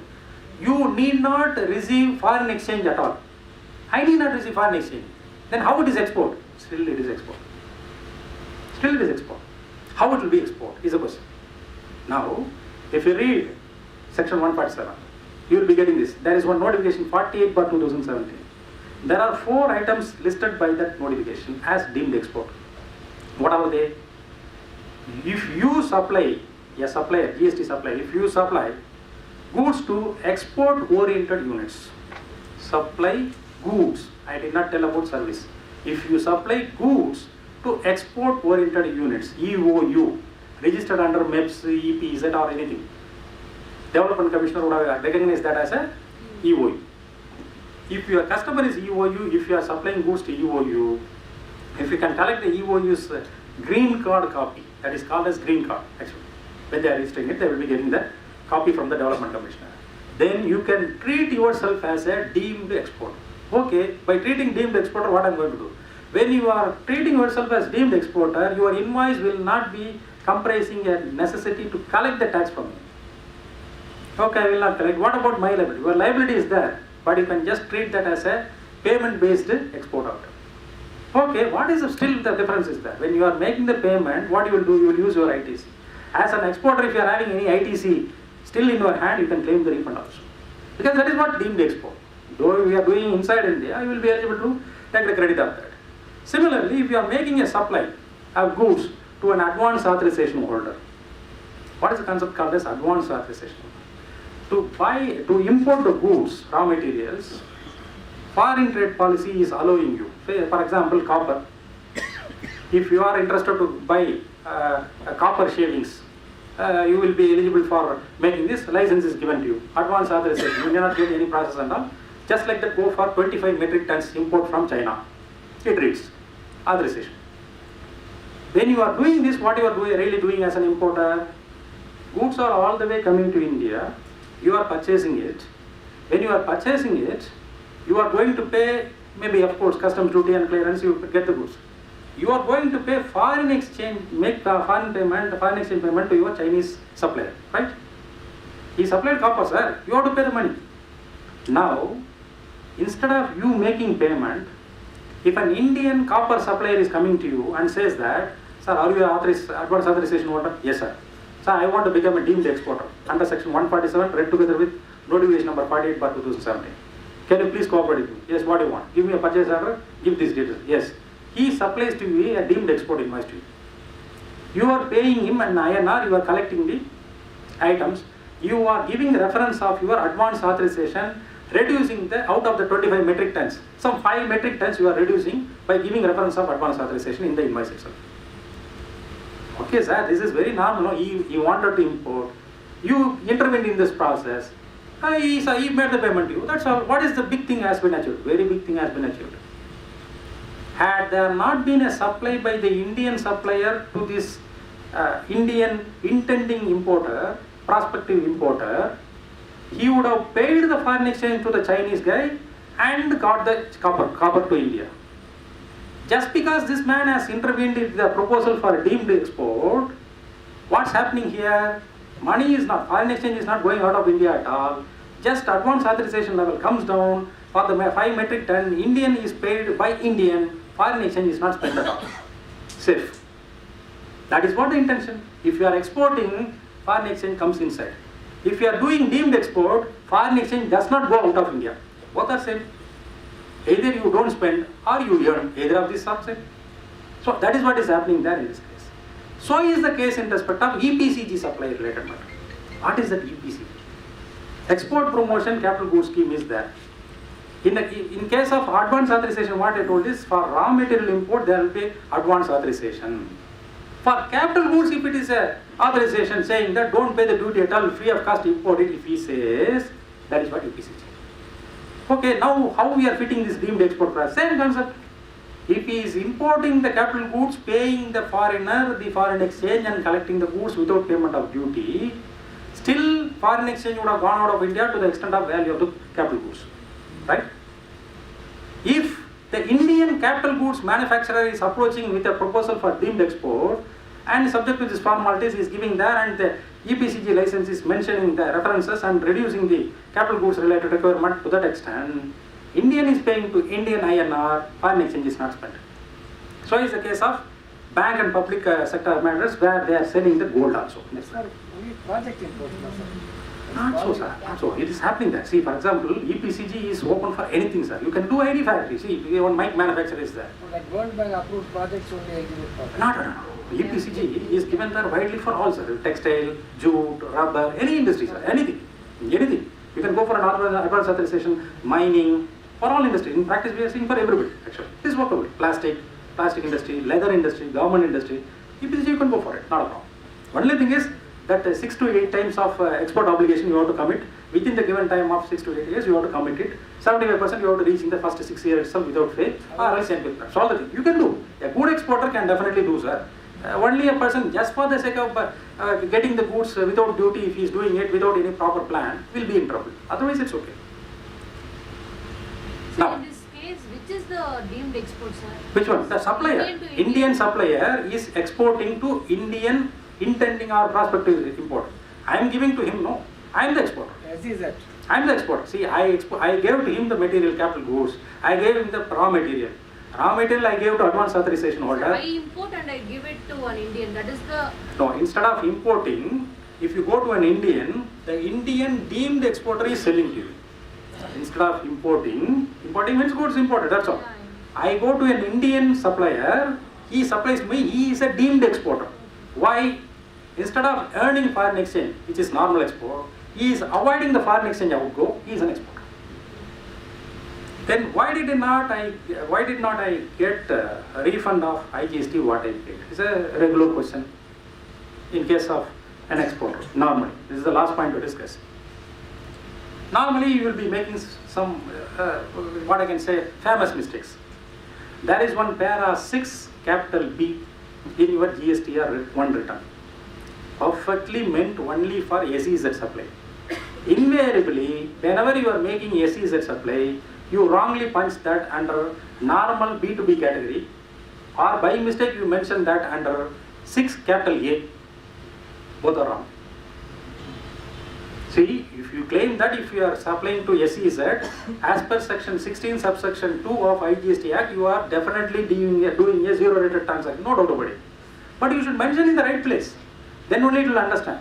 The machine will understand. If not, how it will understand? So that's the case. You have to specifically mention there in the right place. The practical problem what you are facing there in case of SEZ much often, even though it is there, is that the SEZ has not got classified itself as a proper SEZ unit within the meaning of GST law. It is just ticking the column as a regular taxpayer. If it is a regular taxpayer, if you are punching as SEZ, it will not be allowing you to punch the return at all. For example, if your number is 33 ABCD 1234 A 1 ZE, it is your number, GST number. In Tamil Nadu, if you are finding out an SEZ customer, his number will also be reading 33 maybe ABCDEF 1234 1 ZK. That is also 33, you are also 33.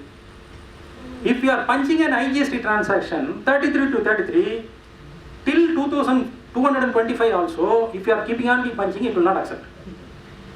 Naturally, that is a machine. That's a dumb machine, it will not understand. How an IGST transaction can be there between a number starting with 33 and another number starting with the prefix 33? Not possible. That's what it will understand.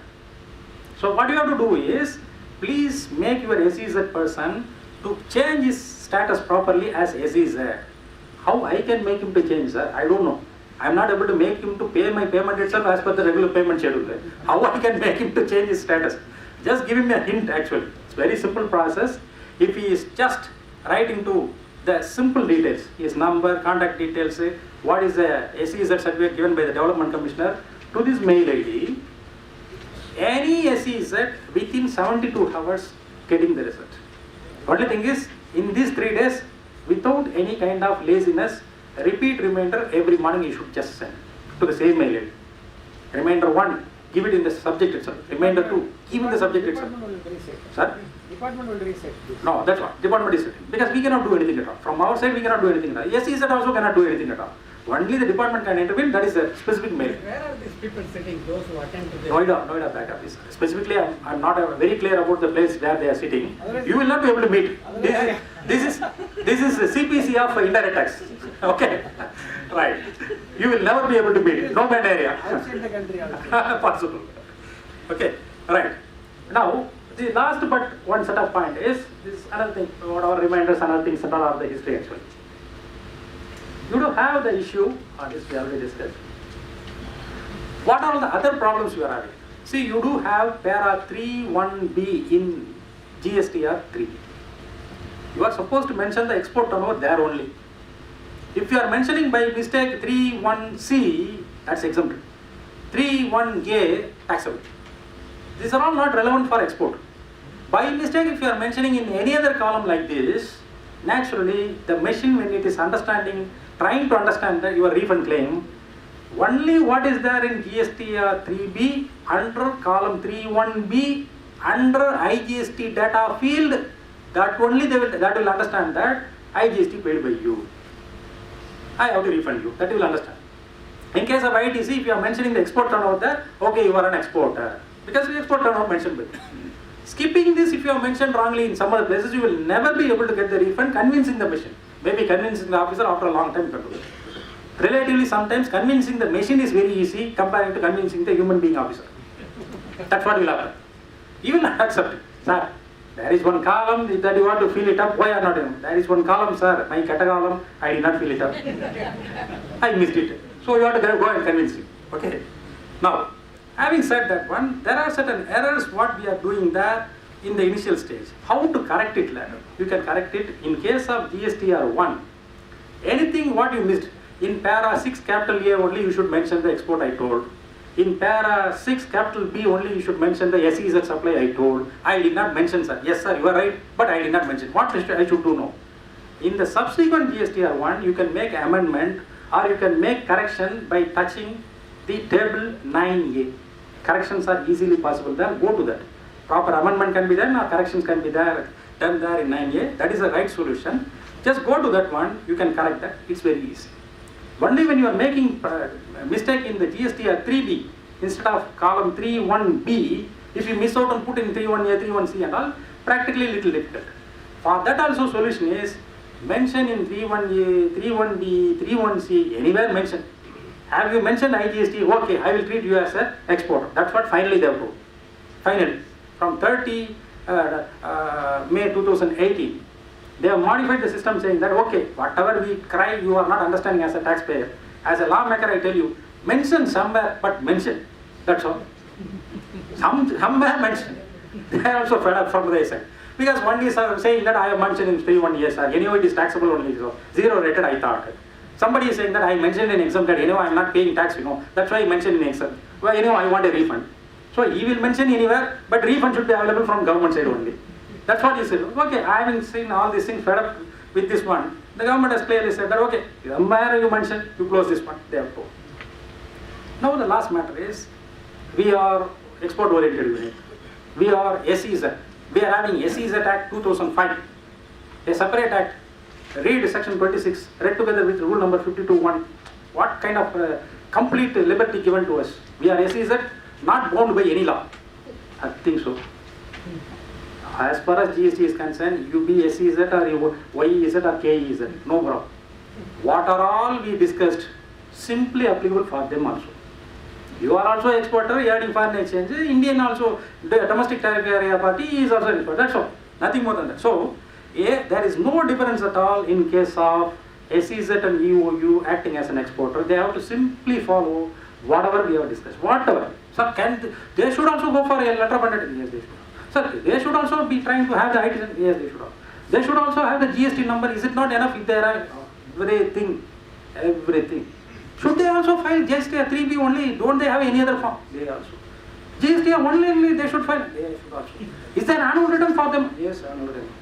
The officer will make visit. Yes, they will make visit. Everything. You cannot ask separately any question. Everything.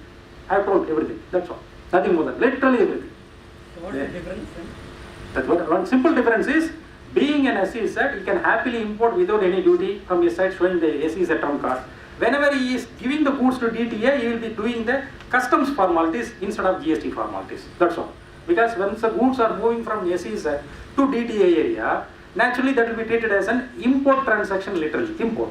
As if SEZ is a foreign country, Chennai is a different, Chennai, that is an Indian city. Import formalities will be there and customs duty will be paid by them and the goods will come there. You will get a bill of entry which will be reading IGST component, you can take credit of it. Something like an import, that's all. So, if somebody is exporting the exempted goods or services, whether GST ITC can still be availed? Yes. Last question.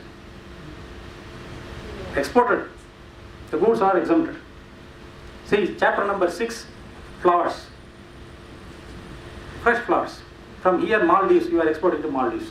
Morning it's exported, maybe before noon it is reaching to Maldives. You send to Colombo some goods. Books, chapter number 40.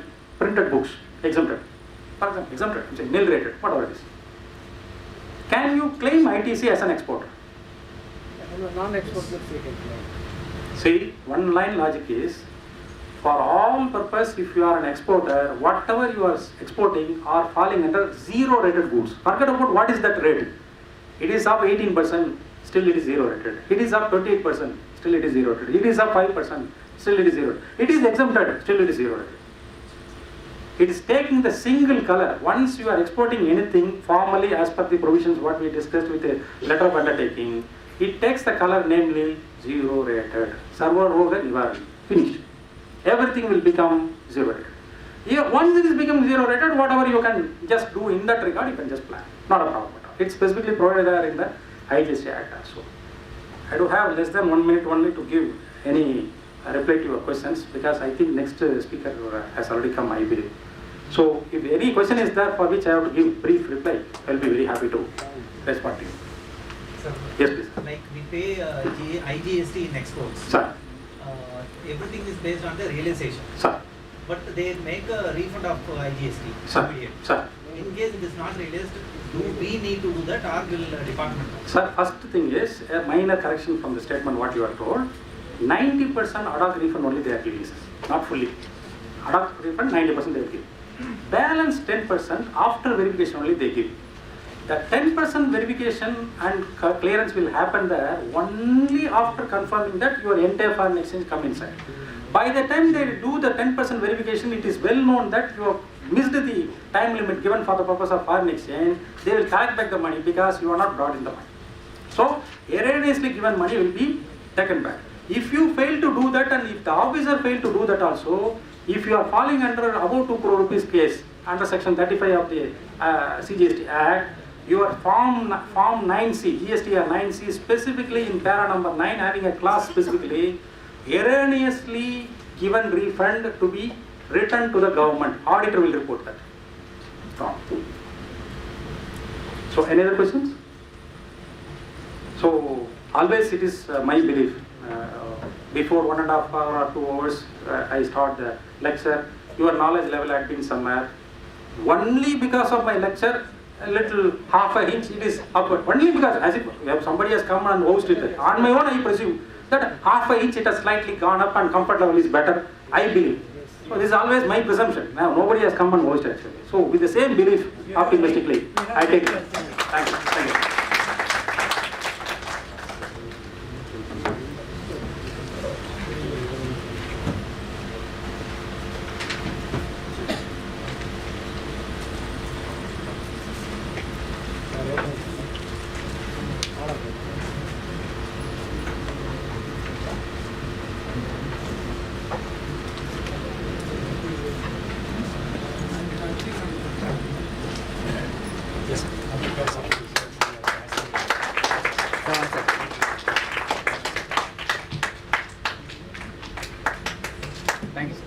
On behalf of SARC, we are thanking you a lot. You have enlightened us in a great manner. Thank you.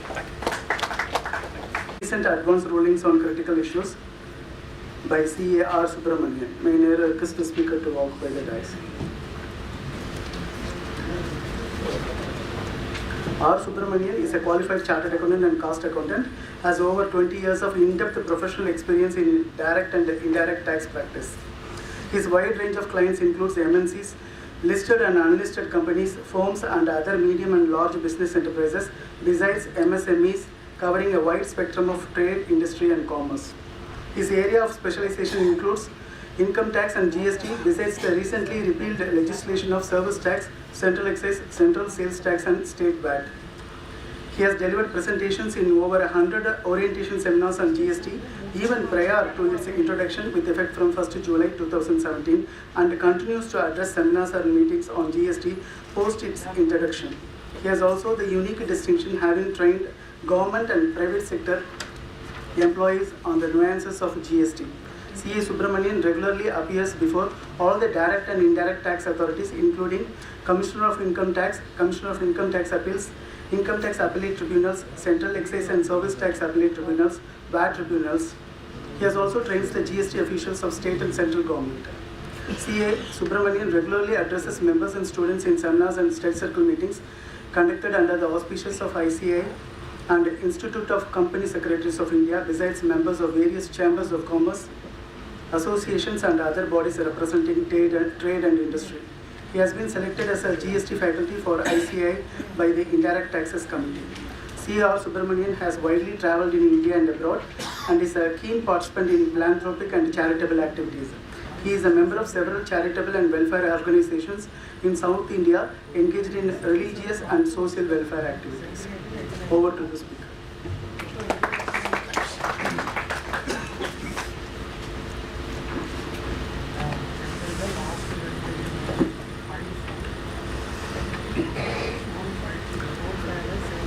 At the outset, thankful to the SIRC for giving me an opportunity to share my views on advanced ruling, some issues. So before that, I know that it's a post-lit sessions. I know your practical difficulties. So I will not disturb your sleep. And you please, you also not to disturb the other sleep. So with these backgrounds, we'll go into straight away to the issues. Before going into the issues, now we know that section 7 talks about supply. Supply includes definition. Therefore, supply includes transfer, exchange, renewal, lease, barter, exchange, sale, transfer, etc. for a consideration in the course or furtherance of the business. So therefore it is well settled that for a supply there must be a transfer, there must be a consideration, and it should be in the course or furtherance of the business. Before going into that advanced ruling, let us have some look on the basic aspects. So and then we will go one by one issues. So therefore there must be a consideration and it should be in the course or furtherance of the business. That is section 7.1a. 7.1b talks about importation of your services. Importation of your services for a consideration whether in the course of business or not. Therefore, the business is not necessary. Section 7.1b says if you import a services, you are liable to pay the GST. So that means if my daughter, she downloaded certain software or some games, then in such a situation, whether she is liable to pay the GST. Section 7.1b is very clear. It says if it is an import of services for a consideration, whether it is in the course of your business or not, it will be considered as a supply on which you are liable to pay the GST. So that means whether she is liable to get it registered, whether she is liable to pay the GST, she is studying only 11th or 10th standard, what the law says that it is a supply. Then what you have to do, you have to go through the notification. I think notification number IGST number 10, item number 9. There they are exempting import of services by an individual is exempted. So therefore, she is not in the course or furtherance of a business. She is an individual. But section 7.1b says that it will be considered as a supply on which she is liable to pay the GST. But notification says she is exempted from the GST. Then if you go through section 7.1c, it says the activity specified in Schedule 1, activity specified in Schedule 1 without a consideration, it shall be treated as a supply on which you are liable to pay the GST. So that means there are certain activities specified in Schedule 1, even without a consideration, that activity is subject to GST. So item number 1, it says that permanent transfer of a business asset on which input tax credit has been claimed. For example, in case of a TCS, assuming that they purchased 1000 computer in July 2017 and they availed the input tax credit also. Now in July 2020, assuming that today is July 2020, so they wanted to sell these 1000 computers because they used in the business, they claimed the input tax. Now they wanted to sell it. What would be the price? The price would be 500 rupees or 1000 rupees. Now 2 or 3 charitable institutions approached TCS, says, sir, you please give it as a free, because there is some children never institutions, so we want this computer, please give it as free. Then TCS decided, yes, okay, instead of getting 500 or 1000 rupees, why don't you give it as a free? TCS gave it free to those institutions, whether it is subject to GST or not. Is it liable to GST or not? No, sir. No. Yes or why, sir? It's a gift. It is a gift. There is no consideration. And no consideration. Answer? Transfer of business asset is taken separately. Transfer of business asset. You are talking about notification number 12, item number 2. Going concern, transfer of the asset along with the liability, and if it is a going concern, then in such a situation it will be exempted. Here, he is selling only the computers, 1000 computer, the TCS they are selling it. Whether it is subject to GST or not. It is for charitable purpose. No further answer. Now I am asking you the question in the hands of the TCS. TCS selling this computer, TCS giving it free to those institutions. Whether it is registered under section 12A or not. These are all charitable institutions, assuming that all registered under section 12A. Then in such situations, whether TCS is liable to pay the GST. Yes or no? Why, sir? Because Act section 7(1)A, I told you very clearly, supply includes transfer, exchange, barter, transfer, sale, rent, license for a consideration. Here is there any consideration? Then section 7(1)A is applicable or section 7(1)B is applicable? Sorry, 7(1)C is applicable. So therefore, section 7(1)C is applicable, not 7(1)A. 7(1)C says activity specified in Schedule 1, activity specified in Schedule 1 without consideration. So, to refer the Schedule 1. Schedule 1, item number 1, it says permanent transfer of a business asset. Permanent transfer of a business asset on which input tax credit is claimed. So, first question is, this computer is a business asset or not for TCS? Yes. Whether credit is claimed or not? Yes, credit is claimed. So, is it a permanent transfer or not? Yes, permanent transfer.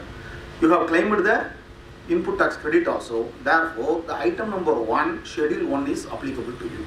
So, that means even without consideration, this transaction is subject to GST.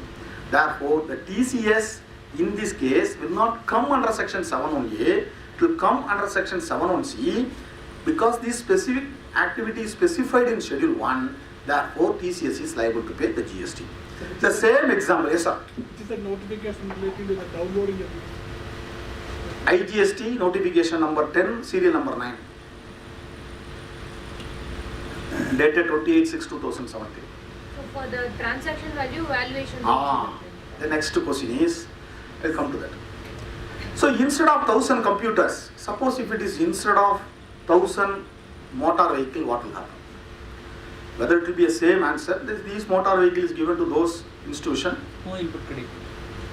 No input credit. Therefore, according to section 17(5), you are not entitled, the TCS is not entitled to claim the credit. Therefore, still it will come under 7(1)C. But item number 1, Schedule 1 says very clearly, it is a permanent transfer. Yes, it is a permanent transfer.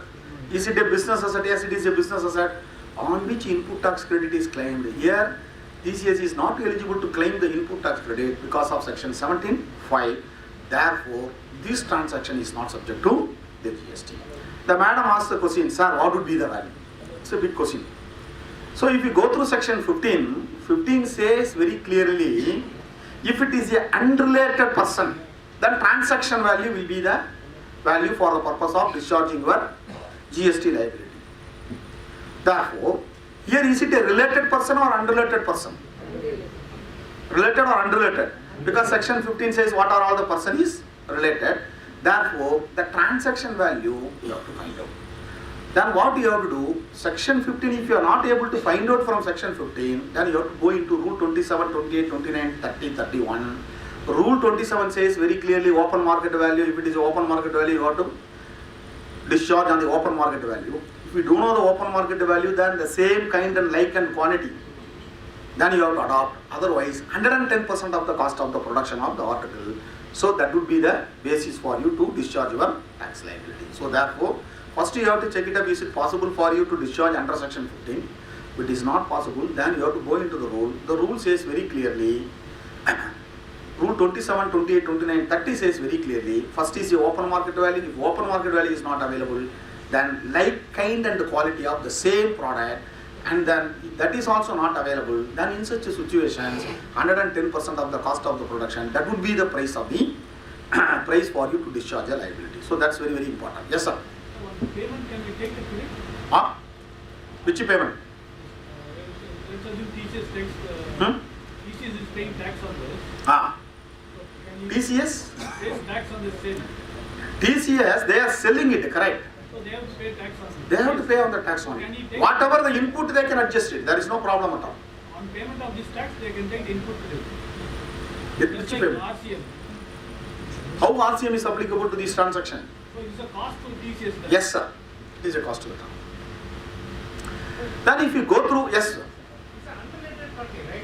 Ah, So if I sell it at 5 rupees per computer, ah. I can value at 5 rupees and Yes, sir. If it is unrelated party, transaction value will be the basis. No doubt about it. If it is a related party, then only the rule 27, 28, 29 is applicable. Now in this case, I am giving it freely. I am giving it freely. I don't know the value. So how you will ascertain the transaction value? For the purpose, you please refer rule 27, 28 and 29, 30. So this is a Input first. tax credit which I have taken, which is there existing on the tax. That you can adjust it. There is no problem at all. There is no restriction at all. So therefore that you can adjust. So this is a first point. The second one is very, very important is, One more question, sir. If suppose as a tax planning, instead of giving it free of cost, what if I sell at 1 rupee to the say the transaction value, whatever the value you want to adopt, you can adopt. There is no problem at all. Provided, 1 minute sir, provided the act also says very clearly, when the officer will not disturb you, provided the other person is also eligible to claim the credit, then the act says whatever the invoice value you adopt, there is no problem at all. Suppose if the other person is not eligible to claim the credit, then in such a situation the officer may ask you the questions, how you adopted this value. The other person is also eligible because rule 28 says very clearly, if the other person is eligible to claim the credit, then whatever the value you have mentioned in the invoice, that should be the value for the purpose of discharging the liability. Provided the other person eligible to claim the credit fully, the word is fully. Suppose if there is any reversal in the other side party, then in such a situation also, the officer may say that no, you are not eligible for this, therefore I will find out what would be the value. So therefore this will be a issues. Then go to section 7.1d. 7.1d talks about, there are certain activities which are all specified in schedule 2 that declare what is supply of goods, what is supply of services. So therefore you have to go through schedule 2. Schedule says these are all the supply of goods, these are all the supply of services. Accordingly you have to discharge your GST liability. Why schedule 2 is important? Why you declare these are all the goods, these are all the services? What is the relevancy? The relevancy is the place of supply of goods and place of supply services is all different. For place of goods, the termination of goods, where the goods move, where the goods not move, what is the location of the goods, etc. For the services is totally different. So that is governed by section 10, 11 and 12 and 13 of the GST Act. Therefore, for the purpose to find out whether it is a supply of goods or supply of services, it's very, very important. That's very important. So this is the, with this we will go through some important case laws. I am not going into the procedural aspects. This is the first case studies. This is from Tamil Nadu, where the applicant charitable trust sought to receive construction services for repair and maintenance of premises. The applicant being proposed to the recipient of the proposed works contract did not fall within the definition of advance ruling. Very, very important is, this charitable trust, they engaged some works contractor. The works contractor, they charge at the rate of 12% or 18% as the case may be.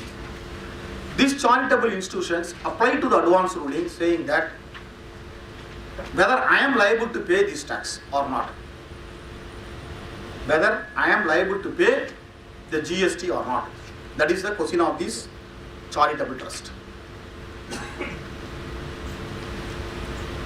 Yes, sir. Whether the charitable trust is liable to pay any tax. Here the charitable trust is a recipient, correct? The charitable trust is a recipient. Who is the supplier? The supplier is the builder or works contractor. So the works contractor, they are doing some construction work for this charitable trust. The works contractor charged at the rate of 12% or 18%? 18%, because the land belongs to the charitable institution. So therefore they charge at the rate of 18%. This is a charitable trust as specified in notification number 12/2017.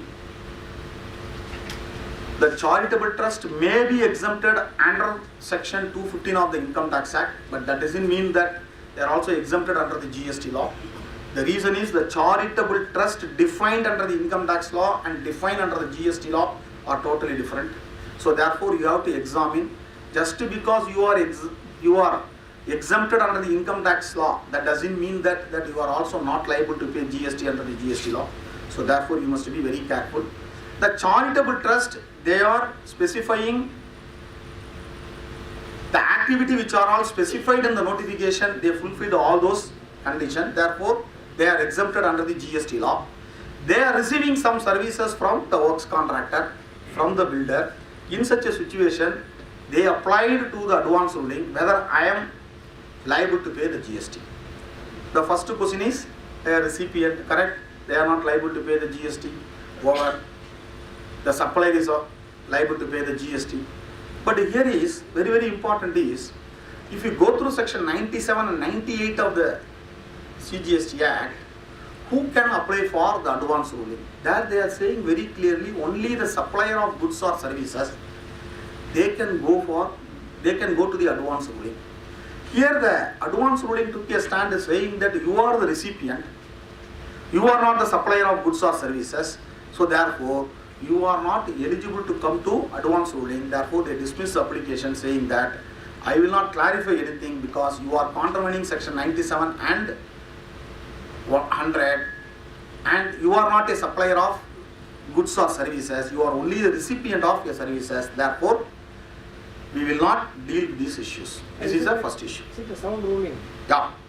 Because see, when I am a recipient, I have a doubt about the rate of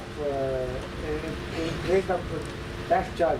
I am not entitled to get the advance ruling. So that is the advance ruling. If you go through section 9 subsection 4 of the CGST Act, it says whatever the provision which is applicable to the supplier of goods or services is also applicable to the recipient who are liable to pay tax under overcharge mechanism.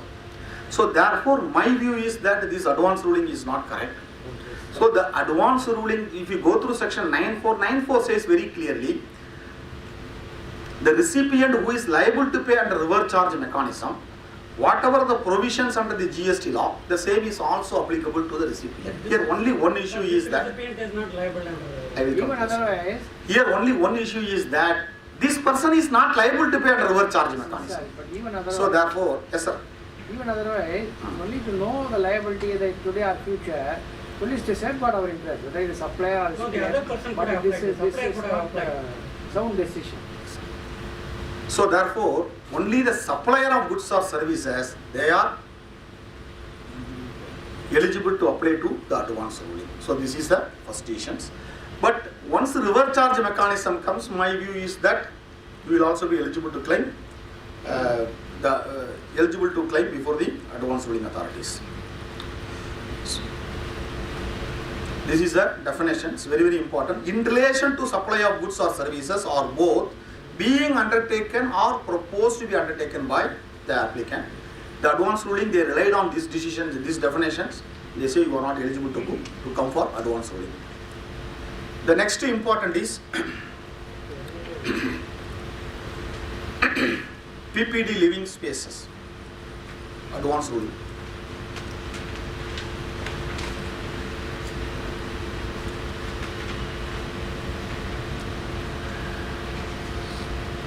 In case of a developers or builders, whether they are liable to pay GST or not, they are liable to pay GST if the land is included at the rate of 12%. If the land is not included, then it will be considered as a works contract services. Therefore, they are liable to pay at the rate of 18%. The question is, if you go through the Schedule 2 and Schedule 3, it says very clearly, if the builder obtains a completion certificate from the prescribed authority, and if he makes a sale after getting the completion certificate, then in such a situation, whether he is liable to pay GST or not, it says very clearly it will not be considered as a supply of services. You are not liable to pay the GST. Provided you have to receive the money from the prospective customer or from the prospective buyer only after getting the completion certificates. So that means even if you receive 1 lakh rupees before the completion of certificate, then you are liable to pay the GST on the entire amount, not on 1 lakh rupees. Suppose if the flat cost is 1 crore, if you receive it 1 lakh, if the builder is received 1 lakh before the completion of certificate, then in such a situation he is liable to pay the GST on the entire amount. So therefore, here the question is that he received the services, the buyer received the services, but what happened here is that after completion of a certificate, then it will be considered as a exempted services. Then in such a situation, the question is whether I am eligible to claim the input tax credit or not. Whether the builder is eligible to claim the input tax credit. Prior to the completion of certificate, he is liable to pay the GST, correct. Whatever the amount is he received, he is liable to pay the GST. After completion of certificate, whatever booked and money is received, then in respect of such a transaction, he is not liable to pay the GST. The question is whether he is eligible to claim the full input tax credit. He has to go for a proportionate credit because there is a taxable supply, there is a exempted supply. So therefore, he has to go for a proportionate credit. That is the ruling in second advance ruling case. The third is very important, AM Motors. This is very, very important. Input tax credit paid by a vehicle dealer on purchase of motor car used for demonstration purpose. So this is not for further supply. This is only for the purpose of demonstration. I purchase a car from the manufacturer. I am using it in my office premises. It is only for demonstration purposes. Then in such a situation, whether I can claim the credit? The first question. Yes or no, sir? What about section 17.5? 17.5 says you cannot claim credit on motor vehicles, correct? Except if it is used for the purpose of transportation of goods, transportation of passenger, and then further supply, or used for the purpose of some driving school, etc. Whether it will fit into that? No. Then in such a situation, whether eligible to claim the credit or not? Yes, okay. That is why this advance rule. Can he claim credit on motor vehicles? Suppose the manufacturer purchases a motor vehicle only for the purpose of director's business purpose. Only the director, he will use it only for the purpose of business. So it is can be from purchases of motor cars for sale they come. Huh? Motor cars for sale. Motor car? For sale. Yes. Dealer they can claim. That is why section 17.5 says very clearly, if it is only for the further supply, you are eligible to claim. He is a motor dealer. Further supply, yes, he is a dealer, but he is going to use it only for demonstration purpose, not for further supply, correct? This is one. The second thing is that transportation of goods, transportation of passenger, driving, institute. These four categories only they can claim credit in respect of motor vehicles. Here it is used only for the purpose of demonstration. After the purpose of demonstration is for the For the supply of that vehicle, not this vehicle. That model can be taken as a training. So therefore, it is not a training, sir. It is not a trade. For business So purpose. finally, what is For the the business purpose, na? Sir, business purpose, yes, subject to section 17.5. 17.5 says very clearly, even if the vehicle is used only for the purpose of business, even in such a situation, you cannot claim the credit in respect of motor vehicle. Motor vehicle is a blocked credit. So finally, the car is sold by the dealer. Finally the car is sold by the dealer. Therefore, advance ruling also took a stand saying that no, sir, it is also for further supply. Therefore, they are eligible to claim the credit. Then they will define further supply as such. Yes. Not after Further supply. WTV, na? That is why the AR also took a stand. Yes, sir. So some depreciation should be calculated. Depreciation you are eligible, sir. Depreciation you can claim. Subject to section 32. 32 says you are satisfying section 32. It is used only for the purpose of your business. But you are eligible to claim. One minute, sir. It is entire input tax credit is only for the pro rata basis only. Why, sir? The input tax ITC or crediting this is on pro rata basis. Why? Because the time of purchase and cost is different from the time of sold. Correct.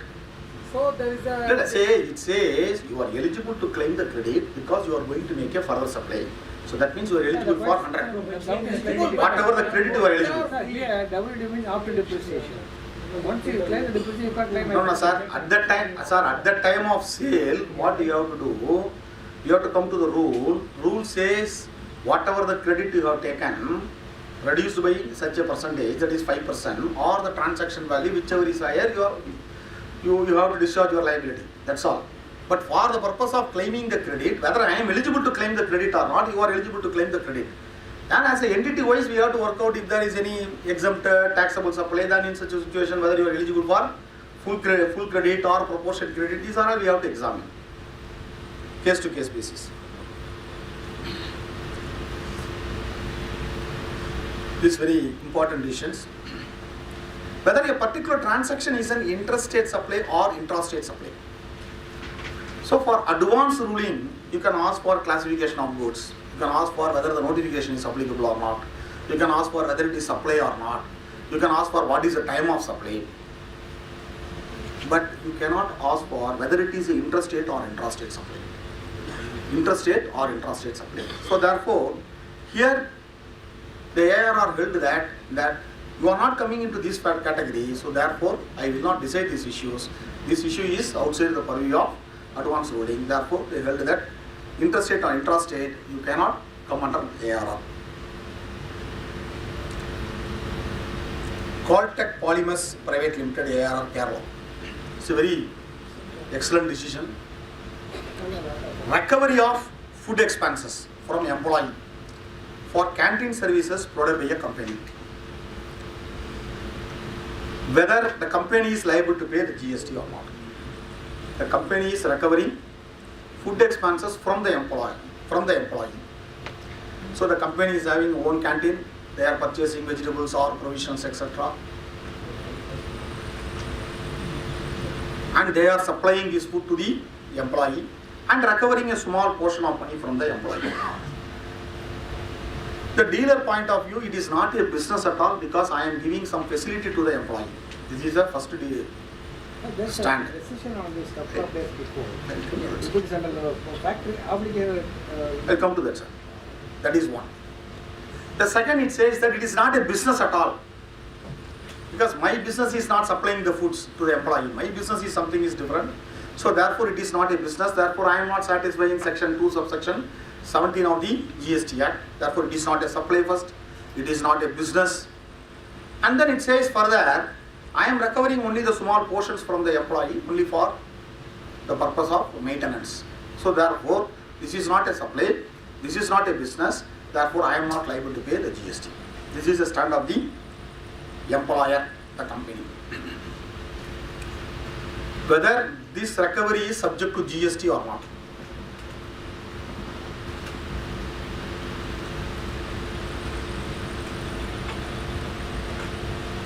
It's a canteen service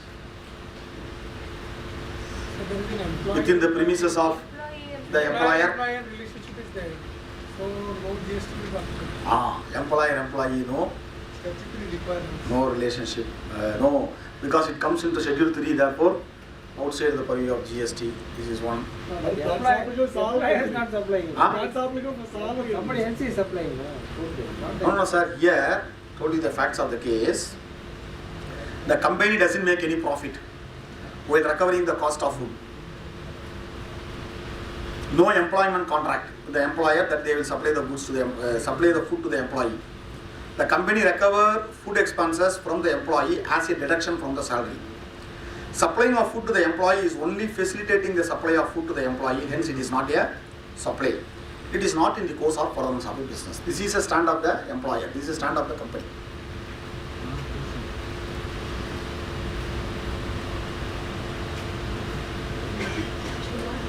Recovering food expenses from the employee, will it be subject to GST, suppose? First, go through section 15. Section 15 says who are all related parties, correct? There it says employer is a related person. Section 15 says employee and employee related person. Then is it a supply or not, sir? First the company stand is that it is not a supply at all. Is it a supply or not first? Supplying the foods to the employee, is it a supply or not? Will it come under section 7 or not? 7 says supply means transfer, sale, not supply means supply includes transfer, sale, exchange, barter, license, rental, etc. So is it not a supply or not according to section 718? Come to that, I will come to that. Is it a supply first? Is there any a transfer? Yeah. So therefore it is a supply. Next question, is there any consideration? Yes. So there is a consideration. Is it in the course or furtherance of a business or not? How can you say it is not in the course or furtherance of a They are business? not important business. Yes, sir? They are not in the important. Sir, it is not. Is it not in the course of, why you are supplying the food to the employees, sir? What is the purpose? If you go through section 2, subsection 17, there the business is being defined. It says business means commerce, trade, manufacture, etc. And then B says anything incidental to the main. Is it incidental to the main activity, yes or no? Yes. Therefore it will come section 2, subsection 17, B. It is a business. Therefore, the first is it a supply? Yes, supply, you all agree. The second is it in the course or furtherance of a business? If you go through section 2, subsection 17, class B, it says any incidental to attainment of the main, that is a trade or commerce, etc., that will also be considered as a business. So therefore it is a business. So these 2 points, very, very important. So Yes, sir. taxable. So therefore, the ARR held that it is a business, it is a supply, therefore you are liable to pay the GST. The next question is, at what value? I am recovering from the employee only 10 rupees, whereas I am incurring 100 rupees. Correct. Valuation rules. I am recovering only 10 rupees, whereas I am incurring 100 rupees. Then in such a situation, whether I am liable to, as an employer, whether I am liable to pay 10 rupees or 100 rupees or valuation rule. I am incurring 100 rupees cost, correct? But I am recovering from the employee only 10 rupees. Whether I have to pay GST on 100 rupees or 10 rupees or whether I have to go to section 15 or rule 27. 10 rupees. Valuation. 10 rupees. How can Because it's a gift. Because it is a gift. So if you go through section 15, 15 says very clearly, if it is an unrelated person, the transaction value. If it is not unrelated person, then you have to go to the rule. Rule says the open market value. So therefore, you have to find out what would be the open market value and accordingly you have to discharge your GST liability. Therefore, my view is that, I will come to you. My view is that 100 plus 10% or 5% you have to discharge your GST liability. Now the SAR is telling, sir, we will give it free to the employee. Then what will happen? I will come to that. Suppose if I want to give free to my employee, then in such situations what will happen? So no recovery at all? No consideration. No consideration at all? Related person. A related person? So here, again you have to go to section 7.1c, schedule 1, item number 2. Item number 2 says very clearly, if there is any transaction between the related person or distinct person, without consideration you are liable to pay the GST. Now, section 15 says the employee is a related person. Correct? Now I am supplying the food to the employee freely. No problem. The act says no problem. You can supply freely. No problem at all. But pay me my share 18%. So therefore, this will be considered as a related person. Once it is a related person, even if you are not receiving the consideration, you are subject to pay the GST. So therefore, schedule 1, item number 2 is applicable. Item number 2 says very clearly, if there is any transaction between a two distinct person as specified in section 25 subsection 4 or section 15, related person, even without consideration, it will be considered as a supply of goods or services on which you are liable to pay the GST. So therefore, even if it is free, sir, no problem. Even if you are recovering, you are liable to pay the GST. Yes, sir. Under other legal obligation. I will come to that, sir. No legal obligation. There is a factory side statement where you give a gift to employee below 50,000. Ah. Not to be treated as Yes, sir. That you are talking about the provisional, correct? So can we call it as a gift? If you go through Gift Tax Act 1958, it says a transfer of movable property by one person to another person without consideration. Will you fulfill this, sir? Is it without consideration? You are giving to an employee without any consideration, sir? There will be some consideration, sir. Otherwise, the employer will not give, sir. Correct. So therefore, it will not be considered as a gift. That is my view. So the 50,000 limit is there. That's all. That is only for gift. This is not a gift. The gift is not being defined under the GST law. Therefore, what do you have to do? Go to the Gift Tax Act or General Class Act. The Gift Tax Act says very clearly, transfer of property, movable property by one person to another person for a consideration, without a consideration. Here, is there any consideration or not? There must be some consideration, otherwise the employer will not give. Therefore, my view is it is not a gift. So therefore, that provision is not applicable. policies to employees are supposed to be considered. That will come under the provision. Yes. Yes. So can you link this with the concept of block credit for food and beverages? Food and beverages. Block credit for food and beverages. Yes, ma'am. Say food and beverages is a blocked credit. It says very clearly, if there is any outward supply and if it is a composite supply, then you are eligible to claim the input tax credit. So here the employer, if you discharge the tax on the recovery of the expenses from the employee, then in such a situation he can take the credit also. He can take the credit also. There is a outward composite supply and it is taxable.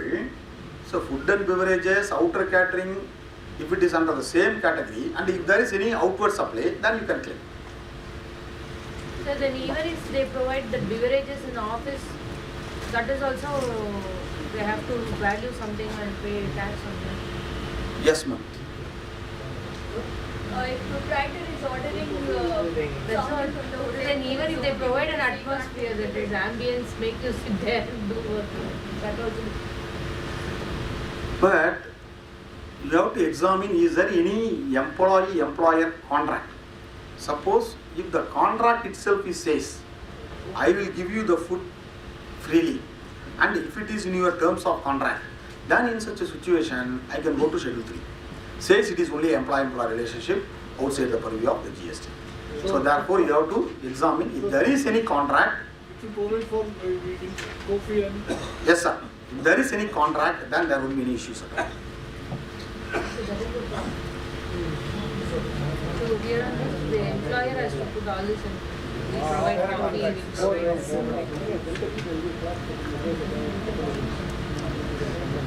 This is very, very important in case of a jointly owned property, where the rent is collected together but divided equally. There are 5 or 6 co-owners but one co-owner received the entire amount, say for example 1.80 crores, and then he distributed to all the co-owners, whether this 20 lakh rupees is applicable for each co-owner or for or it is applicable only to the property. This 20 lakh rupees is applicable only to the property or to each and every co-owner. Each and every co-owner, the total aggregate turnover is less than 20 lakhs. So whether a person who is collecting is liable to pay GST, or can he take a stand saying that no doubt I received 1.80 crores, but I distributed to all the co-owners 18 lakh rupees or 19 lakh rupees. Then in such situations, whether I am liable to pay GST, or can I take a stand that each co-owner is less than 20 lakh rupees, therefore they are not liable to pay the GST. The consideration does not belong to him entirely. Yes. So 7 or 8 co-owners. In respect of property, rental is 1.80 crores. But 7 or 8 co-owners, each share is less than 20 lakh rupees.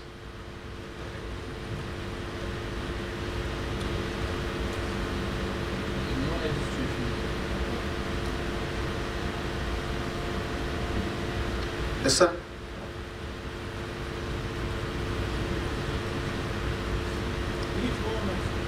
Each co-owner is less than 20 lakh rupees. So this is decided in service tax law also. Particularly Chennai Tribunal took a stand saying that each co-owner less than 20 lakh rupees, then less than 10 lakh rupees, then there is no question of service tax. The same also we are relying under the GST law. Therefore each co-owners less than 20 lakh rupees, therefore they are not subject to GST. A person who is receiving the money from the tenant, he is also not subject to GST. He is receiving it and then he is giving to each and every co-owners. Therefore they are not subject to the GST. So therefore the same also we can adopt under the GST law. Rent is collected from all. This is a decision 2017 51 STR Tribunal Chennai, where the Chennai Tribunal had held that you have to find out what is the taxable supply for each and every co-owner, and if it is more than 10 lakh rupees, then only it is subject to GST. Here it is not subject to GST. The same stand also we can adopt for the GST. Supply of medicine and allied items like food as advised by doctor, provided by hospital through pharmacy to inpatient is a part of a composite supply. So therefore, the pharmacy is providing medical to the inpatient. Whether it will be considered as a composite supply, the reason is if you go through the notification number 12, I think serial number 74, where it says that healthcare services is totally exempted. So therefore, the hospital now they are supplying this medicine to the patient, inpatient. In such a situation, can we take a stand whether this medicine is subject to GST? The treatment is according to notification number serial number 74, notification number 12, it is exempted, or whether it will be considered as a composite supply and exempt, or whether you have to pay the tax on the medicines or to claim the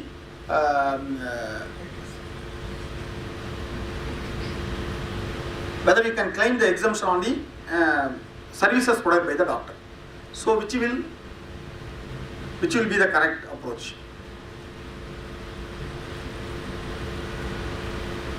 One is supplying medicine to the inpatient, whether it is subject to GST, or the treatment done by the doctor is totally exempted. Then in such a situation, can you take a stand the medicine is also exempted, or the medicine you are liable to pay the GST, or the treatment is not liable for GST? Which stand you will take? Which will be who bills for this medicine? If the pharmacy bills, it will be Pharmacy will bill to the inpatient. Supply of goods, sir. Huh? Supply of service. It will be Supply of goods will be charged. supply of goods, there will be a tax. Any view, sir? So healthcare is exempt. Health care is exempted. Healthcare services is exempted, very important. If you go through the notification number 12, serial number 74, it says healthcare services. Healthcare services is exempted. What about this medicine supplied by the pharmacy? So therefore the ARR held that it is predominant supply is only a services which is exempted according to notification number 12 and serial number 74. Therefore, that is one service. The other is the supplying of a pharmacy, medicines. Is it a composite supply or not?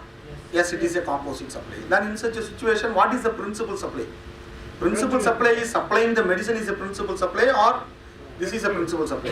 Treatment is a principal supply. Treatment is the principal supply. Therefore, the principal supply is exempted. Therefore, the medicine will also be exempted. Suppose if it is a outpatient, what will happen? Inpatient, yes. Outpatient, whether it is taxable or not. The doctor will give prescription to the patient.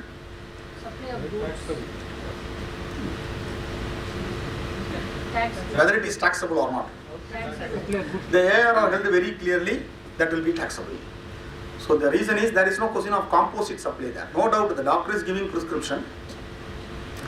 But is it a composite supply? It is not a composite supply. And it is not, required for this, outpatient, he has to buy only from this pharmacy, or day-to-day care from the doctor is not required. Therefore, it will not be considered as a composite supply. Therefore, liable to pay the GST. So patients are admitted to a hospital. For the pharmacy, that ITC cannot be claimed. To proportionate ITC you cannot claim. So then hospitals will prefer to have separate entity. No, then hospitals will prefer to bill medicine separately. It depends, ma'am. It depends. Patients are admitted to the hospital only when they are extremely ill or have a severe physical trauma. Sir, what is the case? Suppose hospital is a separate entity and is medical is a separate entity. Then in such a situation you cannot take a stand, you are providing a composite supply because entity itself is different. Correct. Inpatient concern hospital is expected to provide lodging, care, medicine and food as a part of treatment. Inpatient receive medical facility as per the schedule, procedure and have stick to restriction to ensure quality, quantity of items for consumption. Medicines or allied goods supplied to the inpatients are indispensable. Hence it is a composite supply. The same is not applicable to outpatients. It is not required for him. It is not required to be admitted into the hospital. So therefore, it is liable for the GST. This is very important decisions. Opta Caps Private Limited, ARR Karnataka. The person is providing a taxi aggregation services. He will be considered as an e-commerce operator.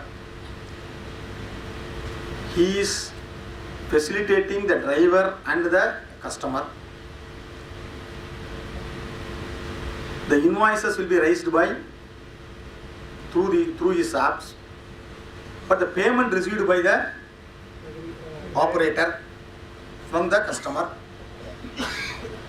Each and every month the operator he has to make the payment to the e-commerce operator. This is a transaction.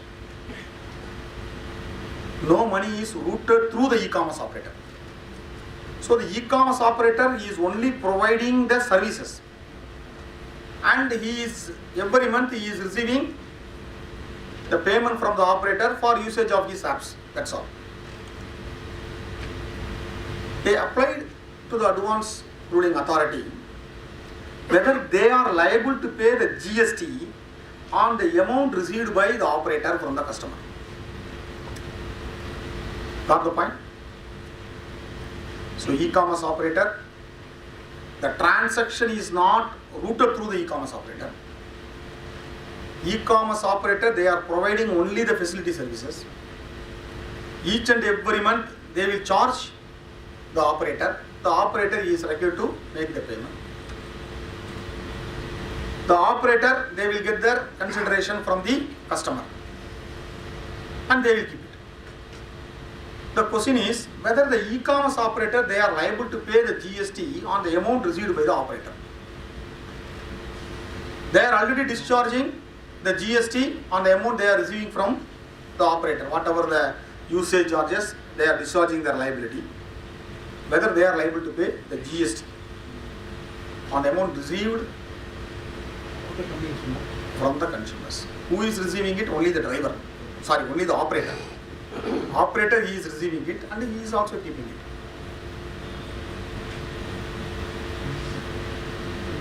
The e-commerce operator, they are receiving only the usage charges from the driver, from the aggregator, from the operator. That's all. Every month, this is your usage. You pay me. That's all.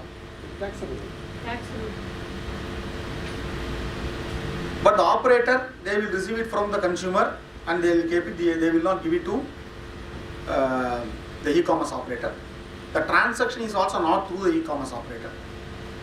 They are receiving only the usage charges and they are paying the GST on the usage charges. The taxi operator only pays to the aggregator. Yes, sir. The taxi operator only pays to the aggregator. He will pay only the usage charges every month. This is the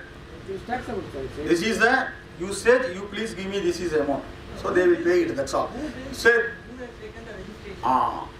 the question is, each operator, the turnover is less than 20 lakh rupees.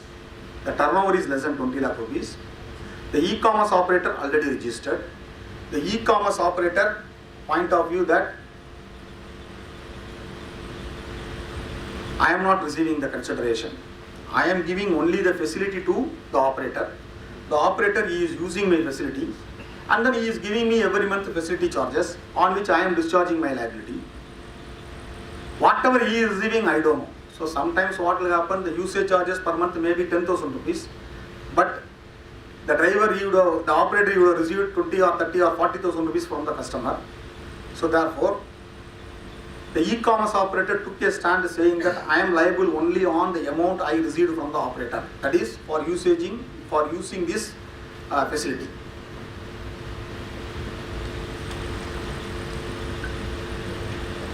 Sir, who invoices? So the invoices, what will happen in the e-commerce, the invoices will be raised in the name of the driver. So in the name of the operator, invoice will be there. He will receive the consideration from the customer.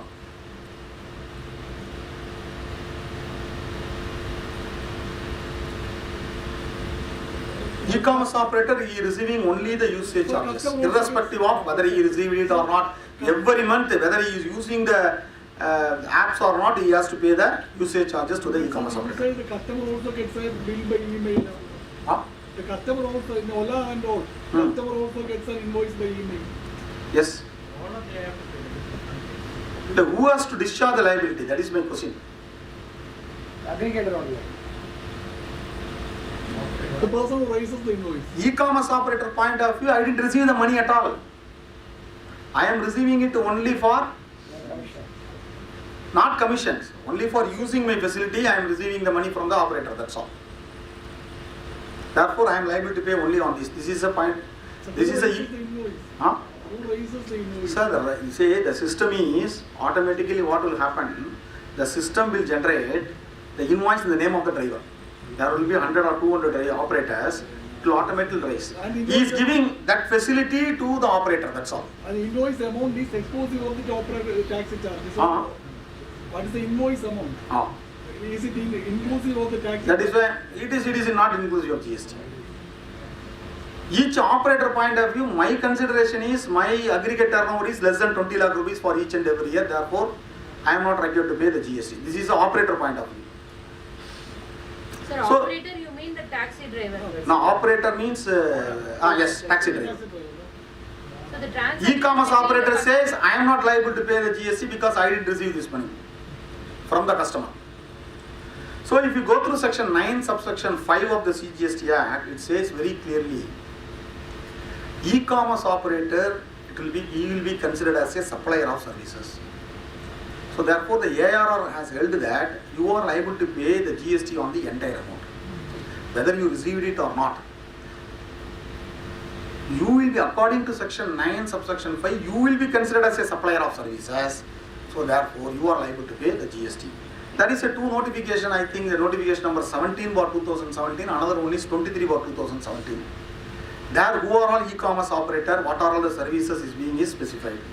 So therefore you have to go through these notifications. According to those notifications, this operator is covered. Therefore, the e-commerce operator, they are liable to pay the GST on the entire amount. They cannot be treated as pure agents. No question of pure agents are very difficult as a pure agent to fulfill this. The 20 lakh benefit is not available to driver. Not available. Not available to the driver. So this is section 9.5. The recommendation of the council by notification. So that is why I told you the notification number 23/2017 and 17/2017.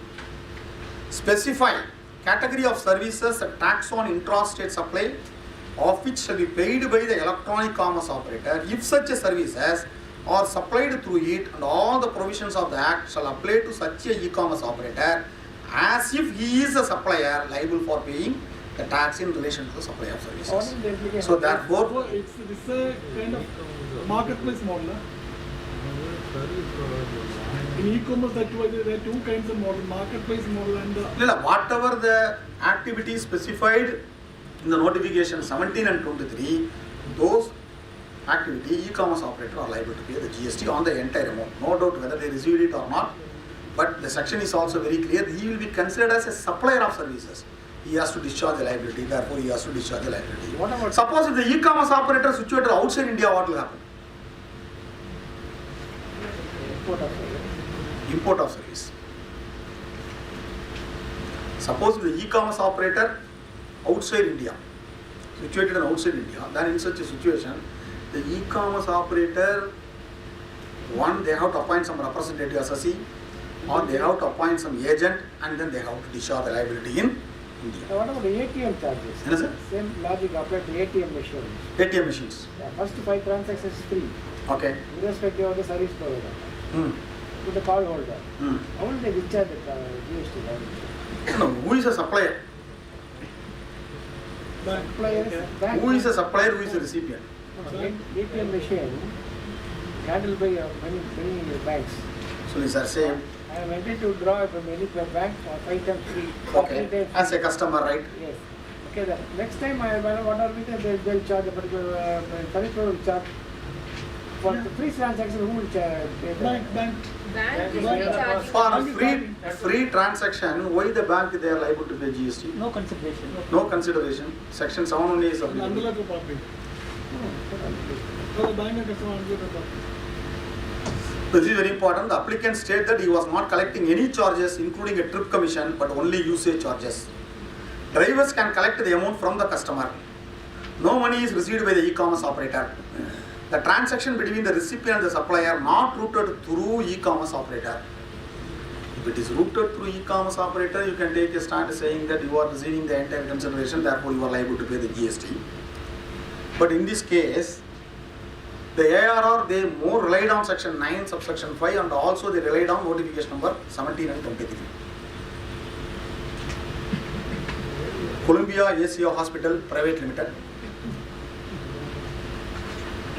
Karnataka. This is the last missions. Corporate office and branch office.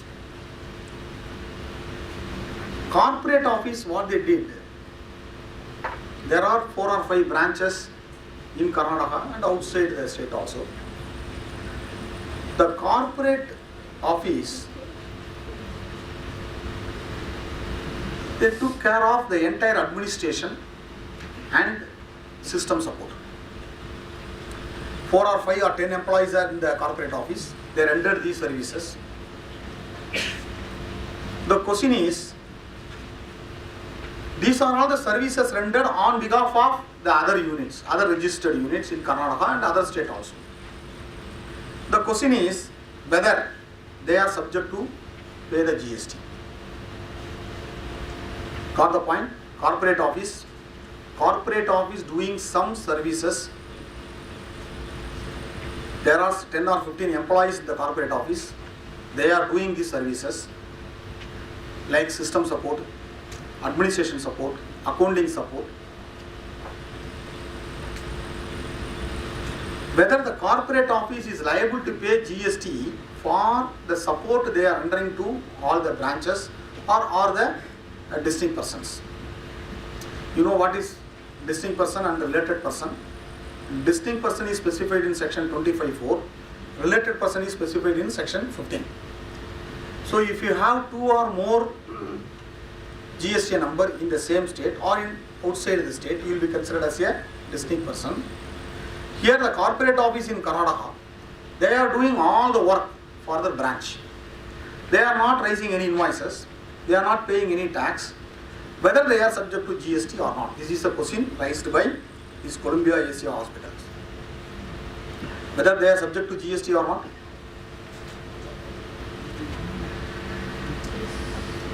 ISD. Huh? ISD. ISD. Input service distributor. If you don't have any presence in other state, then if you have more credit, then in such situations you can register as a ISD. But here the corporate office is there, branch is also there, therefore there is no need for ISD. There is a supply, there is no consideration for that. There is no supply, there is no section 7(1)(a) is not being fulfilled. 7(1)(c)? Schedule 1? Related party. Okay. It is not a related party, it is a distinct person.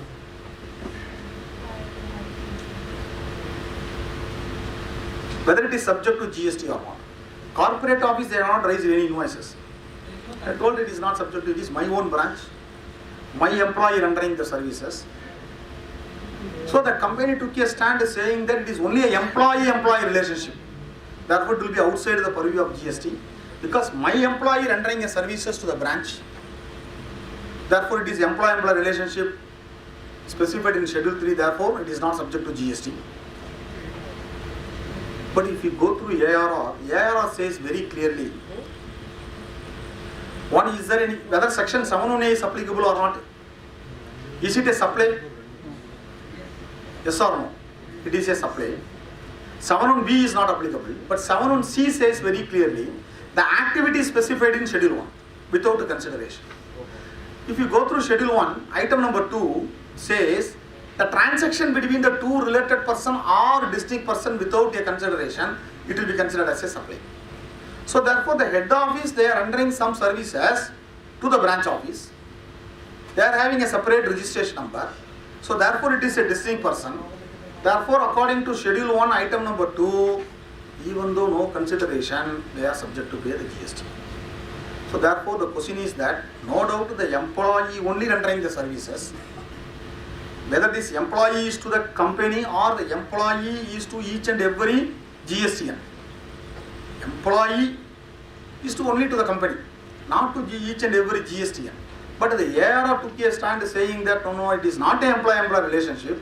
The reason is you are rendering the services only to the corporate. No doubt, the services rendered by the employee to the corporate is outside the purview of GST, Schedule 3 is applicable.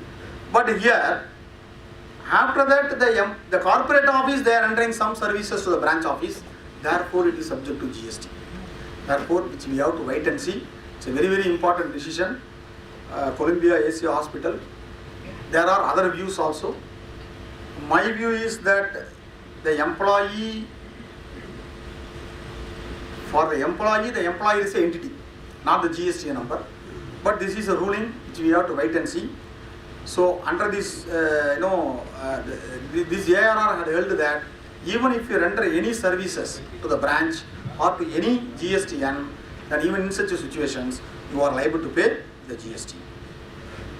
This is very important. Jojit Financial Services, where computer laptops used by the applicant engage in providing various services. So he wanted to claim under Tran 1. Says that I am entitled to claim this credit. According to section 140 subsection 2 says that unavailed credit on capital goods you can claim. These are all the capital goods I purchased prior to 1/7/2017. Therefore, I am eligible to claim this credit. But the department took a stand whether you are eligible to claim this credit under the earlier law. Under the earlier law, he is not eligible to claim under VAT. He is providing only the services. Therefore, he is not eligible to claim the credit. Therefore, this credit is not applicable to you, available to you under the earlier law. Therefore, under the GST law also, you are not eligible to claim this credit. So, with this, my presentation is over. So, thank you, sir. Thank you for all of you for your question. All these changes are there? Yeah, Is there in the books? No, it's this is not there. I will give it to you, sir. Is there any consolidated publication available for AR? AR இல்லை sir, but AR CBSE போனீங்கனாலே இருக்கும்.